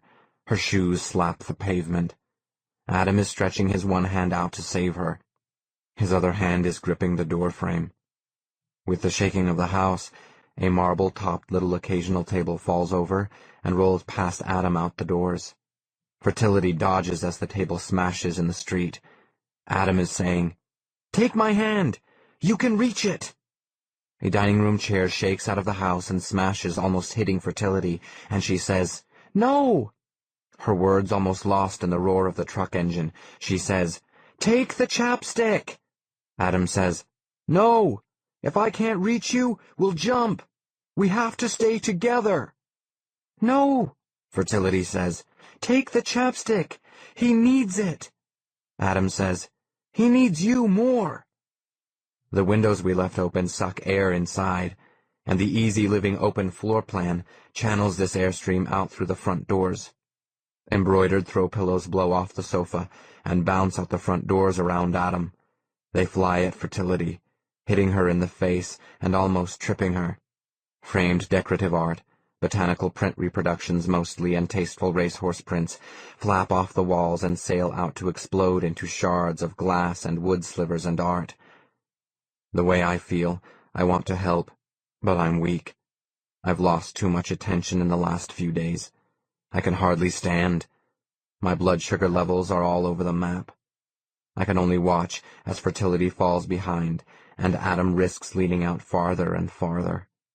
The silk flower arrangements topple, and red silk roses, red silk geraniums, and blue iris sail out the door and flutter around Fertility. The symbols of forgetfulness, poppies, land in the road, and she sprints over them. The wind throws mock orange and sweet peas, white and pink, baby's breath and orchids, white and purple, at Fertility's feet. "Don't jump," Fertility is saying. She's saying, "I'll find you. I know where you're going." For one instant, she almost makes it. Fertility almost reaches Adam's hand, but when he makes his grab to pull her inside, their hands miss. Almost miss. Adam opens his hand, and inside is the tube of chapstick, and Fertility has fallen back into the dark and the past behind us. Fertility is gone. We must be going 60 miles an hour by now, and Adam turns and throws the tube at me so hard it ricochets off 2 walls. Adam snarls, "I hope you're happy now. I hope your lips recover." The dining room china cabinet comes open and dishes, salad plates, soup tureens, dinner plates, stemware and cups bounce and roll out the front doors. All this smashes in the street. All this leaves a wide trail behind us, sparkling in the moonlight. Nobody is running behind us, and Adam wrestles a console-color television with surround sound and near-digital picture quality toward the door. With a shout, he shoves it off the front porch.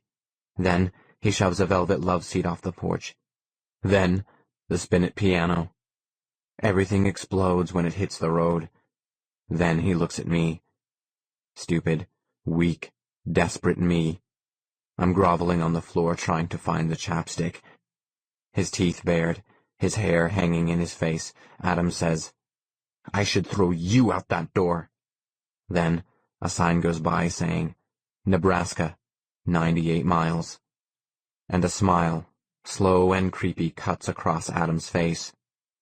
He staggers to the open front doors, and with the night wind howling around him, he shouts, "Fertility Hollis!"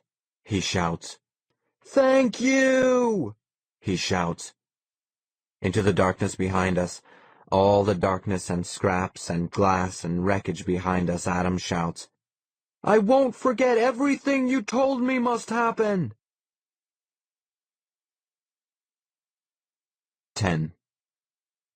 The night before we get home, I tell my big brother everything I can remember about the Creedish Church District. In the Church District, we raised everything we ate, the wheat and eggs and the sheep and cattle. I remember we tended perfect orchards and caught sparkling rainbow trout in the river. We're on the back porch of a Casa Castile going 60 miles an hour through the Nebraska night down Interstate 80. A Casa Castile has cut glass sconces on every wall and gold-plated fixtures in the bathroom, but no power or water. Everything is beautiful, but none of it works. No electricity and no running water, Adam says. It's just like when we were kids. We're sitting on the back porch with our legs hanging over the edge and the pavement rushing under.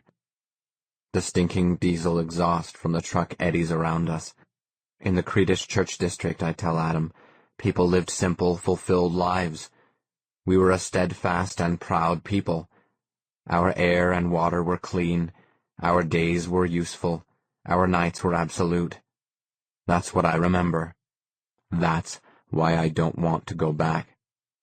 Nothing will be there except the tender Branson sensitive material sanitary landfill.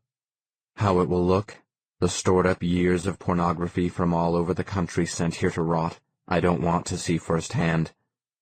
The agent showed me the receipts. Tons of smut, dump trucks and hoppers full, garbage trucks and boxcars full of smut were arriving there every month, where bulldozers spread it 3 feet deep across all 20,000 acres. I don't want to see that. I don't want Adam to see that, but Adam still has his gun, and I don't have Fertility here to tell me if it's loaded or not. Besides, I'm pretty used to getting told what to do, where to go, how to act. My new job is to follow Adam. So we're going back to the Church District. In Grand Island, we'll steal a car, Adam says. We'll get to the valley just around sunrise, Adam predicts. It's just a matter of hours. We'll be getting home on a Sunday morning. Both of us looking out into the dark behind us and everything we've lost so far, Adam says. What else do you remember? Everything in the Church District was always clean. The roads were always in good repair. The summers were long and mild, with rain every 10 days. I remember the winters were peaceful and serene. I remember sorting seed we picked from marigolds and sunflowers. I remember splitting wood. Adam asks, "Do you remember my wife?" Not really. She wasn't much to remember, Adam says. The gun's in his hands on his lap, or I wouldn't be sitting here. She was a Biddy Gleason. We should have been very happy together. Until someone called the government and started the investigation. We should have bred a dozen children and made money hand over fist, Adam said. Until the county sheriff was there asking about documentation for every child. We should have gotten old on that farm with every year just like the year before it. Until the FBI launched its investigation. We should both have been church elders someday, Adam says. Until the deliverance. Until the deliverance. I remember life was calm and peaceful in the District Valley. The cows and chickens all running free. The laundry hanging outside to dry. The smell of hay in the barn. Apple pies cooling on every windowsill. I remember it was a perfect way of life. Adam looks at me and shakes his head. He says, "That's how stupid you are." How Adam looks in the dark is how I'd look if none of this chaos had ever happened to me. Adam is what fertility would call a control group of me. If I'd never been baptized and sent into the outside world, if I'd never been famous and blown out of proportion, that would be me with Adam's simple blue eyes and clean blonde hair. My shoulders would be squared and regular-sized. My manicured hands with clear polish on the nails would be his strong hands. My chapped lips would be like his. My back would be straight. My heart would be his heart. Adam looks out into the dark and says, "I destroyed them. The Creedish survivors." "No," Adam says. "All of them. The entire district colony. I called the police. I left the valley one night and walked until I found a telephone. There were birds in every Creedish tree, I remember, and we caught crawdads by tying a lump of bacon fat to a string and dropping it into the creek. When we pulled it out, the fat would be covered with crawdads. I must have pressed 0 on the telephone," Adam says. "But I asked for the sheriff. I told someone who answered that only 1 out of every 20 Creedish children had a valid birth certificate. I told him the Creedish hid their children from the government. The horses, I remember. We had teams of horses to plow with and pull buggies, and we called them by their color because it was a sin to give an animal a name. I told them the Creedish abused their children and didn't pay taxes on most of their income," Adam says. "I told them the Creedish were lazy and shiftless. I told them to Creedish parents their children were their income. Their children were chattel. The icicles hanging on houses, I remember. The pumpkins. The harvest bonfires. I started the investigation," Adam says. "The singing in church, I remember. The quilting. The barn raisings. I left the colony that night and never went back," Adam says. "Being cherished and cared for, I remember. We never had any horses. The couple chickens and pigs we had were just for show," Adam says. "You were always in school. You just remember what they taught you Creedish life was like 100 years ago. Hell, a century ago everybody had horses. Being happy and belonging, I remember." Adam says, "There were no black Creedish. The Creedish elders were a pack of racist, sexist white slavers. I remember feeling safe." Adam says, "Everything you remember is wrong. Being valued and loved, I remember." "You remember a lie," Adam says. "You were bred and trained and sold." And he wasn't. No, Adam Branson was a firstborn son. 3 minutes. That made all the difference. He would own everything, the barns and chickens and lambs, the peace and security. He would inherit the future, and I would be a labor missionary, mowing the lawn and mowing the lawn, work without end. The dark Nebraska night and the road slipping by fast and warm around us. With one good push, I say to myself, I could put Adam Branson out of my life for good. There was hardly anything we ate that we didn't buy from the outside world, Adam said. I inherited a farm for raising and selling my children. Adam says, we didn't even recycle. So that's why he called the sheriff. I don't expect you to understand, Adam says. You're still the 8-year-old sitting in school, sitting in church, believing everything you're told. You remember pictures in books. They planned how you'd live your whole life. You're still asleep. And Adam Branson is awake. I woke up the night I made that telephone call. That night I did something that couldn't be undone, Adam says. And now everybody's dead. Everybody except you and me. And the only thing left for me to do is kill myself. That's just what you've been trained to do, Adam says. That would be the ultimate act of a slave. So what's left I can do to make my life any different? The only way you'll ever find your own identity is to do the one thing the Creedish elders trained you most not to do, Adam says. Commit the one biggest transgression, the ultimate sin. Turn your back on church doctrine, Adam says. Even the Garden of Eden was just a big fancy cage, Adam says. You'll be a slave the rest of your life unless you bite the apple. I've eaten the entire apple. I've done everything. I've gone on television and denounced the church. I've blasphemed in front of millions of people. I've lied and shoplifted and killed, if you count Trevor Hollis. I've defiled my body with drugs. I've destroyed the Creedish Church District Valley. I've labored every Sunday for the past 10 years. Adam says, you're still a virgin. With one good jump, I tell myself, I could solve all my problems forever. You know, the horizontal bop, hide the salami, the hot thing, the big O, getting lucky, going all the way, hitting a home run, scoring big time, laying pipe, plowing a field, stuffing the muff, doing the big dirty. Adam says, quit trying to fix your life. Deal with your one big issue, Adam says. Little brother, Adam says, we need to get you laid. 9. The Creedish Church District is 20,560 acres, almost the entire valley at the headlands of the Fleming River, west-northwest of Grand Island, Nebraska. From Grand Island, it's a 4-hour car trip. Driving south from Sioux Falls, it's a 9-hour trip. That much of what I know is true. The way Adam explained everything else, I still wonder about. Adam said the first step most cultures take to making you a slave is to castrate you. Eunuchs, they're called. Just short of that, some cultures make it so you don't enjoy sex so much. They cut off parts of the clitoris, Adam calls it, or the foreskin.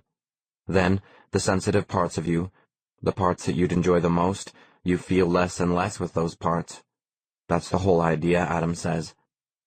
We drive west the rest of the night, away from where the sun will come up, trying to outrace it, trying not to see what it's going to show us when we get home. On the dashboard of the car is glued a 6-inch plastic statue of a man in Creedish church costume, the baggy pants, the wool coat, the hat. His eyes are glow-in-the-dark plastic. His hands are together in prayer, raised so high and out so far in front he looks about to take a swan dive off the passenger side of the dashboard. Fertility told Adam to look for a green late-model Chevy somewhere within 2 blocks of the truck stop outside Grand Island.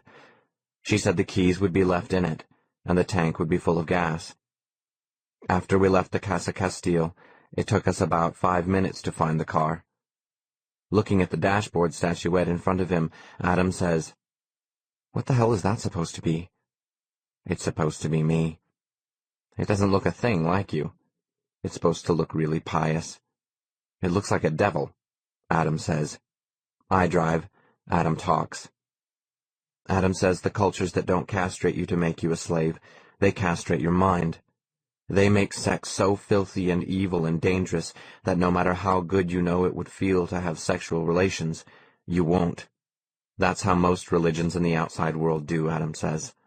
That's how the Creedish did it. This isn't anything I want to hear, but when I go to turn on the radio, all the tuning buttons are preset to religious stations. Choir music, gospel preachers telling me I'm bad and wrong. One station I come across is a familiar voice, the Tender Branson Radio Ministry. Here's one of 1,000 canned radio shows I taped in a studio I don't remember where. The abuse of the Creedish elders was unspeakable, I'm saying on the radio. Adam says, "Do you remember what they did to you?"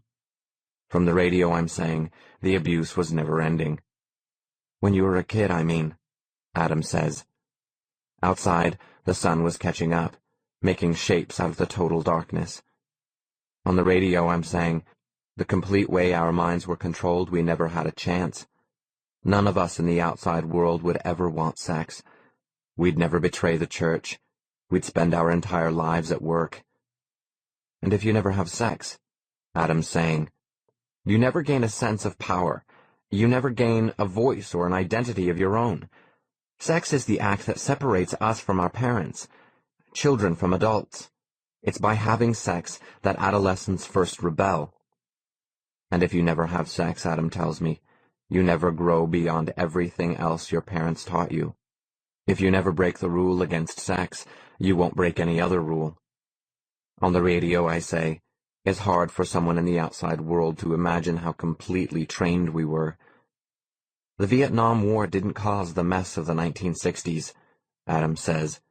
Drugs didn't cause it. Well, only one drug did. It was the birth control pill. For the first time in history, everybody could have all the sex they wanted. Everybody could have that kind of power. Throughout history, the most powerful rulers have been sex maniacs. And he asks, does their sex appetite come from having power, or does their will for power come from their sex appetite? And if you don't crave sex, he says, will you crave power?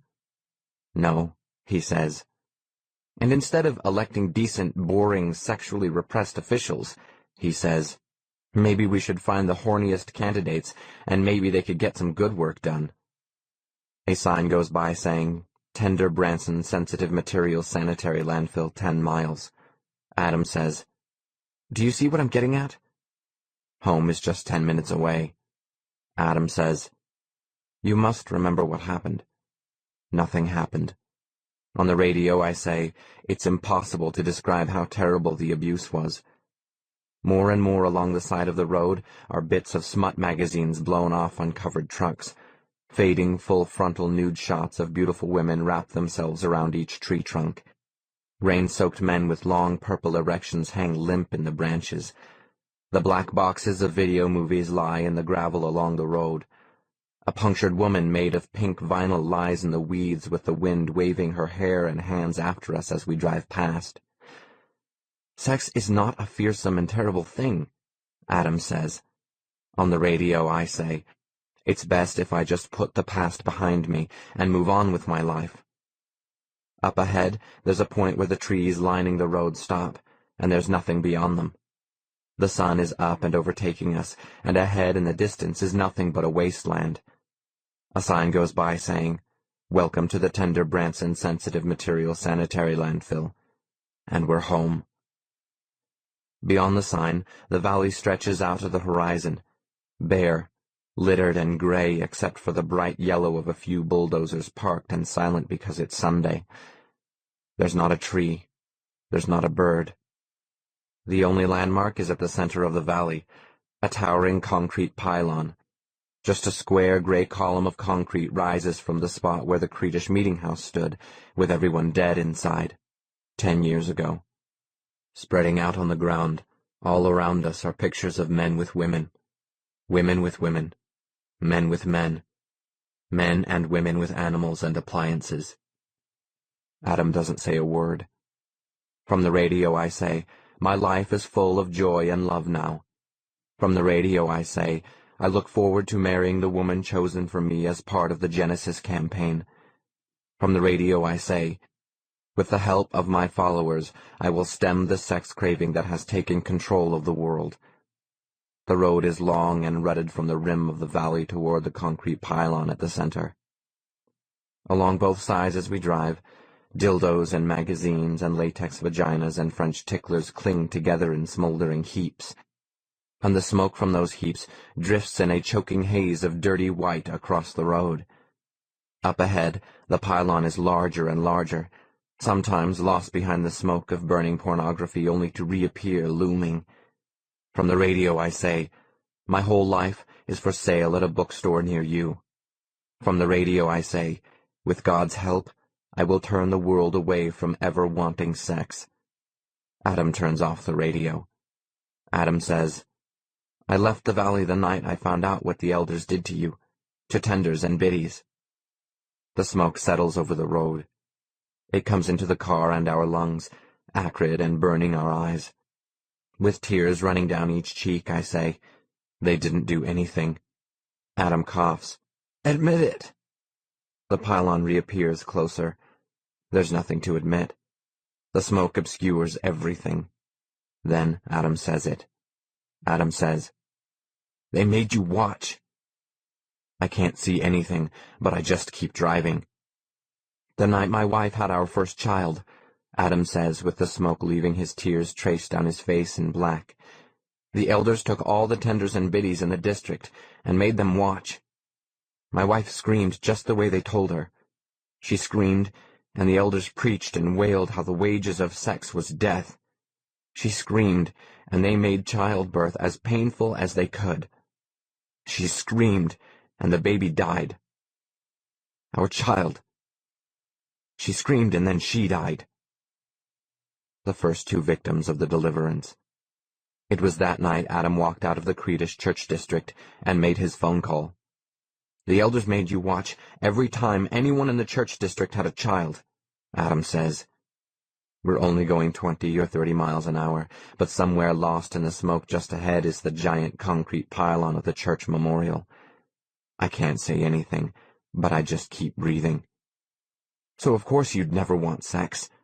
You'd never want sex because every time our mother had another child, Adam says, they made you sit there and watch. Because sex to you is just pain and sin, and your mother stretched out there screaming. And then he said it. The smoke is so thick I can't even see Adam. He says, by now, sex must look like nothing but torture to you. He just spits it out that way. Truth, the fragrance. And at that instant the smoke clears, and we crash head-on into the concrete wall. 8. In the beginning, there's nothing but dust.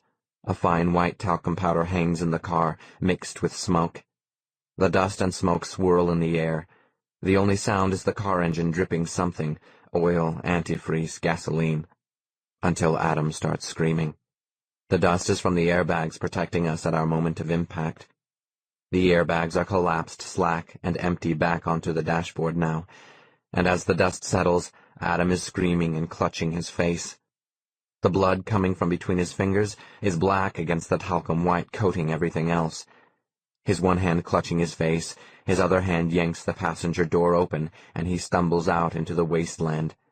Then he's lost in the smoke around us, stumbling over naked bodies, layers of people caught fornicating forever, and I'm yelling after him.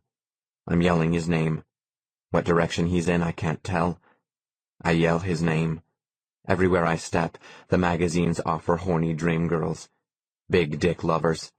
Lips, tits, and monster clits. The sobbing comes from all around me. I yell Adam Branson. And all I see is all-male anal adventures, and girls who love girls, and bisexual sex parties, and behind me, our crashed car explodes. The concrete pylon, gray and towering over us, is all flames on one side, and in the light of its bonfire I see Adam, kneeling a few yards away, his hands clasped over his face, rocking forward and backward and sobbing. His blood runs down from his hands, down his face, down the powdered white front of him, and when I go to pull his hands away, he screams, "Don't!" And he screams, "This is my punishment!" His screams break into laughter, and Adam opens his hands to show me. The tiny plastic feet of the tender Branson dashboard statuette are sticking out of the mess of blood where his left eye used to be. Adam half laughs, half screams, "This is my punishment!" The rest of the statue is embedded, I don't know how far. The trick, I say, is not to panic. The way to handle this is we need a doctor. The black smoke from our burning car rolls over us. Without a car, the 20,000 acres around us are empty and vast. Adam collapses to his side, then rolls onto his back, looking up at the sky, blind in his one eye from the statue and in his other eye from the blood. Adam says, "You can't leave me here." I say I'm not going anywhere. Adam says, "You can't let them arrest me for mass murder." I say I'm not the one who delivered anybody to heaven. Breathing heavy and fast, Adam says, "You have to deliver me." I'll go get help. "You have to deliver me." I'll get him a doctor, I say. I'll get him a good lawyer. We'll plead insanity. He was trained in the church just as much as I was. He was only doing what he'd been trained his whole life to do. "Do you know?" Adam says and swallows. "Do you know what happens to men in prison? You know what happens. Don't let that happen to me." A magazine nearby says, "Backdoor gangbang." I'm not going to deliver him to heaven. "Then destroy how I look," Adam says. "Make me so monstrous no one will ever want me." A magazine says, "Anal fixation." And I ask, "How?" "Find a rock," Adam says. "Under all this trash, find something solid. A rock. Dig." Still on his back, with both his hands, Adam is pulling at the plastic feet of the statuette, his breath catching as he twists and pulls. With both my hands, I dig. Through people locked together crotch to crotch, face to face, crotch to ass, and ass to face, I dig a pit. I've dug a hole as large as a grave before I hit soil, the Creedish churchyard, hallowed ground, and I lift out a rock the size of my fist. In one hand, Adam holds the statuette smeared with blood, more of a devil now than ever. With his other, Adam grabs at the ground beside him and drags an open magazine across his mutilated face. The magazine shows a man and a woman copulating, and from under it Adam says, "When you find a rock, bring it down on my face when I tell you." I can't. "I won't let you kill me," Adam says. I don't trust him. "You'll be giving me a better life. It's in your power," Adam says from under the magazine. "If you want to save my life, do this for me first." Adam says, "If you don't, the minute you go for help, I'll crawl away and hide, and I'll die out here." I weigh the rock in my hand. I ask, will he tell me when to stop? "I'll tell you when I've had enough." Does he promise? I promise. I lift the rock so its shadow falls across the people having sex on Adam's face, and I bring it down. The rock sinks in so far. "Again," Adam says. "Harder." And I bring the rock down, and the rock sinks in farther. "Again." And I bring it down. "Again." And I bring the rock down. Blood soaks up through the pages, up to turn the fucking people red and then purple. "Again," Adam says, his words distorted, his mouth and nose not the same shape anymore. And I bring the rock down on the couple's arms and their legs and their faces. "Again." And I bring the rock down until the rock is sticky red with blood, until the magazine is collapsed in the center, until my hands are sticky red. Then I stop. I ask, "Adam?" I go to lift the magazine, but it tears. It's so sodden. Adam's hand holding the statuette goes slack, and the bloody statuette rolls into the grave I dug to find something solid. I ask, "Adam?" The wind carries smoke over us both. A huge shadow is spreading toward us from the base of the pylon. 1 minute, it's just touching Adam. The next minute, the shadow has him covered.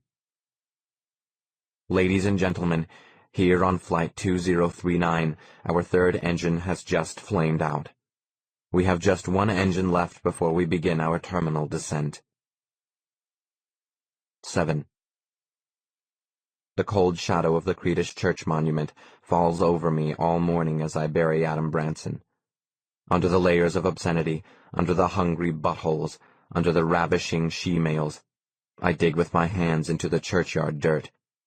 Bigger stones carved with willows and skulls buried all around me. The epitaphs on them are about what you'd imagine. Gone but not forgotten. In heaven with their mistakes may they dwell.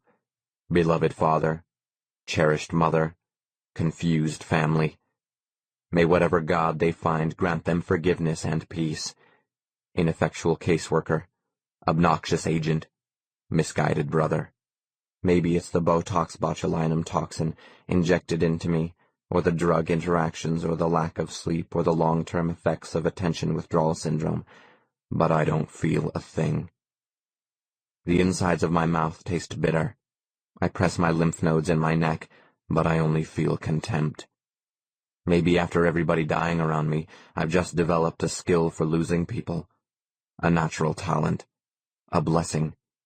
The same as fertility's being barren is the perfect job skill for her being a surrogate mother. Maybe I've developed a useful lack of feeling. The same way you might look at your leg cut off at the knee and not feel anything at first. Maybe this is just shock. But I hope not. I don't want it to wear off. I pray not to feel anything ever again. Because if it wears off, this is all going to hurt so much. This is going to hurt for the rest of my life.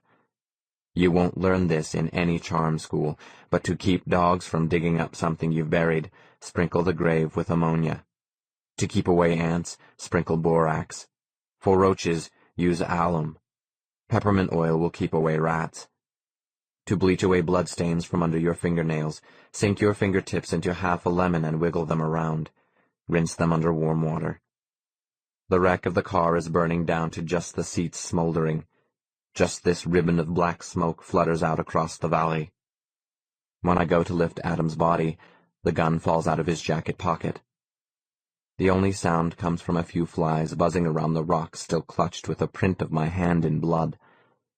What's left of Adam's face is still wrapped in the sticky red magazine, and as I lower first his feet and then his shoulders into the hole I've dug, a yellow taxi is bumping and crawling toward me from the horizon. The hole is only big enough for Adam to fit curled on his side, and kneeling on the brim, I start pushing in the dirt. When the clean dirt runs out, I push in faded pornography.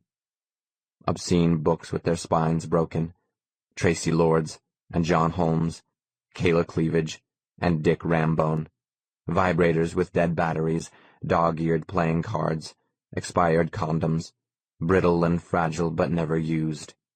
I know the feeling. Condoms ribbed for extra sensitivity. The last thing I need is sensitivity. Here are condoms lined with a topical anesthetic for prolonged action. What a paradox. You don't feel a thing, but you can fuck for hours.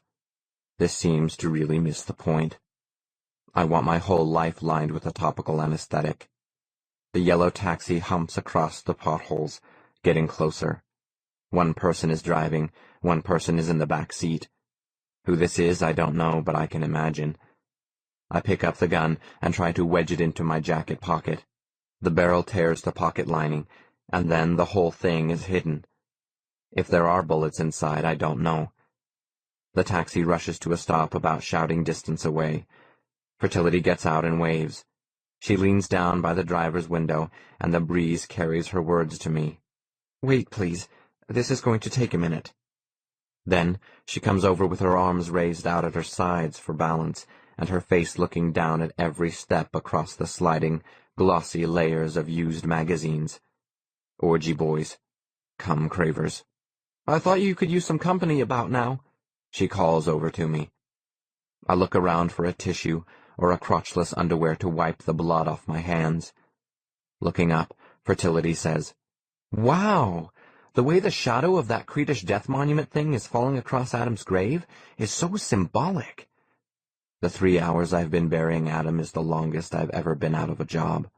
Now Fertility Hollis is here to tell me what to do. My new job is following her. Fertility turns to gaze around the horizon and says, "This is so totally the valley of the shadow of death here," she says.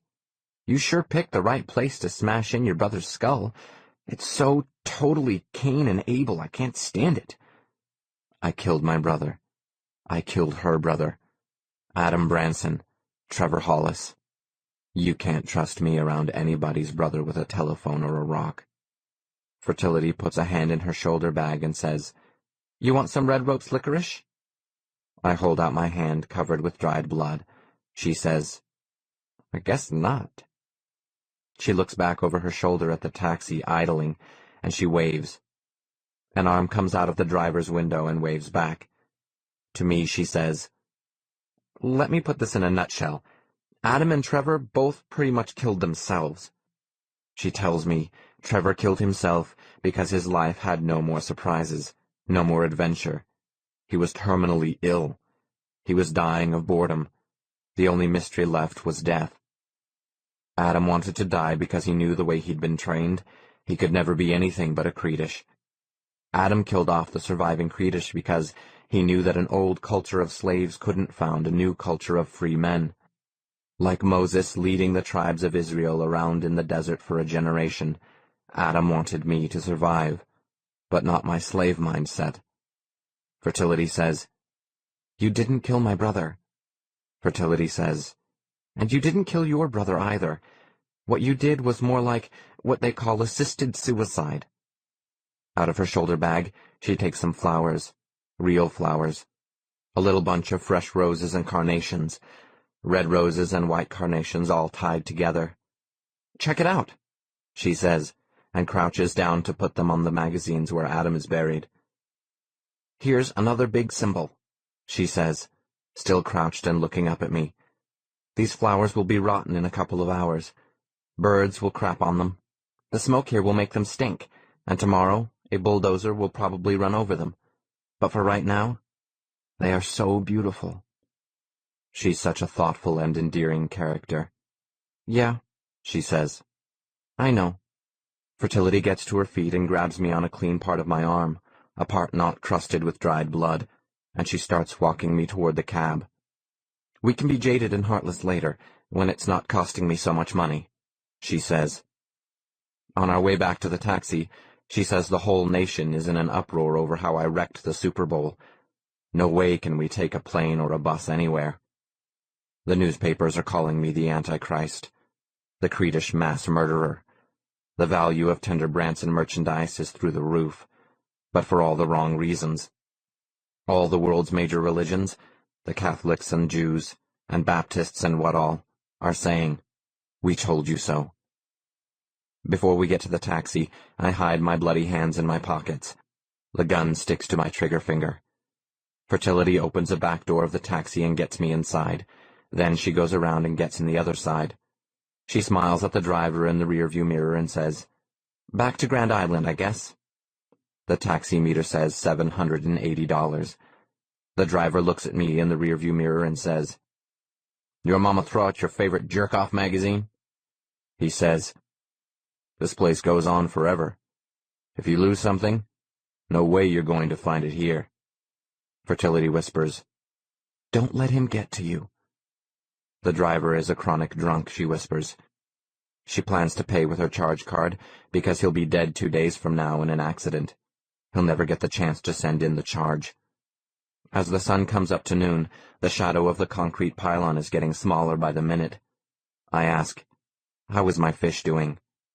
"Oh, geez," she says. "Your fish." The taxi is bumping and rolling back toward the outside world. Nothing should hurt by now, but I don't want to hear this.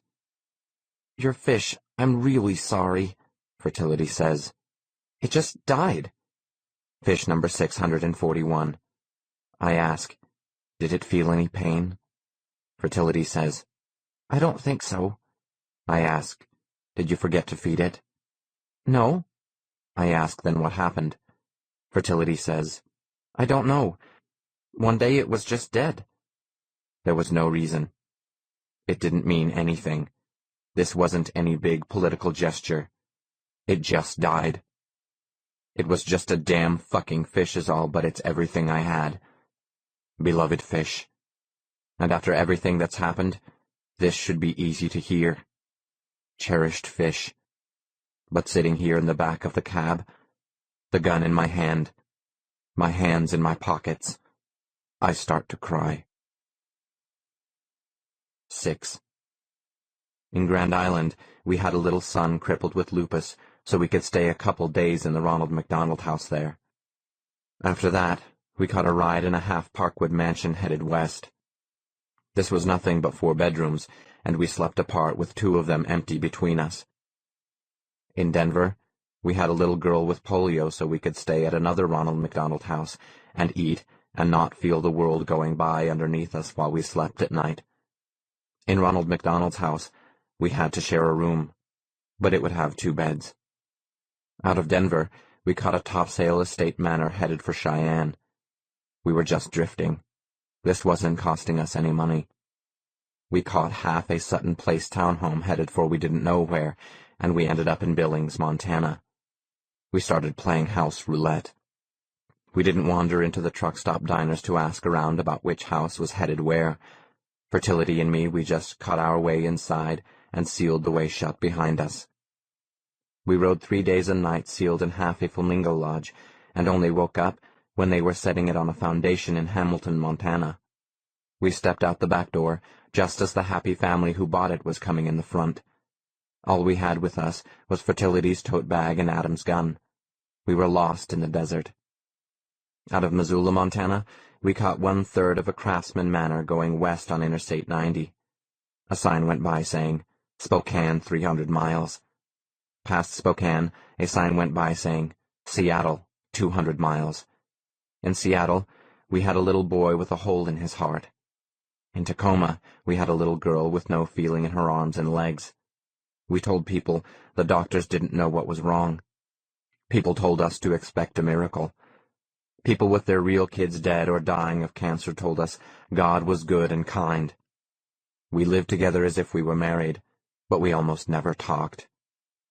Headed south on Interstate 5 through Portland, Oregon, we rode inside half a Holly Hills estate. Before we feel ready, we're home, back in the city where we met, standing on a curb. Our last house is just pulling away and we let it. I still haven't told Fertility that Adam's last wish was she and I would have sex together. As if she doesn't already know. She knows. All those nights I was passed out, it was all Adam talked to Fertility about. She and I have to have sex. To set me free and give me power. To prove to Fertility that sex could be more than just a wealthy middle-aged marketing consultant squirting his DNA into her. But now, there isn't a place either of us live here. Not anymore. Her apartment and my apartment have both been rented out to other people. Fertility knows that. I have a place we can stay tonight, she says, but I have to call ahead. In the payphone booth is one of my stickers from a million years before. Give yourself, your life, just one more chance. Call me for help. Then my old phone number. I call, and a recording tells me my number has been disconnected. Right back at the recording I say, no kidding. Fertility calls the place she thinks we can crash. Into the phone she says, my name is Fertility Hollis, and I was referred to you by Dr. Webster Ambrose. It's her evil job. It's the agent's closed loop of history. Fertility's being omniscient is looking pretty easy. Nothing new ever does happen. Yes, I have the address, she says. I'm sorry about the short notice, but this is my first opening I've had. No, she says. This is not tax deductible, no. She says, this is for all night, but there's a separate charge for each attempt. No, she says. There's no cash discount. She says, we can work out the details in person.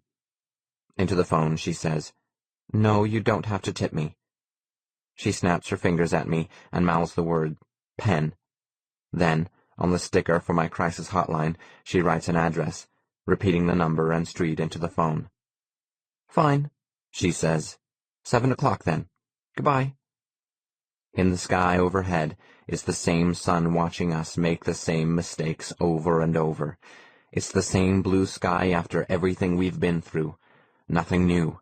No surprises here. The place she's taking me is the house I used to clean. The couple she's reading for tonight are my speakerphone employers. 5. The trip to Fertility's bed is lined with streaked windows and peeling paint, mildewed tile and rust stains. Everywhere along the way are clogged drains and scuff marks, sagging curtains and snagged upholstery, all the stations of the cross. This is after the man and woman I worked for were upstairs with Fertility doing God knows what. This is after I've crawled in through the basement window Fertility knew would be unlocked.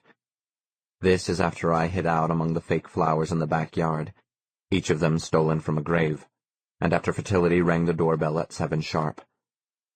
Dust coats everything in the kitchen. China coated with microwave leftovers fills the sink. The inside of the microwave is crusted with exploded food. Bred and trained and sold little slave that I am, I go right to work cleaning. Just ask me how to get baked crud out of a microwave. No, really. Go ahead. Ask me. The secret is boiling a cup of water in the microwave for a few minutes. This loosens the crud so you can wipe it off.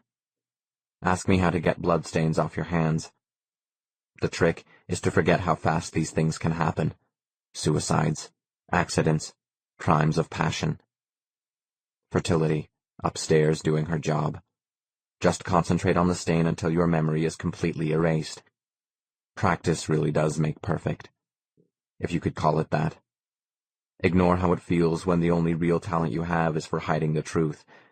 You have a God-given knack for committing a terrible sin. You have a natural gift for denial. A blessing, if you could call it that. All evening I clean, and still I feel dirty. Fertility told me the procedure would be over before midnight. They'd leave her in the green bedroom with her feet propped up on pillows. After the couple were asleep in their own room, it would be safe for me to sneak upstairs. The microwave clock says 11:30. I take my chances, and the trip to Fertility's bed is lined with wilted houseplants and tarnished doorknobs, fly specks and fingerprint smudges of newspaper ink. Drink rings and cigarette burns mar all the furniture. Cobwebs drift in every corner. It's dark inside the green bedroom, and out of the shadows Fertility says, "Shouldn't we be having sex now?" I say, "I guess." She says, "I hope you don't mind sloppy seconds." I don't. I mean, it's what Adam would have wanted. She says, "Do you have any rubbers?" I say, I thought she was barren. "Sure, I'm sterile," she says, "but I've had unprotected sex with a million guys. I could have some terrible fatal disease." I say that would only be a problem if I wanted to live a lot longer. Fertility says, "That's how I feel about my giant credit card debt." So we have sex, if you could call it that. After waiting all my life, I get myself in her just half an inch, and it's all over. "Well," Fertility says, and pushes me away. "I hope that was really empowering for you." She doesn't give me a second shot at making love, if you could call it that. A long time after she falls asleep, I watch her and wonder about her dreaming, if she's dreaming up some terrible new murder or suicide or disaster, and if she's dreaming it about me. 4. The next morning, Fertility is whispering on the telephone to someone. I wake up and she's dressed and out of bed asking, "Do you have an 8 a.m. flight to Sydney?" She's saying, "One way, please.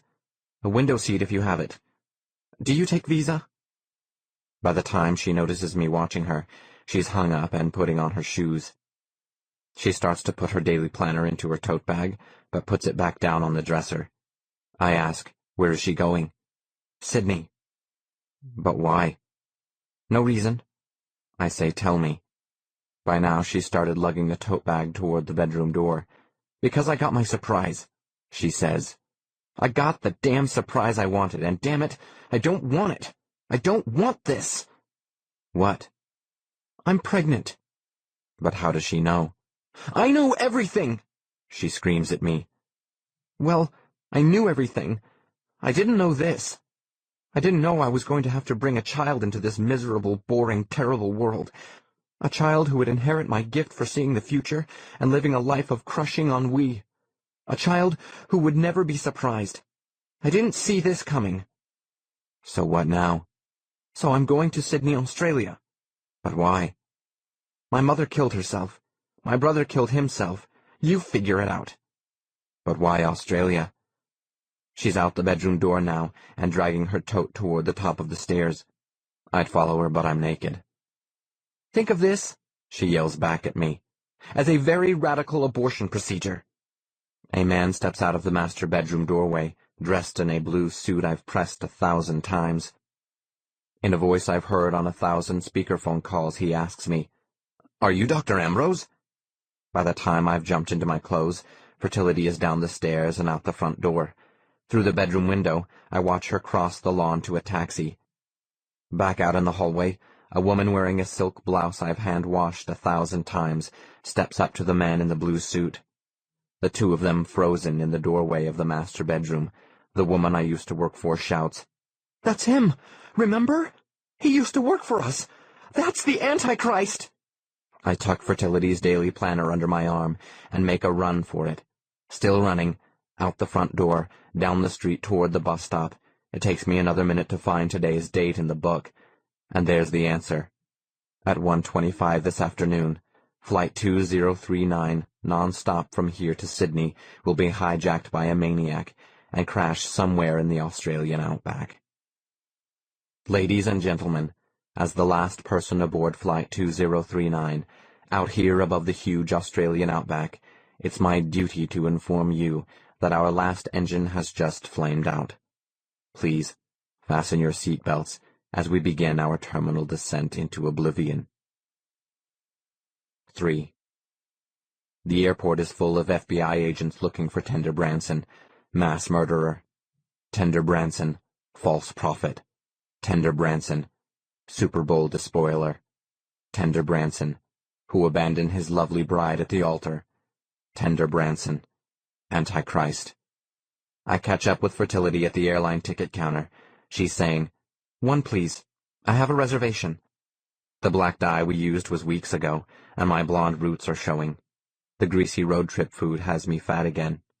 It's just a matter of the right armed security guard looking at me and pointing his gun. My jacket pocket is empty when I check.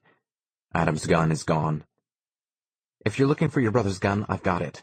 Fertility ducks her head and tells me, "This plane is going to be hijacked, even if I have to do it myself."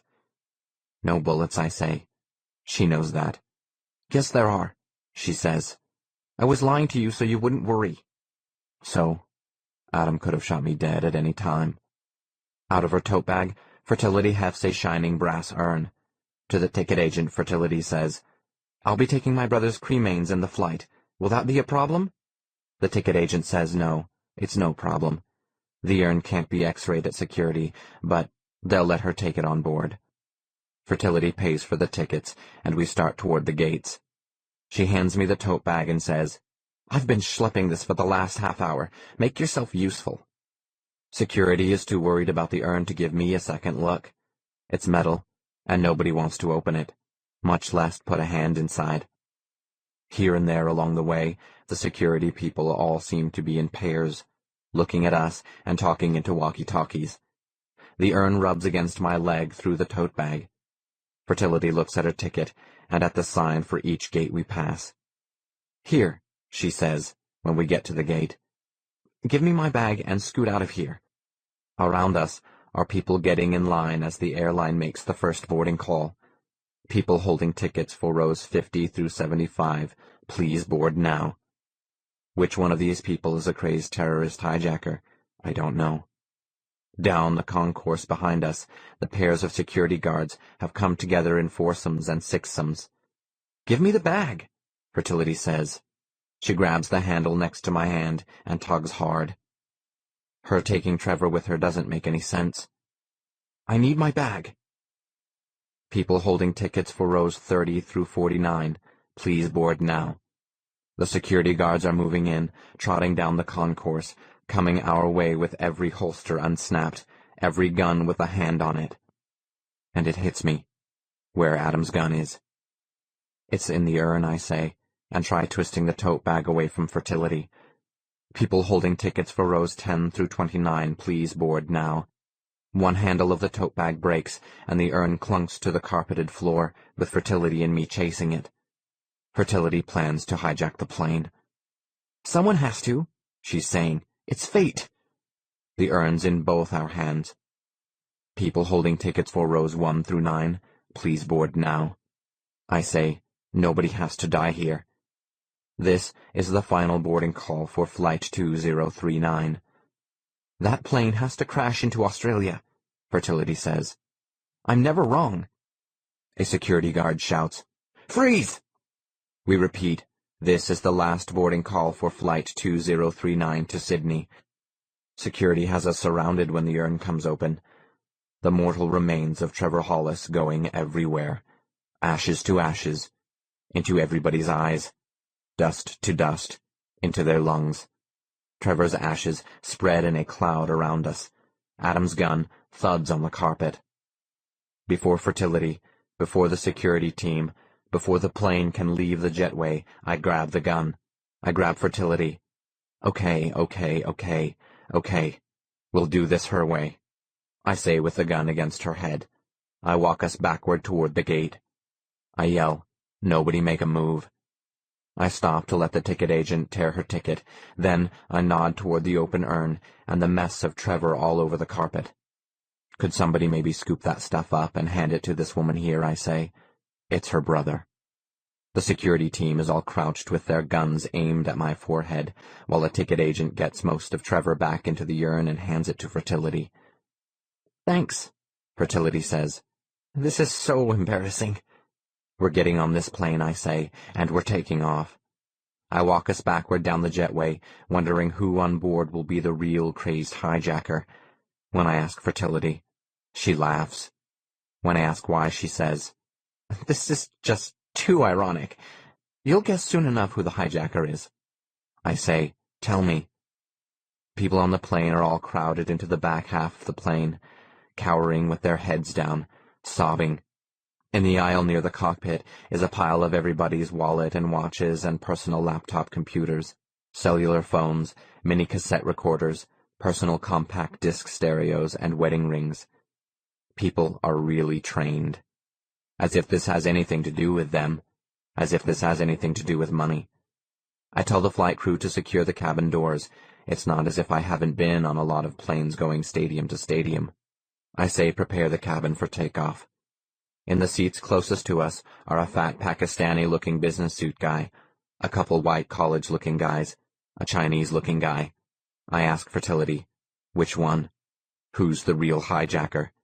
She's kneeling next to the pile of offerings and picks through it, pocketing a nice woman's watch and a pearl necklace. Figure it out yourself, Sherlock, she says. She says, I'm just an innocent hostage here. And she snaps a diamond tennis bracelet around her wrist. I shout, Everybody, you should please stay calm. But you need to know that a dangerous killer terrorist is on board this flight and plans to crash it. Somebody screams. I say, shut up. Please. I tell everybody, until I find out who's the terrorist, everybody just stay down. Fertility takes a diamond solitaire out of the offerings and slips it on her finger. I say, One of you is a hijacker. I don't know which one, but someone here is planning to crash this plane. Fertility just keeps giggling. There's the terrible feeling I'm missing some huge joke. I say, Everybody just stay relaxed. I tell the steward to go up front and talk to the captain. I don't want to hurt anybody, but I really need to get out of this country. We need to take off and then land somewhere safe, someplace between here and Australia. Then everybody is going to disembark. To Fertility, laughing next to me, I say even she's getting off. We're going to complete this trip, I say, but just me and a single pilot. And as soon as we're airborne the second time, I say, I'll let that pilot parachute. I ask, is that clear? And the steward with the gun pointed in his face says yes. This plane is going to crash into Australia, I say, and only one person is going to die. And it starts to dawn on me. Maybe there is no other real hijacker. Maybe I'm the hijacker. Around us, people have started to whisper. They've recognized me. I'm the mass murderer on television. I'm the Antichrist. I'm the hijacker. And I start to laugh. I ask Fertility, you set me up, didn't you? And still laughing, she says, a little. And still laughing, I ask if she's really pregnant. And still laughing, she says, afraid so. But for honest, I didn't see it coming. It's still a bona fide miracle. The cabin doors whomp shut, and the plane starts creeping backward from the terminal. Here, she says, all your life, you've needed other people to tell you what to do. Your family, your church, your bosses, your caseworker, the agent, your brother. She says, well, nobody can help you with this situation.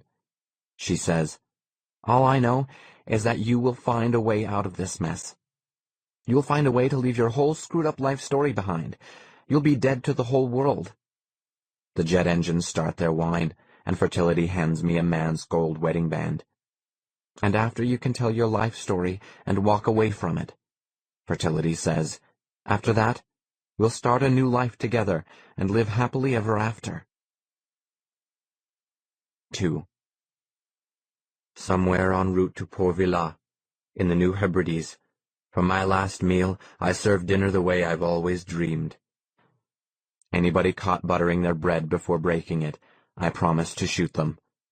Anybody who drinks their beverage with food still in their mouth will also be shot. Anybody caught spooning toward themselves will be shot. Anybody caught without a napkin in their lap, anybody caught using their fingers to move their food, anybody who begins eating before everybody is served, anybody who blows on food to cool it, anybody who talks with food in their mouth, anybody who drinks white wine holding their glass by the bowl, or drinks red wine holding their glass by the stem, you will each of you get a bullet in the head. We are 30,000 feet above the earth, going 455 miles per hour. We're at a pinnacle of human achievement, and we are going to eat this meal as civilized human beings. 1. And so here is my confession. Testing, 1, 2, 3.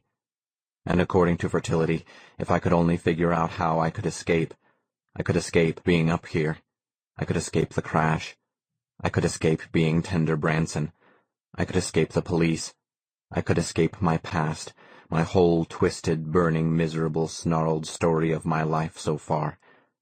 Fertility said the trick was to just tell people the story of how I got to this point, and I'd figure a way out. If I could just walk away and leave my old life story behind. If I survived, she said, we could work on having better sex. We could work on making a new life together. We could take dance lessons. She said to tell my life story right up to the moment the plane hit the ground. Then the world would think I was dead. She said to start from the end. Testing, 1, 2, 3. Testing, 1, 2, 3. Maybe this is working, I don't know. If you can even hear me, I don't know. But if you can hear me, listen, and if you're listening, then what you found is the story of everything that went wrong. This is what you'd call the flight recorder of Flight 2039. The black box, people call it, even though it's orange. And on the inside is a loop of wire that's the permanent record of all that's left. What you found is the story of what happened. And go ahead. You can heat this wire to white hot, and it will still tell you the exact same story. Testing, 1, 2, 3. And if you're listening, you should know the passengers were put off the plane in Port Vila, in the Republic of Vanuatu, in exchange for a half-dozen parachutes and more tiny bottles of gin. And after we were back in the air and headed for Australia, then the pilot parachuted to his freedom. I'm going to keep saying it, but it's true. I'm not a murderer, and I'm alone up here. All 4 engines have flamed out, and I'm into my controlled descent, my nosedive into the ground. This is the terminal phase of my descent, where I'm going 32 feet per second straight at Australia, my terminal velocity. Testing. Testing 1, 2, 3. One more time, you're listening to the flight recorder of Flight 2039. And at this altitude, listen, and at this speed, with the plane empty, this is my story. And my story won't get bashed into a zillion bloody shreds and then burned with 1,000 tons of burning jet. And after the plane wrecks, people will hunt down the flight recorder, and my story will survive. And I will live on. Forever. And if I could figure out what fertility meant, I could save myself, but I can't. I'm stupid. Testing, testing 1, 2, 3. So here is my confession. Here is my prayer. My story. My incantation. Hear me, see me, remember me. Beloved fuck-up. Botched messiah. Would-be lover. Delivered to God. I'm trapped here. In a nosedive in my life, in the cockpit of a jetliner with the flat yellow of the Australian outback coming up fast. And there's so many things I want to change but can't. It's all done. It's all just a story now. Here's the life and death of Tender Branson, and I can just walk away from it. And the sky is blue and righteous in every direction. The sun is total and burning and just right there, and today is a beautiful day. Testing, testing, 1, 2,